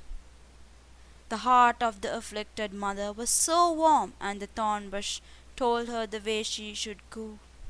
She then came to a large lake, where there was neither ship nor boat. The lake was not frozen sufficiently to bear her, neither was it open, nor low enough that she could wade through it, and across it she must go if she would find her child. Then she lay down to drink up the lake, and that was an impossibility for a human being. But the afflicted mother thought that a miracle might happen nevertheless. "Oh, what should I not give to come to my child?" said the weeping mother, and she wept still more, and her eyes sunk down in the depths of the waters, and became two precious pearls. But the water bore her up as if she sat in a swing, and she flew in the rocking waves to the shore on the opposite side, and where there stood a mile broad, strange house. One knew not if it were a mountain with forests and caverns, or if it were built up. But the poor mother could not see it. She had wept her eyes out. "Where shall I find Death, who took away my little child?" said she. "He has not come here yet," said the old grave woman. was appointed to look after Death's great green house. How have you been able to find the way hither, and who has helped you? Our Lord has helped me, said she. He is merciful, and you will also be so. Where shall I find my little child? Nay, I know not, said the woman, and you cannot see. Many flowers and trees are withered this night. Death will soon come and plant them over again. You certainly know that every person has his or her life's tree or flower. Just as everyone happens to be settled, they look like other plants, but they have pulsations of the heart. Children's hearts can also beat. Go after yours. Perhaps you may know your child's, but what will you give if I tell you what you shall do more? I have nothing to give, said the afflicted mother, but I will go to the world's end for you. Nay, I have nothing to do there, said the woman, but you can give me your long black hair. You know yourself that it is fine and that I like. You shall have my white hair instead, and that's always something. Do you demand nothing else? Said she. That I will gladly give you. And she gave her fine black hair, and got the old woman's snow white hair instead. So they went into Death's great green house, where flowers and trees grew strangely into one another. There stood fine hyacinths under glass bells, and there stood strong-stemmed peonies. There grew water plants, some so fresh, others half sick. The water snakes lay down on them, and black crabs pinched their stalks. There stood beautiful palm trees, oaks and plantains. There stood parsley and flowering thyme. Every tree and every flower had its name. Each of them was a human life. The human frame still lived, one in China and another in Greenland, round about in the world. There were large trees in small pots, so that they stood so stunted in growth, and ready to burst the pots in other places. There was a little dull flower in rich mould, with moss round about it, and it was so petted and nursed. But the distressed mother bent down over all the smallest plants, and heard within them how the human heart beat, and amongst millions she knew her child's. There it is, cried she, and stretched her hands out over a little blue croquet, that hung quite sickly on one side. Don't touch the flower, said the old woman, but place yourself here, and when Death comes, I expect him every moment. Do not let him pluck the flower up, but threaten him that you will do the same with the others. Then he will be afraid. He is responsible for them to our Lord, and no one dares to pluck them up before he gives leave. All at once an icy cold rushed through the great hall, and the blind mother could feel that it was Death that came. How hast thou been able to find thy way hither? He asked. How couldst thou come quicker than I?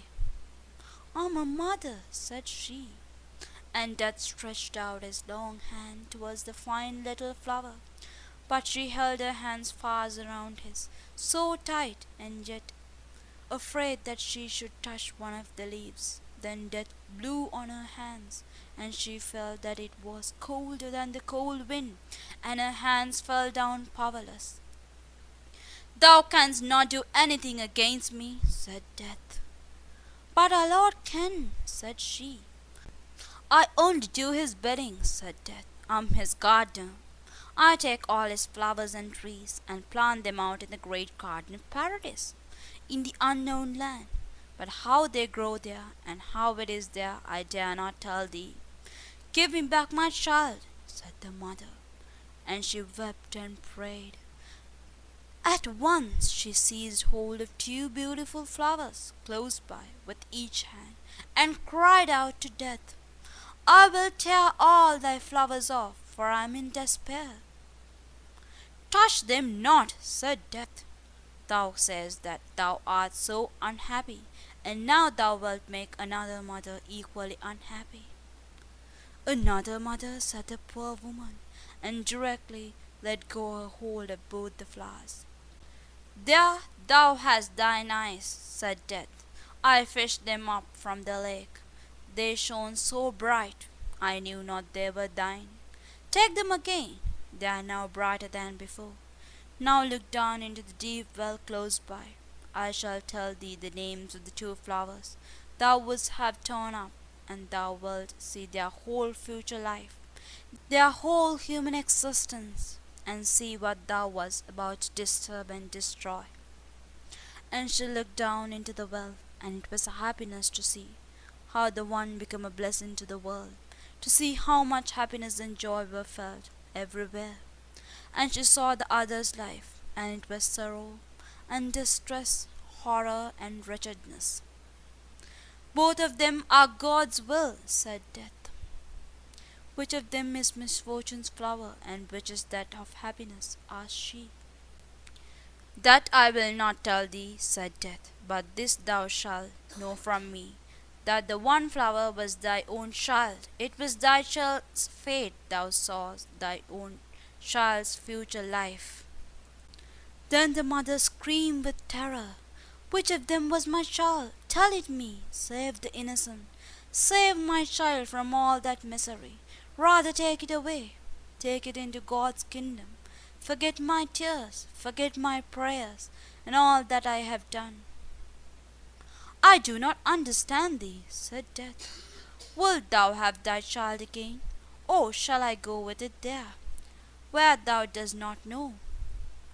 Then the mother wrung her hands, fell on her knees, and prayed to our Lord. Oh, hear me not when I pray against thy will, which is the best. Hear me not, hear me not. And she bowed her head down in her lap, and Death took her child, and went with it to the unknown land. End of number 12. Hans Christian Andersen Fairy Tales. The Story of a Mother. Andersen's Fairy Tales by Hans Christian Andersen. The False Collar. There was once a fine gentleman. All of whose movables were a boot jack and a hair comb. But he had the finest false collars in the world, and it is about one of these collars that we are now to hear a story. It was so old that it began to think of marriage, and it happened that it came to be washing company with a garter. "Nay," said the collar, "I never see anything so slender and so fine, so soft and so neat. May I not ask your name?" "That I shall not tell you," said the garter. "Where do you live?" asked the collar. But the garter was so bashful, so modest, and thought it was a strange question to answer. "You are certainly a girdle," said the collar. "That is to say, an inside girdle. I see well that you are both for use and ornament, my dear young lady." "I will thank you not to speak to me," said the garter. "I think I have not given the least occasion for it." "Yes, when one is as handsome as you," said the collar, "that is occasion enough." "Don't come so near me, I beg of you," said the garter.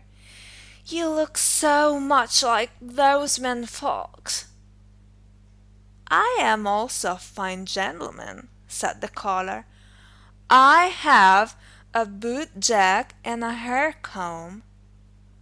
But that was not true, for it was his master who had them, but he boasted.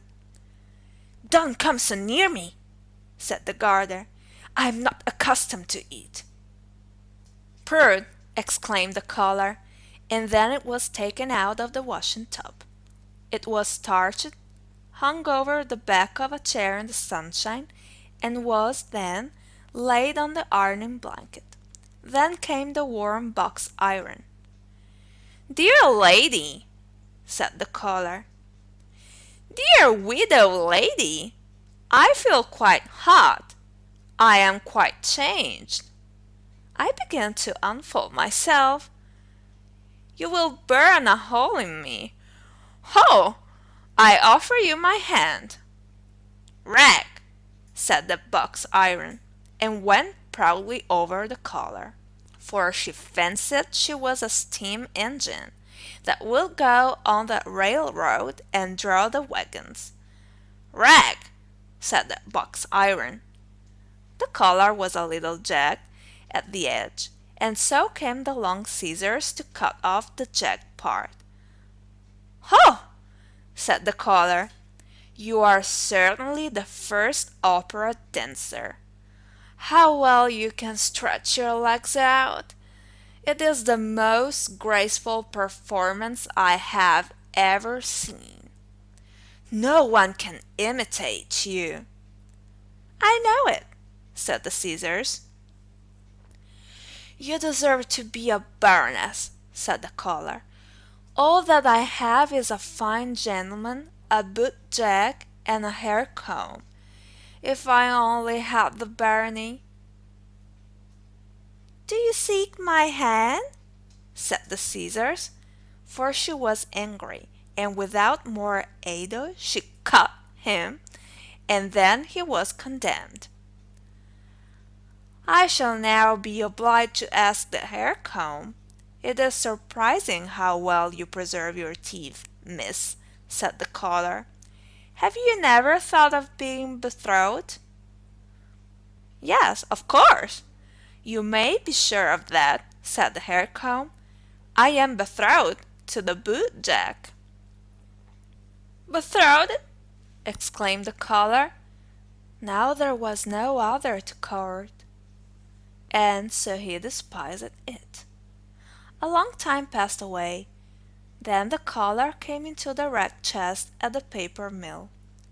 There was a large company of rags, the fine by themselves, and the coarse by themselves, just as it should be. They all had much to say, but the collar the most, for he was a real boaster. "I have had such an immense number of sweethearts," said the collar, "I could not be in peace. It is true, I was always a fine starched-up gentleman. I had both a boot jack and a hair comb, which I have never used. You should have seen me then. You should have seen me when I lay down. I shall never forget my first love. She was a girdle, so fine, so soft, and so charming. She threw herself into a tub of water for my sake. There was also a widow, who became glowing hot, but I left her standing till she got black again. There was also the first opera dancer. She gave me that cut which I now go with. She was so ferocious. My own hair comb was in love with me. She lost all her teeth from that heartache. Yes, I have lived to see much of that sort of thing. But I am extremely sorry for the garter, I mean the girdle, that went into the water tub. I have much of my conscience. I want to become white paper." And it became so. All the rags were turned into white paper, but the collar came to be just this very piece of white paper we here see, and on which the story is printed. And that was because it boasted so terribly afterwards of what had never happened to it. It would be well for us to beware that we may not act in similar manner, for we can never know if we may not, in the course of time, also come into the rag chest, and be made into white paper, and then have our whole life's history printed on it, even the most secret, and be obliged to run about and tell it ourselves, just like the scholar. End of the false collar.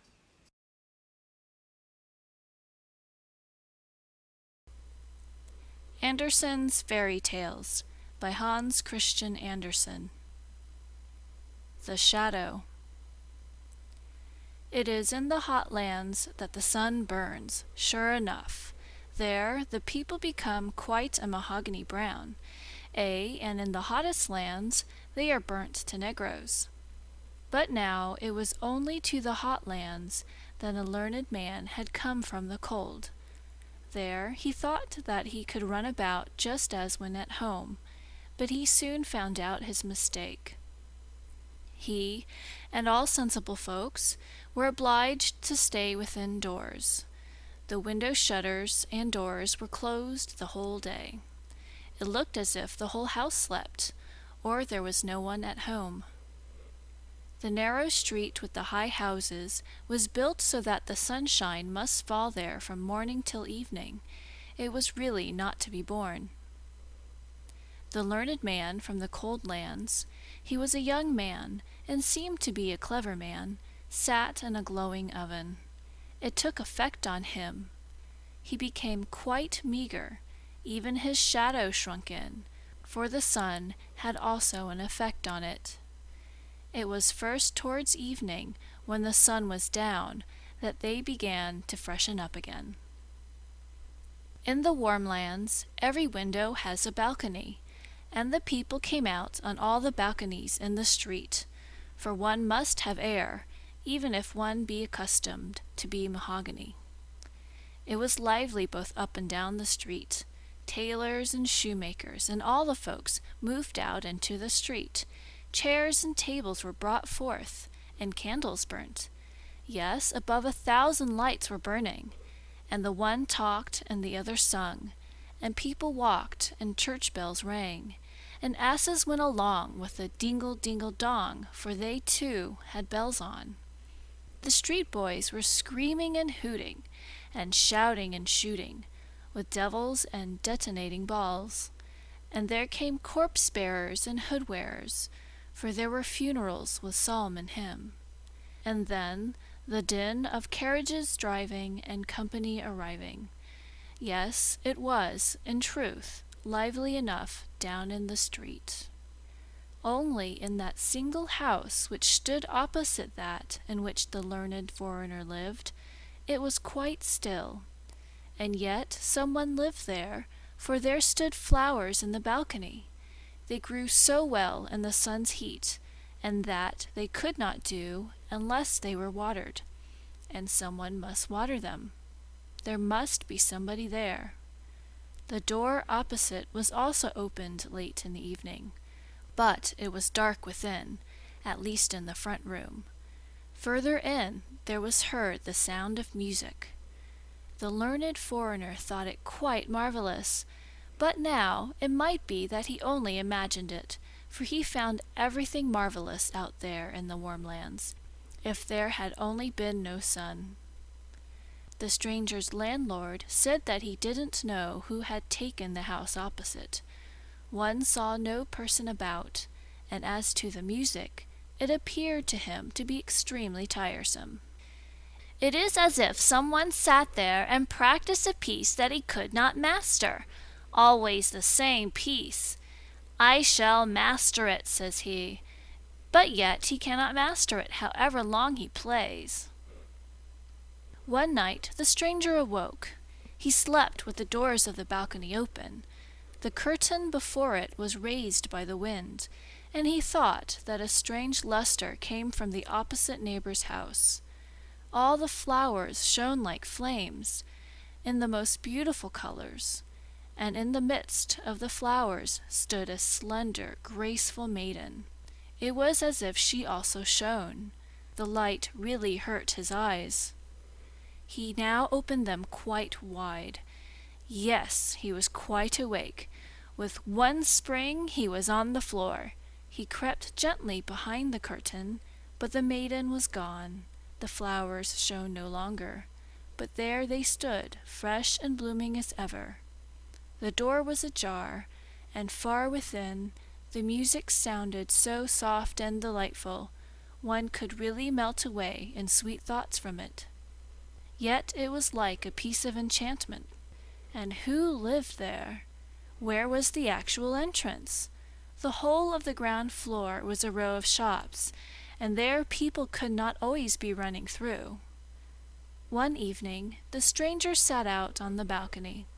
The light burnt in the room behind him, and thus it was quite natural that his shadow should fall on his opposite neighbor's wall.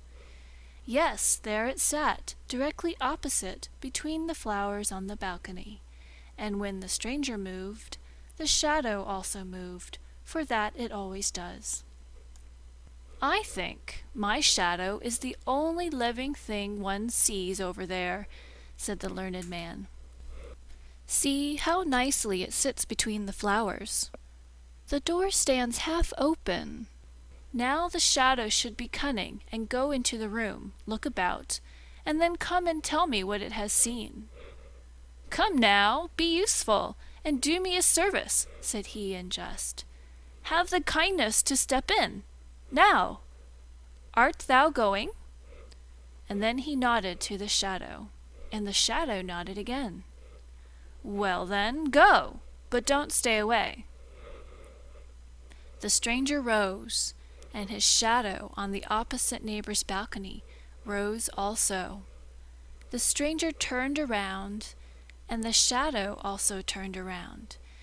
Yes, if anyone had paid particular attention to it, they would have seen quite distinctly that the shadow went in through the half-open balcony door of their opposite neighbor, just as the stranger went into his own room and let the long curtain fall down after him.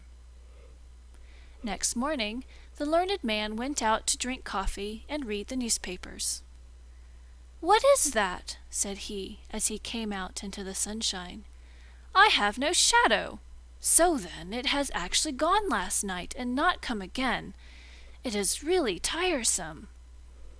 This annoyed him, not so much because the shadow was gone, but because he knew there was a story about a man without a shadow.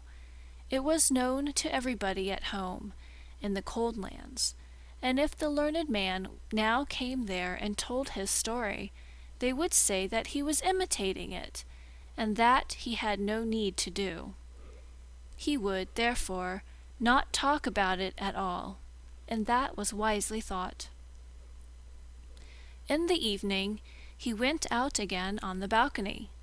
He had placed the light directly behind him, for he knew that the shadow would always have its master for a screen, but he could not entice it. He made himself little, he made himself great, but no shadow came again. He said, "Hem, hem," but it was of no use. It was vexatious, but in the warm lands everything grows so quickly, and after the lapse of 8 days he observed, to his great joy, that a new shadow came in the sunshine.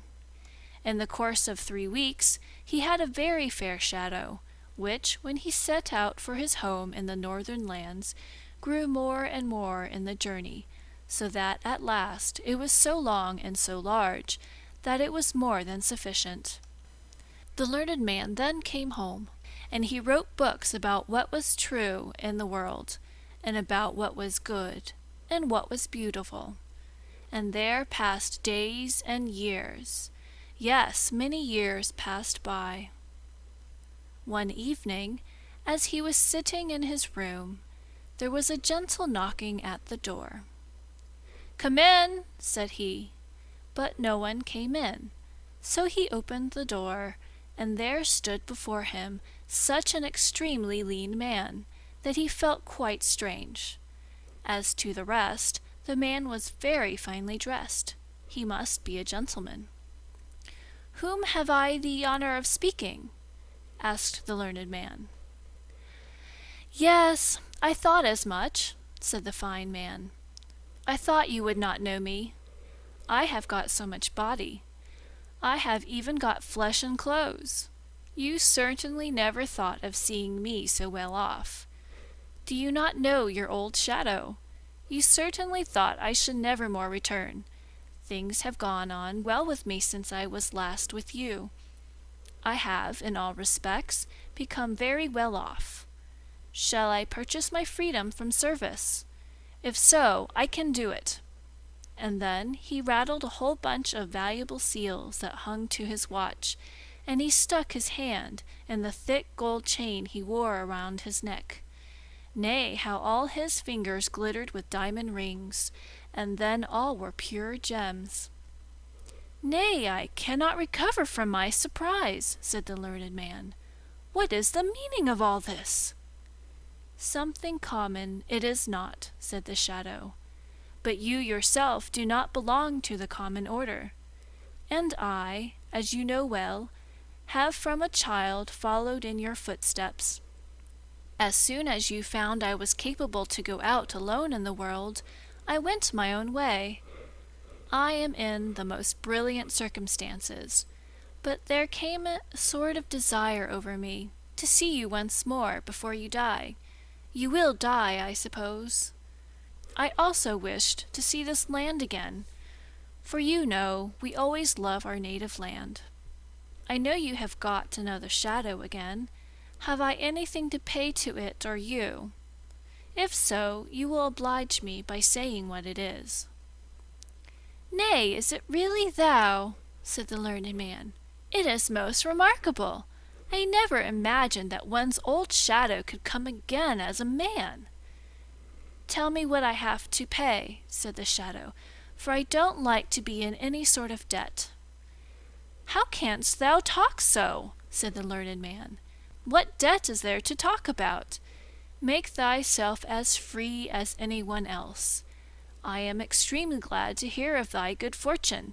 Sit down, old friend, and tell me a little how it has gone with thee, and what thou hast seen at our opposite neighbors there, in the warm lands." "Yes, I will tell you all about it," said the shadow, and sat down. "But then you must also promise me that wherever you may meet me, you will never say to anyone here in the town that I have been your shadow. I intend to get betrothed, for I can provide for more than one family." "Be quite at thy ease about that," said the learned man.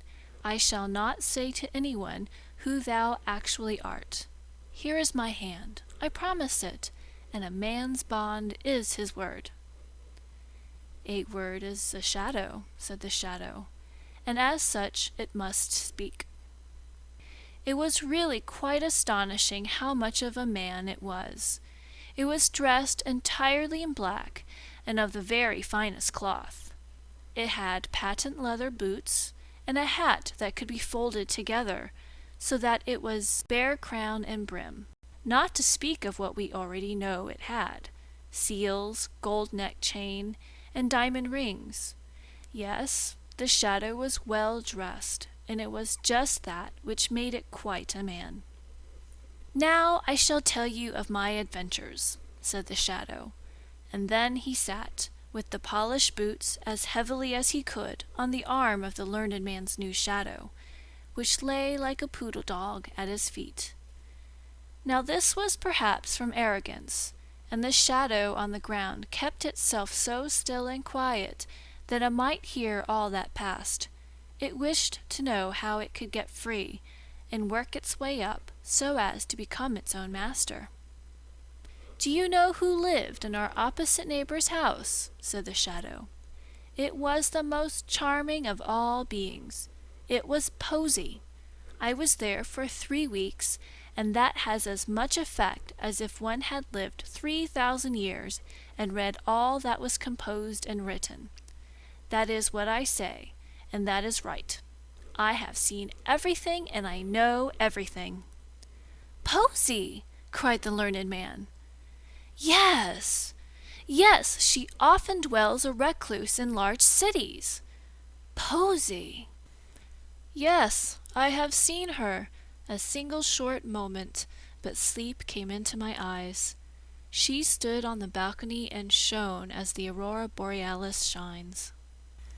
"Go on, go on." "Thou wert on the balcony and went through the doorway. And then?" "Then I was in the antechamber," said the shadow. "You always sat and looked over to the antechamber. There was no light. There was a sort of twilight, but the one door stood open directly opposite the other through a long row of rooms and saloons, and there it was lighted up. I should have been completely killed if I had gone over to the maiden, but I was circumspect. I took time to think, and that one must always do. "And what didst thou then see?" asked the learned man. "I saw everything, and I shall tell all to you. But it is no pride on my part, as a free man and with the knowledge I have, not to speak of my position in life, my excellent circumstances. I certainly wish that you would say you to me." "I beg your pardon," said the learned man. "It is an old habit with me. You are perfectly right, and I shall remember it. But now you must tell me all you saw." "Everything," said the shadow, "for I saw everything and I know everything." "How did it look in the furthest saloon?" asked the learned man.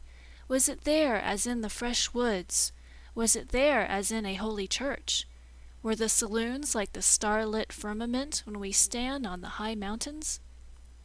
"Everything was there," said the shadow. "I did not go quite in. I remained in the foremost room, in the twilight, but I stood there quite well.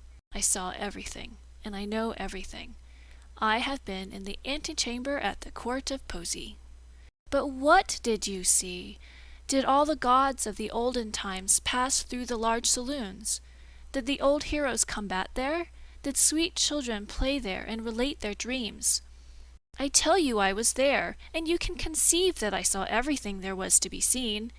Had you come over there, you would not have been a man, but I became so. And besides, I learned to know my inward nature, my innate qualities, the relationship I had with Poesy. At the time I was with you, I thought not of that, but always, you know it well, when the sun rose and when the sun went down, I became so strangely great. In the moonlight, I was very near being more distinct than yourself. At that time, I did not understand my nature. It was revealed to me in the antechamber. I became a man. I came out matured. But you were no longer in the warm lands. As a man, I was ashamed to go as I did. I was in want of boots, of clothes, of the whole human varnish that makes a man perceptible. I took my way. I tell it to you, but you will not put it in any book. I took my way to the cake woman. I hid myself behind her. The woman didn't think how much she concealed. I went out first in the evening. I ran about the streets in the moonlight. I made myself long up the walls. It tickles the back so delightfully. I ran up and ran down, peeped into the highest windows, into the saloons, and on the roofs. I peeped in where no one could peep, and I saw what no one else saw, what no one else should see. This is, in fact, a base world. I would not be a man if it were not now once accepted and regarded as something to be so. I saw the most unimaginable things with the women, with the men, with parents, and with the sweet matchless children. I saw, said the shadow, what no human being must know, but what they would all so willingly know, what is bad in their neighbor. Had I written a newspaper, it would have been read. But I wrote directly to the persons themselves, and there was consternation in all the towns where I came. They were so afraid of me, and yet they were so excessively fond of me. The professors made a professor of me, and the tailors gave me new clothes. I am well furnished. The master of the mint struck new coin for me, and the women said I was so handsome. And so I became the man I am. And now I bid you farewell. Here is my card. I live on the sunny side of the street, and am always at home in rainy weather. And so away went the shadow. That was most extraordinary, said the learned man. Years and days passed by. Then the shadow came again. How goes it? Said the shadow. Alas, said the learned man, I write about the true and the good and the beautiful, but no one cares to hear such things. I am quite desperate, for I take it so much to heart." "But I don't," said the shadow. "I become fat, and it is that one wants to become. You do not understand the world. You will become ill by it. You must travel. I shall make a tour this summer. Will you go with me? I should like to have a traveling companion. Will you go with me as shadow? It will be a great pleasure for me to have you with me. I shall pay the traveling expenses." "Nay, this is too much," said the learned man. "It is just as one takes it," said the shadow. "It will do you much good to travel. Will you be my shadow? You shall have everything free on the journey." "Nay, that is too bad," said the learned man. "But it is just so with the world," said the shadow, "and so it will be." And away it went again. The learned man was not at all in the most enviable state. Grief and torment followed him, and what he said about the true and the good and the beautiful was, to most persons, like roses for a cow. He was quite ill at last. "You really look like a shadow," said his friends to him, and the learned man trembled, for he thought of it. "You must go to a watering place," said the shadow, who came and visited him. "There is nothing else for it. I will take you with me, for old acquaintance' sake. I will pay the traveling expenses, and you write the descriptions, and if they are a little amusing for me on the way. I will go to a watering place. My beard does not grow out as it ought. That is also a sickness, and one must have a beard. Now you be wise and accept the offer. We shall travel as comrades." And so they traveled. The shadow was master, and the master was the shadow. They drove with each other. They rode and walked together, side by side, before and behind, just as the sun was. The shadow always took care to keep itself in the master's place. Now the learned man didn't think much about that. He was a very kind-hearted man, and particularly mild and friendly. And so he said one day to the shadow, "As we have now become companions, and in this way have grown up together from childhood, shall we not drink thou together? It is more familiar." "You are right," said the shadow, who was now the proper master. "It is said in a very straightforward and well-meant manner. You, as a learned man, certainly know how strange nature is. Some persons cannot bear to touch gray paper, or they become ill. Others shiver in every limb if one rub a pane of glass with a nail. I have just such a feeling on hearing you say thou to me. I feel myself as if pressed to the earth in my first situation with you. You see that it is a feeling, that it is not pride. I cannot allow you to say thou to me, but I will willingly say thou to you, so it is half done." So the shadow said thou to its former master. "This is rather too bad," thought he, "that I must say you and he say thou," but he was now obliged to put up with it. So they came to a watering place where there were many strangers, and amongst them was a princess, who was troubled with seeing too well, and that was so alarming.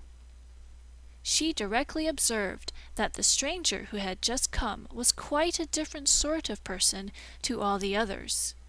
"He has come here in order to get his beard to grow," they say, "but I see the real cause. He cannot cast a shadow." She had become inquisitive, and so she entered into conversation directly with the strange gentleman on their promenades. As the daughter of a king, she needed not to stand upon trifles, so she said, "Your complaint is that you cannot cast a shadow?"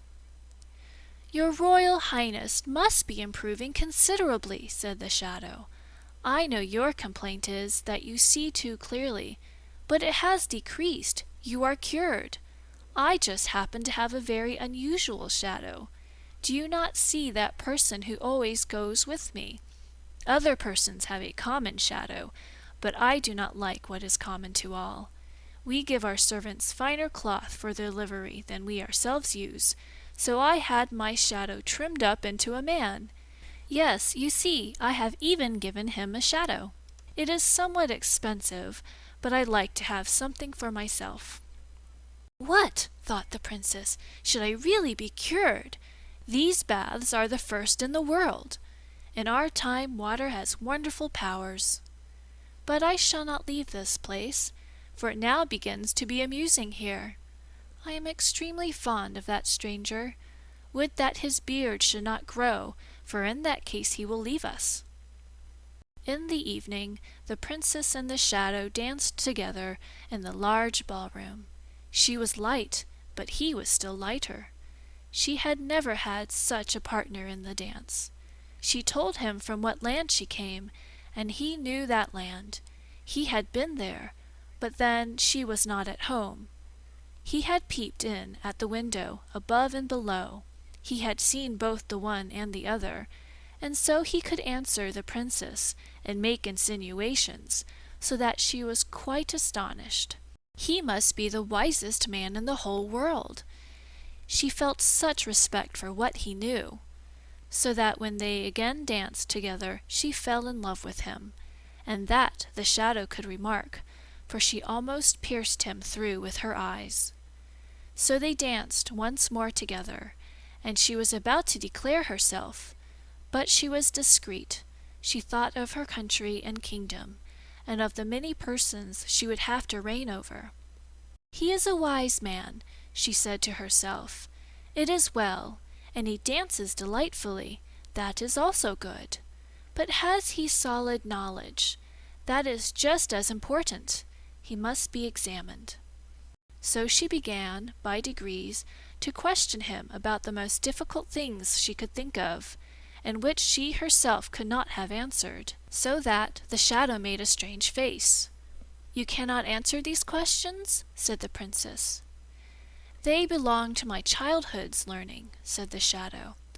"I really believe my shadow by the door there can answer them." "Your shadow!" said the princess. "That would indeed be marvelous." "I will not say for a certainty that he can," said the shadow, "but I think so. He has now followed me for so many years and listened to my conversation, I should think it possible.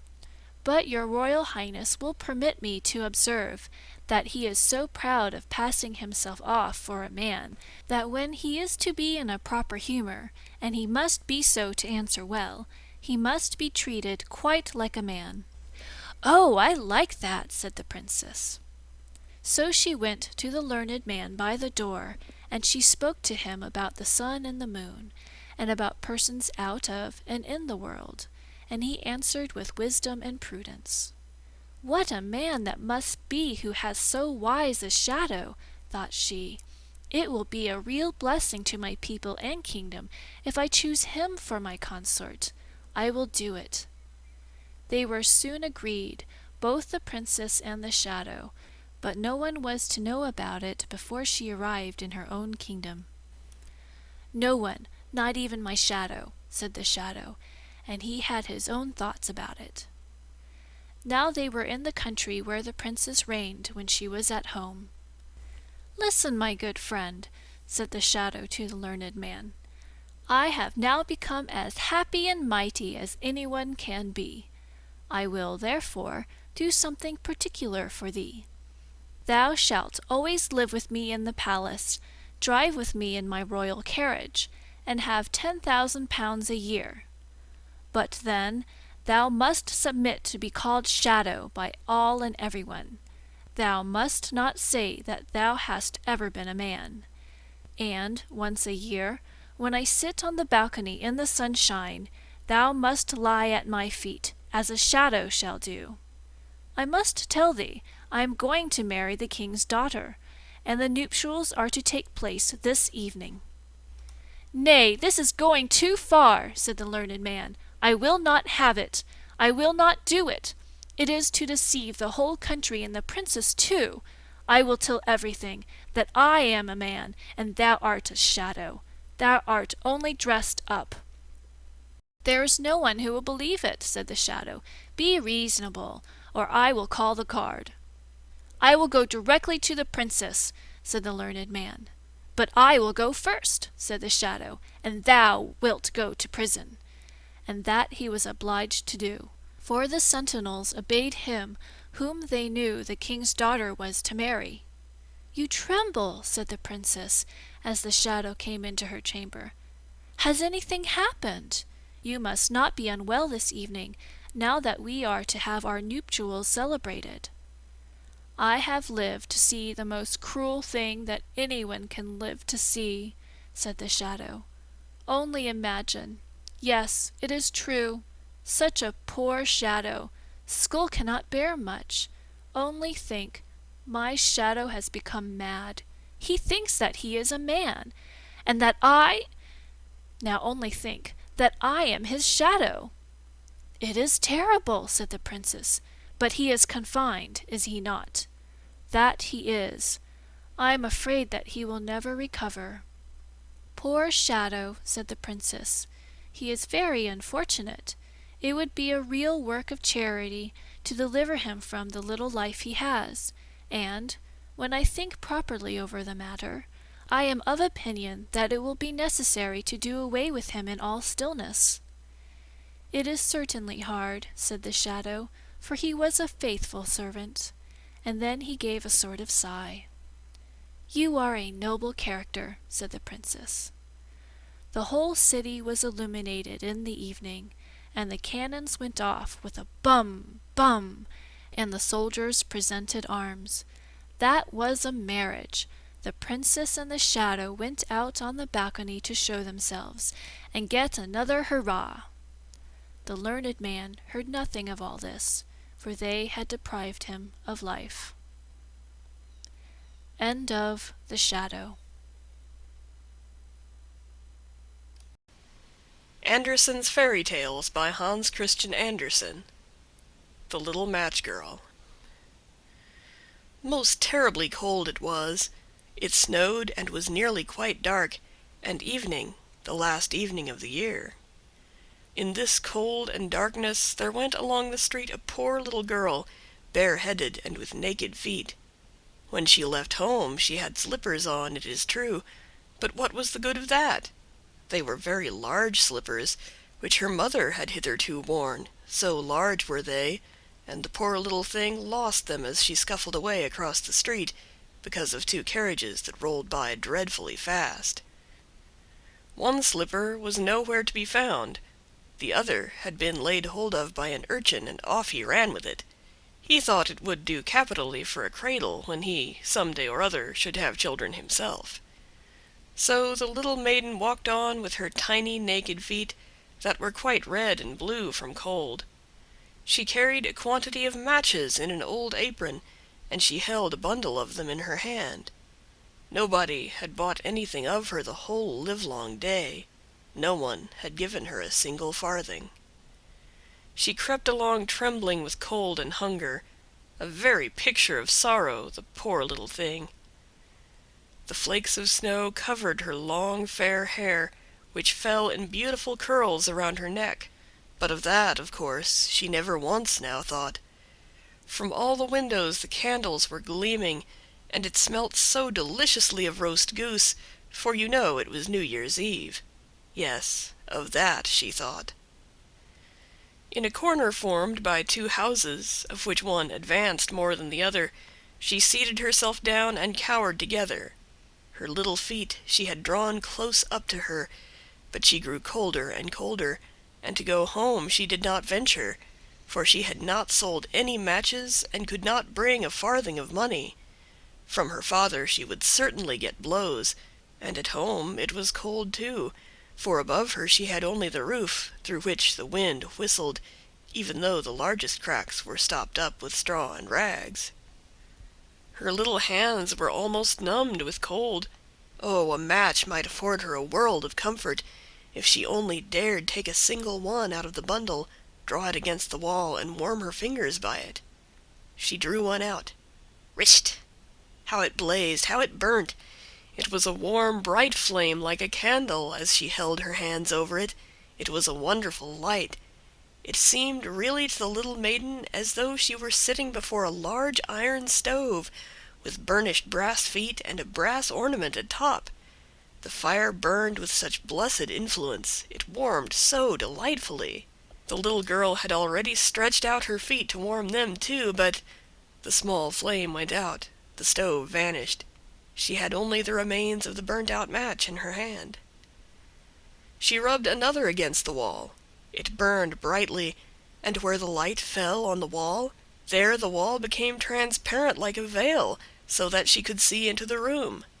On the table was spread a snow-white tablecloth. Upon it was a splendid porcelain service, and the roast goose was steaming famously with its stuffing of apple and dried plums.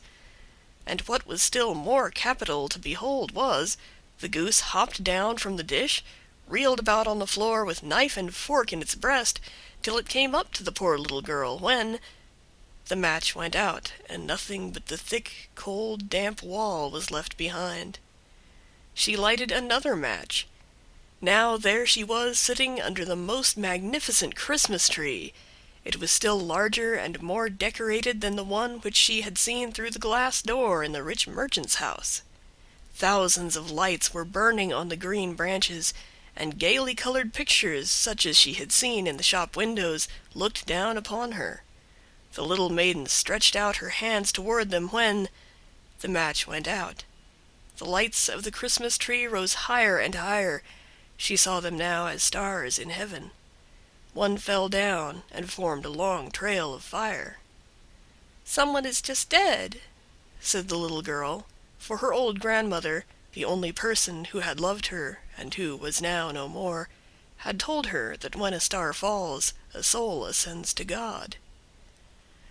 She drew another match against the wall. It was again light, and in the luster there stood the old grandmother, so bright and radiant, so mild, and with such an expression of love.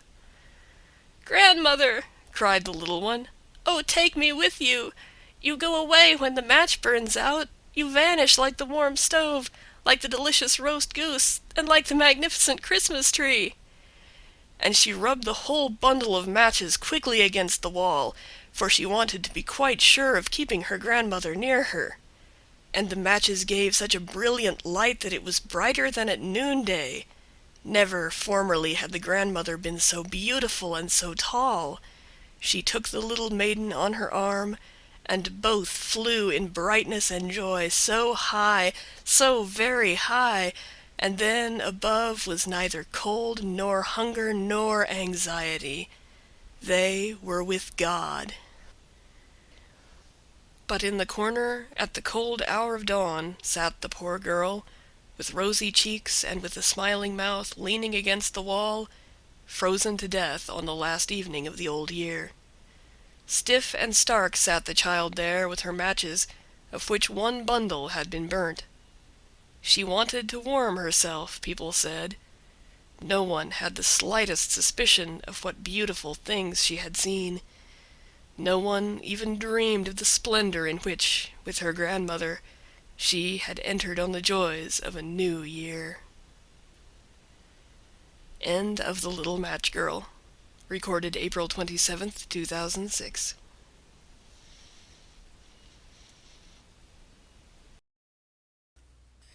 Andersen's Fairy Tales by Hans Christian Andersen. The Dream of Little Tuk. Ah, yes, that was Little Tuk. In reality, his name was not Tuk, but that was what he called himself before he could speak plain. He meant it for Charles, and it is all well enough if one does but know it. He had now to take care of his little sister Augusta, who was much younger than himself, and he was, besides, to learn his lesson at the same time. But these two things would not do together at all.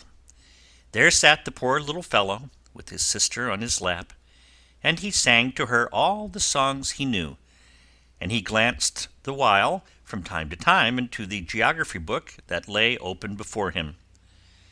By the next morning he was to have learnt all the towns in Zealand by heart, and to know about them all that is possible to be known. His mother now came home, for she had been out, and took little Augusta on her arm. Tuck ran quickly to the window and read so eagerly that he pretty nearly read his eyes out, for it got darker and darker. But his mother had no money to buy a candle. "There goes the old washerwoman over the way," said his mother, as she looked out of the window. "The poor woman can hardly drag herself along, and she must now drag the pail home from the fountain. Be a good boy, Tucky, and run across and help the old woman, won't you?" So Tuck ran over quickly and helped her. But when he came back again into the room, it was quite dark, and as to a light, there was no thought of such a thing. He was now to go to bed. That was an old turn-up bedstead. In it he lay and thought about his geography lesson, and of Zealand, and of all that his master had told him. He ought, to be sure, to have read over his lesson again, but that, you know, he could not do. He therefore put his geography book under his pillow, because he had heard that was a very good thing to do when one wants to learn one's lesson. But one cannot, however, rely upon it entirely. Well, there he lay, and thought, and all at once it was just as if someone kissed his eyes and mouth. He slept, and yet he did not sleep. It was as though the old washerwoman gazed on him with her mild eyes and said, "It were a great sin if you were not to know your lesson tomorrow morning. You have aided me, I therefore will now help you, and the loving God will do so at all times." And all of a sudden the book under Tuck's pillow began scraping and scratching.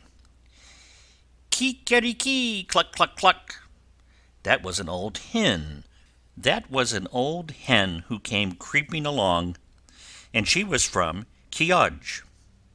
"I am a Chioggia hen," said she, and then she related how many inhabitants there were there, and about the battle that had taken place, and which, after all, was hardly worth talking about. Cribbledy, crabbledy, plump! Down fell somebody. It was a wooden bird, the popinjay used at the shooting matches at Prasto. Now he said that there were just as many inhabitants as he had nails in his body, and he was very proud.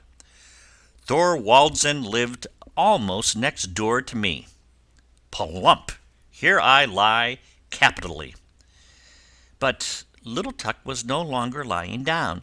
All at once he was on horseback. On he went at full gallop, still galloping, on and on. A knight with a gleaming plume, and most magnificently dressed, held him before him on the horse, and thus they rode through the wood to the old town of Bordingborg, and that was a large and very lively town. High towers rose from the castle of the king, and the brightness of many candles streamed from all the windows. Within was dance and song, and King Waldemar and the young, richly attired maids of honor danced together. The morn now came, and as soon as the sun appeared, the whole town and the king's palace crumbled together, and one tower after the other, and at last only a single one remained standing where the castle had been before. And the town was so small and poor, and the school boys came along with their books under their arms and said 2,000 inhabitants. But that was not true, for there were not so many. And little Tucky lay in his bed. It seemed to him as if he dreamed, and yet as if he were not dreaming. However, somebody was close beside him. Little Tucky, cried someone near. It was a seaman, quite a little personage, so little as if he were a midshipman, but a midshipman he was not. Many remembrances from Corsor. That is a town that is just rising into importance, a lively town that has steamboats and stagecoaches. Formerly people called it ugly, but that is no longer true. I lie on the sea, said Corsor. I have high roads and gardens, and I have given birth to a poet who was witty and amusing, which all poets are not. I once intended to equip a ship that was to sail all around the earth, but I did not do it, although I could have done so. And then, too, I smell so deliciously, for close before the gate bloomed the most beautiful roses. Little Tuk looked, and all was red and green before his eyes, but as soon as the confusion of colors was somewhat over, all of a sudden there appeared a wooded slope close to the bay, and high up above stood a magnificent old church with 2 high-pointed towers. From out the hillside spouted fountains in thick streams of water, so that there was a continual splashing, and close beside them sat an old king with a golden crown upon his white head. That was King Hroar. Near the fountains, close to the town of Relskede, as it is now called. And up the slope into the old church went all the kings and queens of Denmark, hand in hand, all with their golden crowns, and the organ played and the fountains rustled. Little Tuk saw all, heard all. Do not forget the diet, said King Hroar. Again all suddenly disappeared. Yes, and whither?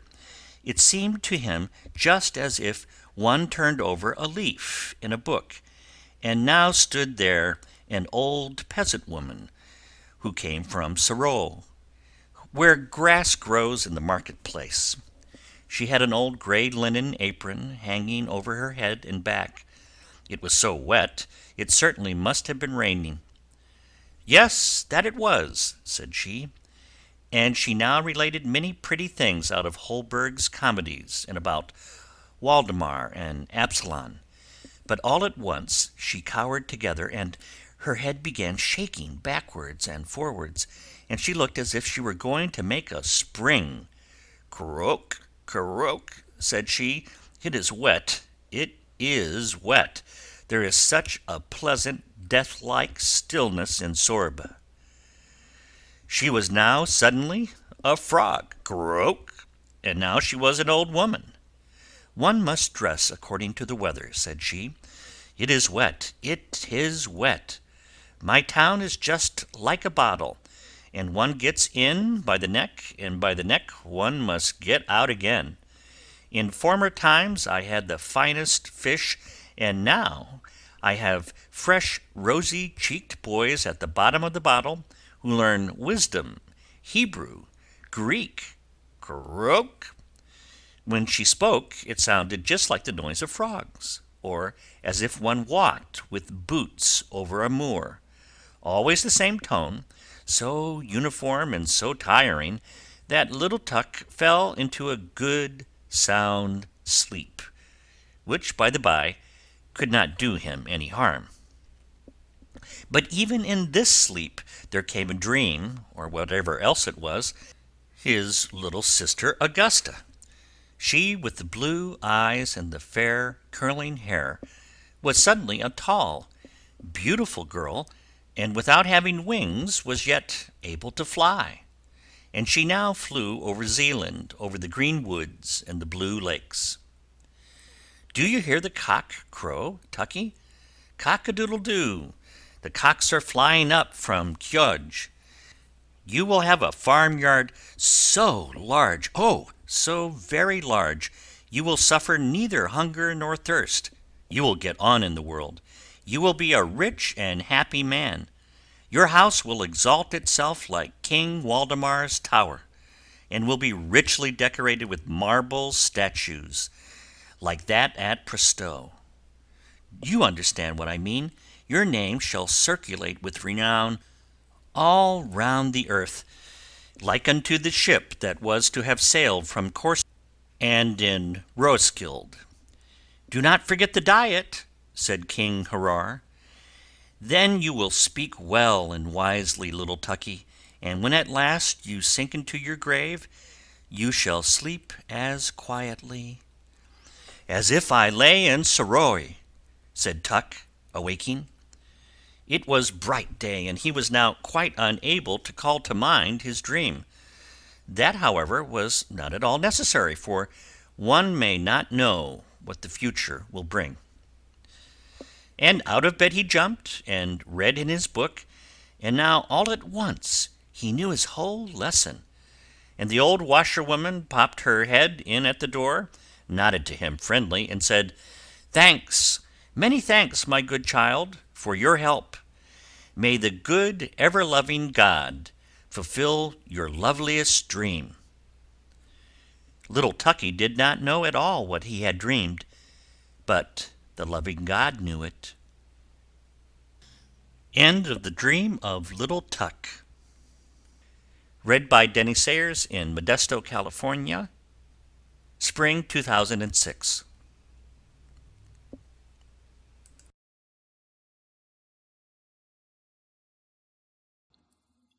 Andersen's Fairy Tales by Hans Christian Andersen. The Naughty Boy. A long time ago there lived an old poet, a thoroughly kind old poet. As he was sitting one evening in his room, a dreadful storm arose without, and the rain streamed down from heaven. But the old poet sat warm and comfortable in his chimney corner, where the fire blazed and the roasting apple hissed. Those who have not a roof over their heads will be wetted to the skin, said the good old poet. Oh, let me in, let me in! I am cold and I'm so wet, exclaimed suddenly a child that stood crying at the door and knocking for admittance, while the rain poured down and the wind made all the windows rattle. Poor thing, said the old poet, as he went to open the door. There stood a little boy, quite naked, and the water ran down from his long golden hair. He trembled with cold, and had he not come into a warm room, he would most certainly have perished in the frightful tempest. Poor child, said the old poet, as he took the boy by the hand. Come in, and I will soon restore thee. Thou shalt have wine and roasted apples, for thou art verily a charming child. And the boy was so, really. His eyes were like two bright stars, and although the water trickled down his hair, it waved in beautiful curls. He looked exactly like a little angel, but he was so pale, and his whole body trembled with cold. He had a nice little bow in his hand, but it was quite spoiled by the rain, and the tints of his many-colored arrows ran one into the other. The old poet seated himself beside his hearth, and took the little fellow on his lap. He squeezed the water out of his dripping hair, warmed his hands between his own, and boiled for him some sweet wine. Then the boy recovered. His cheeks again grew rosy. He jumped down from the lap where he was sitting, and danced round the kind old poet. You are a merry fellow, said the old man. What's your name? My name is Cupid, answered the boy. Don't you know me? There lies my bow. It shoots well, I can assure you. Look, the weather is now clearing up, and the moon is shining clear again through the window. Why, your bow is quite spoiled, said the old poet. That were sad, indeed, said the boy, and he took the bow in his hand and examined it on every side. Oh, it is dry again, and is not hurt at all. The string is quite tight. I will try it directly. and he bent his bow, took aim, and shot an arrow at the old poet, right into his heart. "You see now that my bow was not spoiled," said he, laughing, and away he ran. The naughty boy, to shoot the old poet in that way, he who had taken him into his warm room, who had treated him so kindly, and who had given him warm wine and the very best apples. The poor poet lay on the earth and wept, for the arrow had really flown into his heart. "Fie," said he, "how naughty a boy Cupid is! I will tell all children about him, that they may take care and not play with him, for he will only cause them sorrow and many a heartache." And all good children to whom he related this story took great heed of this naughty Cupid, but he made fools of them still, for he is astonishingly cunning. When the university students come from the lectures, he runs beside them in a black coat, and with a book under his arm. It is quite impossible for them to know him, and they walk along with him arm in arm as if he too were a student like themselves. And then, unperceived, he thrusts an arrow to their bosom. When the young maidens come from being examined by the clergyman, or go to church to be confirmed, there he is again close behind them. Yes, he is forever following people. At the play he sits in the great chandelier and burns in bright flames, so that people think it is really a flame, but they soon discover it is something else.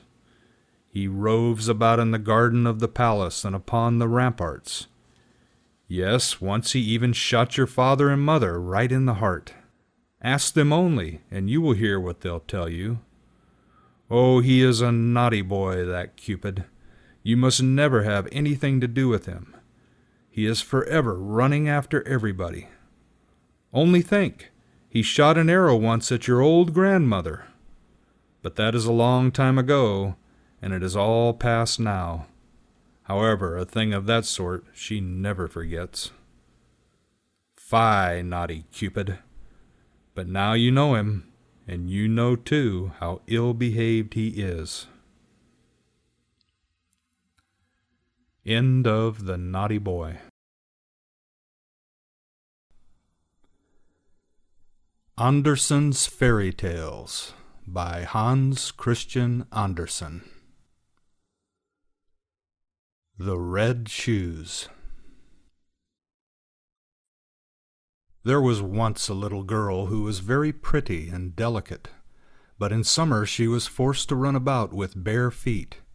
She was so poor, and in winter wear very large wooden shoes, which made her little insteps quite red, and that looked so dangerous. In the middle of the village lived old Dom Shoemaker. She sat and sewed together, as well as she could, a little pair of shoes out of old red strips of cloth. They were very clumsy, but it was a kind thought. They were meant for the little girl. The little girl was called Karen. On the very day her mother was buried, Karen received the red shoes, and wore them for the first time. They were certainly not intended for mourning, but she had no others, and with stockingless feet she followed the poor straw coffin in them. Suddenly a large old carriage drove up, and a large old lady sat in it. She looked at the little girl, felt compassion for her, and then said to the clergyman, "Here, give me the little girl. I will adopt her."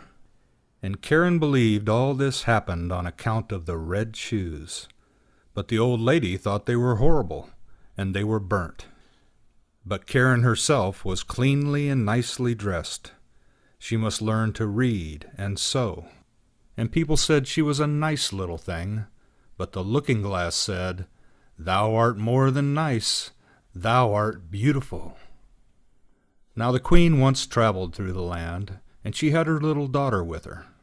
And this little daughter was a princess, and people streamed to the castle, and Karen was there also, and the little princess stood in her fine white dress in a window, and let herself be stared at. She had neither a train nor a golden crown, but splendid red morocco shoes. They were certainly far handsomer than those Dame Shoemaker had made for little Karen. Nothing in the world can be compared with red shoes. Now Karen was old enough to be confirmed. She had new clothes and was to have new shoes also. The rich shoemaker in the city took the measure of her little foot.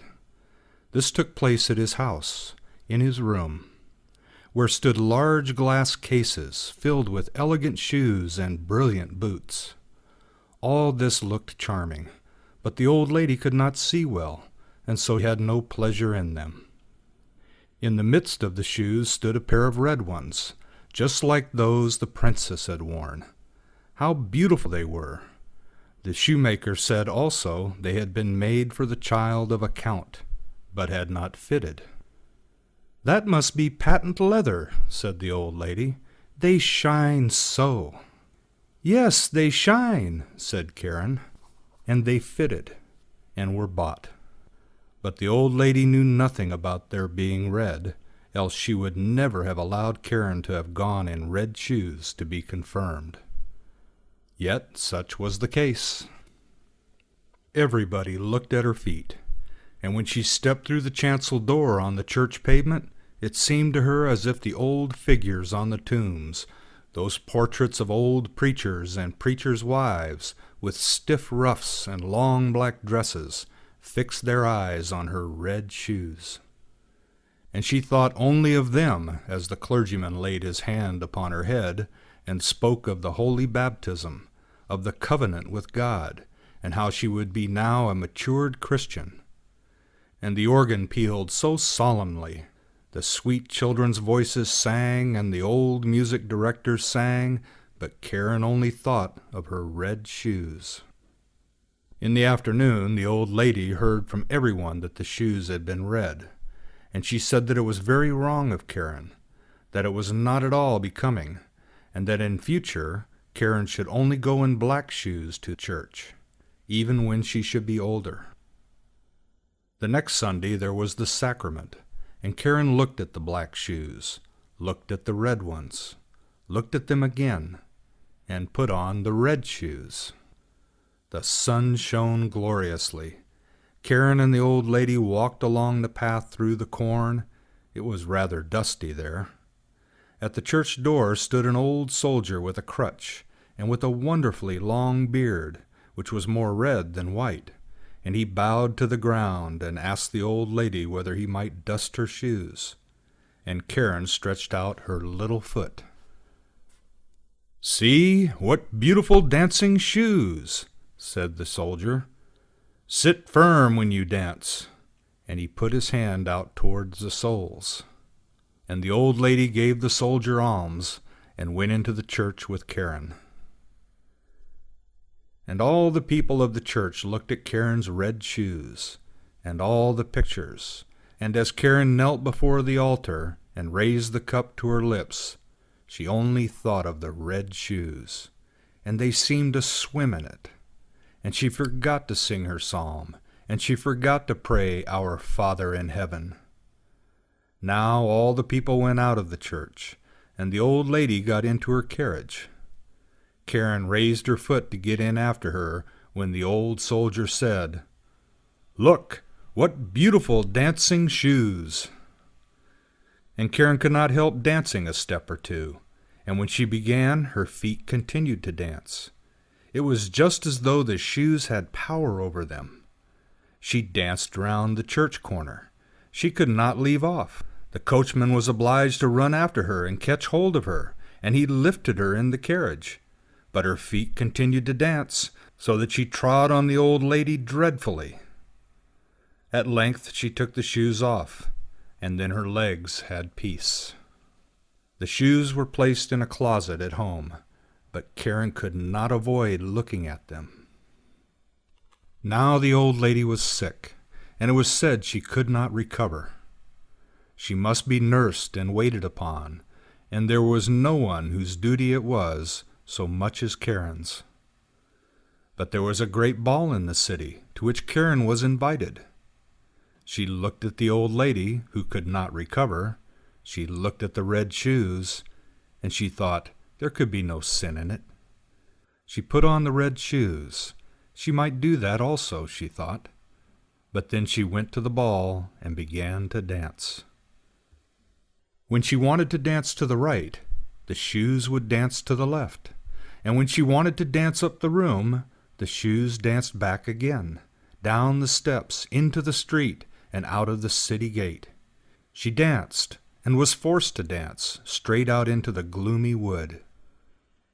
Then it was suddenly light up among the trees, and she fancied it must be the moon. For there was a face, but it was the old soldier with the red beard. He sat there, nodded his head, and said, "Look, what beautiful dancing shoes!" Then she was terrified, and wanted to fling off the red shoes, but they clung fast. And she pulled down her stockings, but the shoes seemed to have grown to her feet. And she danced, and must dance, over fields and meadows, in rain and sunshine, by night and day, but at night it was the most fearful. She danced over the churchyard, but the dead did not dance. They had something better to do than to dance. She wished to seat herself upon a poor man's grave, where the bitter tansy grow, but for her there was neither peace nor rest, and when she danced towards the open church door, she saw an angel standing there. He wore long white garments. He had wings which reached from his shoulders to the earth. His countenance was severe and grave, and in his hand he held a sword, broad and glittering. "Dance shalt thou," said he, "dance in thy red shoes till thou art pale and cold, till thy skin shrivels up and thou art a skeleton. Dance shalt thou from door to door, and where proud vain children dwell, thou shalt knock, that they may hear thee and tremble. Dance shalt thou." "Mercy!" cried Karen. But she did not hear the angel's reply, for the shoes carried her through the gate into the fields, across roads and bridges, and she must keep ever dancing. One morning she danced past a door which she well knew. Within sounded a psalm. A coffin decked with flowers was borne forth. Then she knew that the old lady was dead, and felt that she was abandoned by all and condemned by the angel of God. She danced, and she was forced to dance through the gloomy night. The shoes carried her over stack and stone. She was torn till she bled. She danced over the heath till she came to a little house. Here, she knew, dwelt the executioner, and she tapped with her fingers at the window and said, "Come out, come out! I cannot come in, for I am forced to dance." And the executioner said, "Thou dost not know who I am, I fancy. I strike bad people's heads off, and I hear that my axe rings." "Don't strike my head off," said Karen. "Then I can't repent of my sins, but strike off my feet in the red shoes." And then she confessed her entire sin, and the executioner struck off her feet with the red shoes. But the shoes danced away with the little feet across the field into the deep wood. And he carved out little wooden feet for her, and crutches, taught her the psalm criminals always sing, and she kissed the hand which had wielded the axe, and went over the heath. "Now I have suffered enough for the red shoes," said she. "Now I will go into the church, that people may see me." And she hastened towards the church door. But when she was near it, the red shoes danced before her, and she was terrified and turned round. The whole week she was unhappy, and wept many bitter tears. But when Sunday returned, she said, "Well, now I have suffered and struggled enough. I really believe I am as good as many a one who sits in the church and holds her head so high." And away she went boldly. But she had not got farther than the churchyard gate before she saw the red shoes dancing before her, and she was frightened and turned back. and repented of her sin from her heart. And she went to the parsonage and begged that they would take her into service. She would be very industrious, she said, and would do everything she could. She did not care about the wages, only she wished to have a home and be with good people. And the clergyman's wife was sorry for her and took her into service, and she was industrious and thoughtful. She sat still and listened when the clergyman read the Bible in the evenings. All the children thought a great deal of her, but when they spoke of dress and grandeur and beauty, she shook her head. The following Sunday, when the family was going to church, they asked her whether she would not go with them, but she glanced sorrowfully, with tears in her eyes, at her crutches. The family went to hear the word of God, but she went alone into her little chamber. There was only room for a bed and chair to stand in it, and here she sat down with her prayer book. And whilst she read with a pious mind, the wind bore the strains of the organ towards her, and she raised her tearful countenance and said, "O God, help me!" And the sun shone so clearly, and straight before her stood the angel of God in white garments, the same she had seen that night at the church door. But he no longer carried the sharp sword, but in its stead a splendid green spray full of roses. And he touched the ceiling with the spray, and the ceiling rose so high, and where he had touched it there gleamed a golden star. And he touched the walls, and they widened out, and she saw the organ which was playing. She saw the old pictures of the preachers and the preachers' wives. The congregation sat in cushioned seats and sang out of their prayer books, for the church itself had come to the poor girl in her narrow chamber, or else she had come into the church. She sat in the pew with the clergyman's family, and when they had ended the psalm and looked up, they nodded and said, "It is right that thou art come." "It was through mercy," she said. And the organ pealed, and the children's voices in the choir sounded so sweet and soft. The clear sunshine streamed so warmly through the window into the pew where Karen sat. Her heart was so full of sunshine, peace, and joy that it broke. Her soul flew on the sunshine to God, and there no one asked after the red shoes. End of the Red Shoes. And end of Andersen's Fairy Tales by Hans Christian Andersen.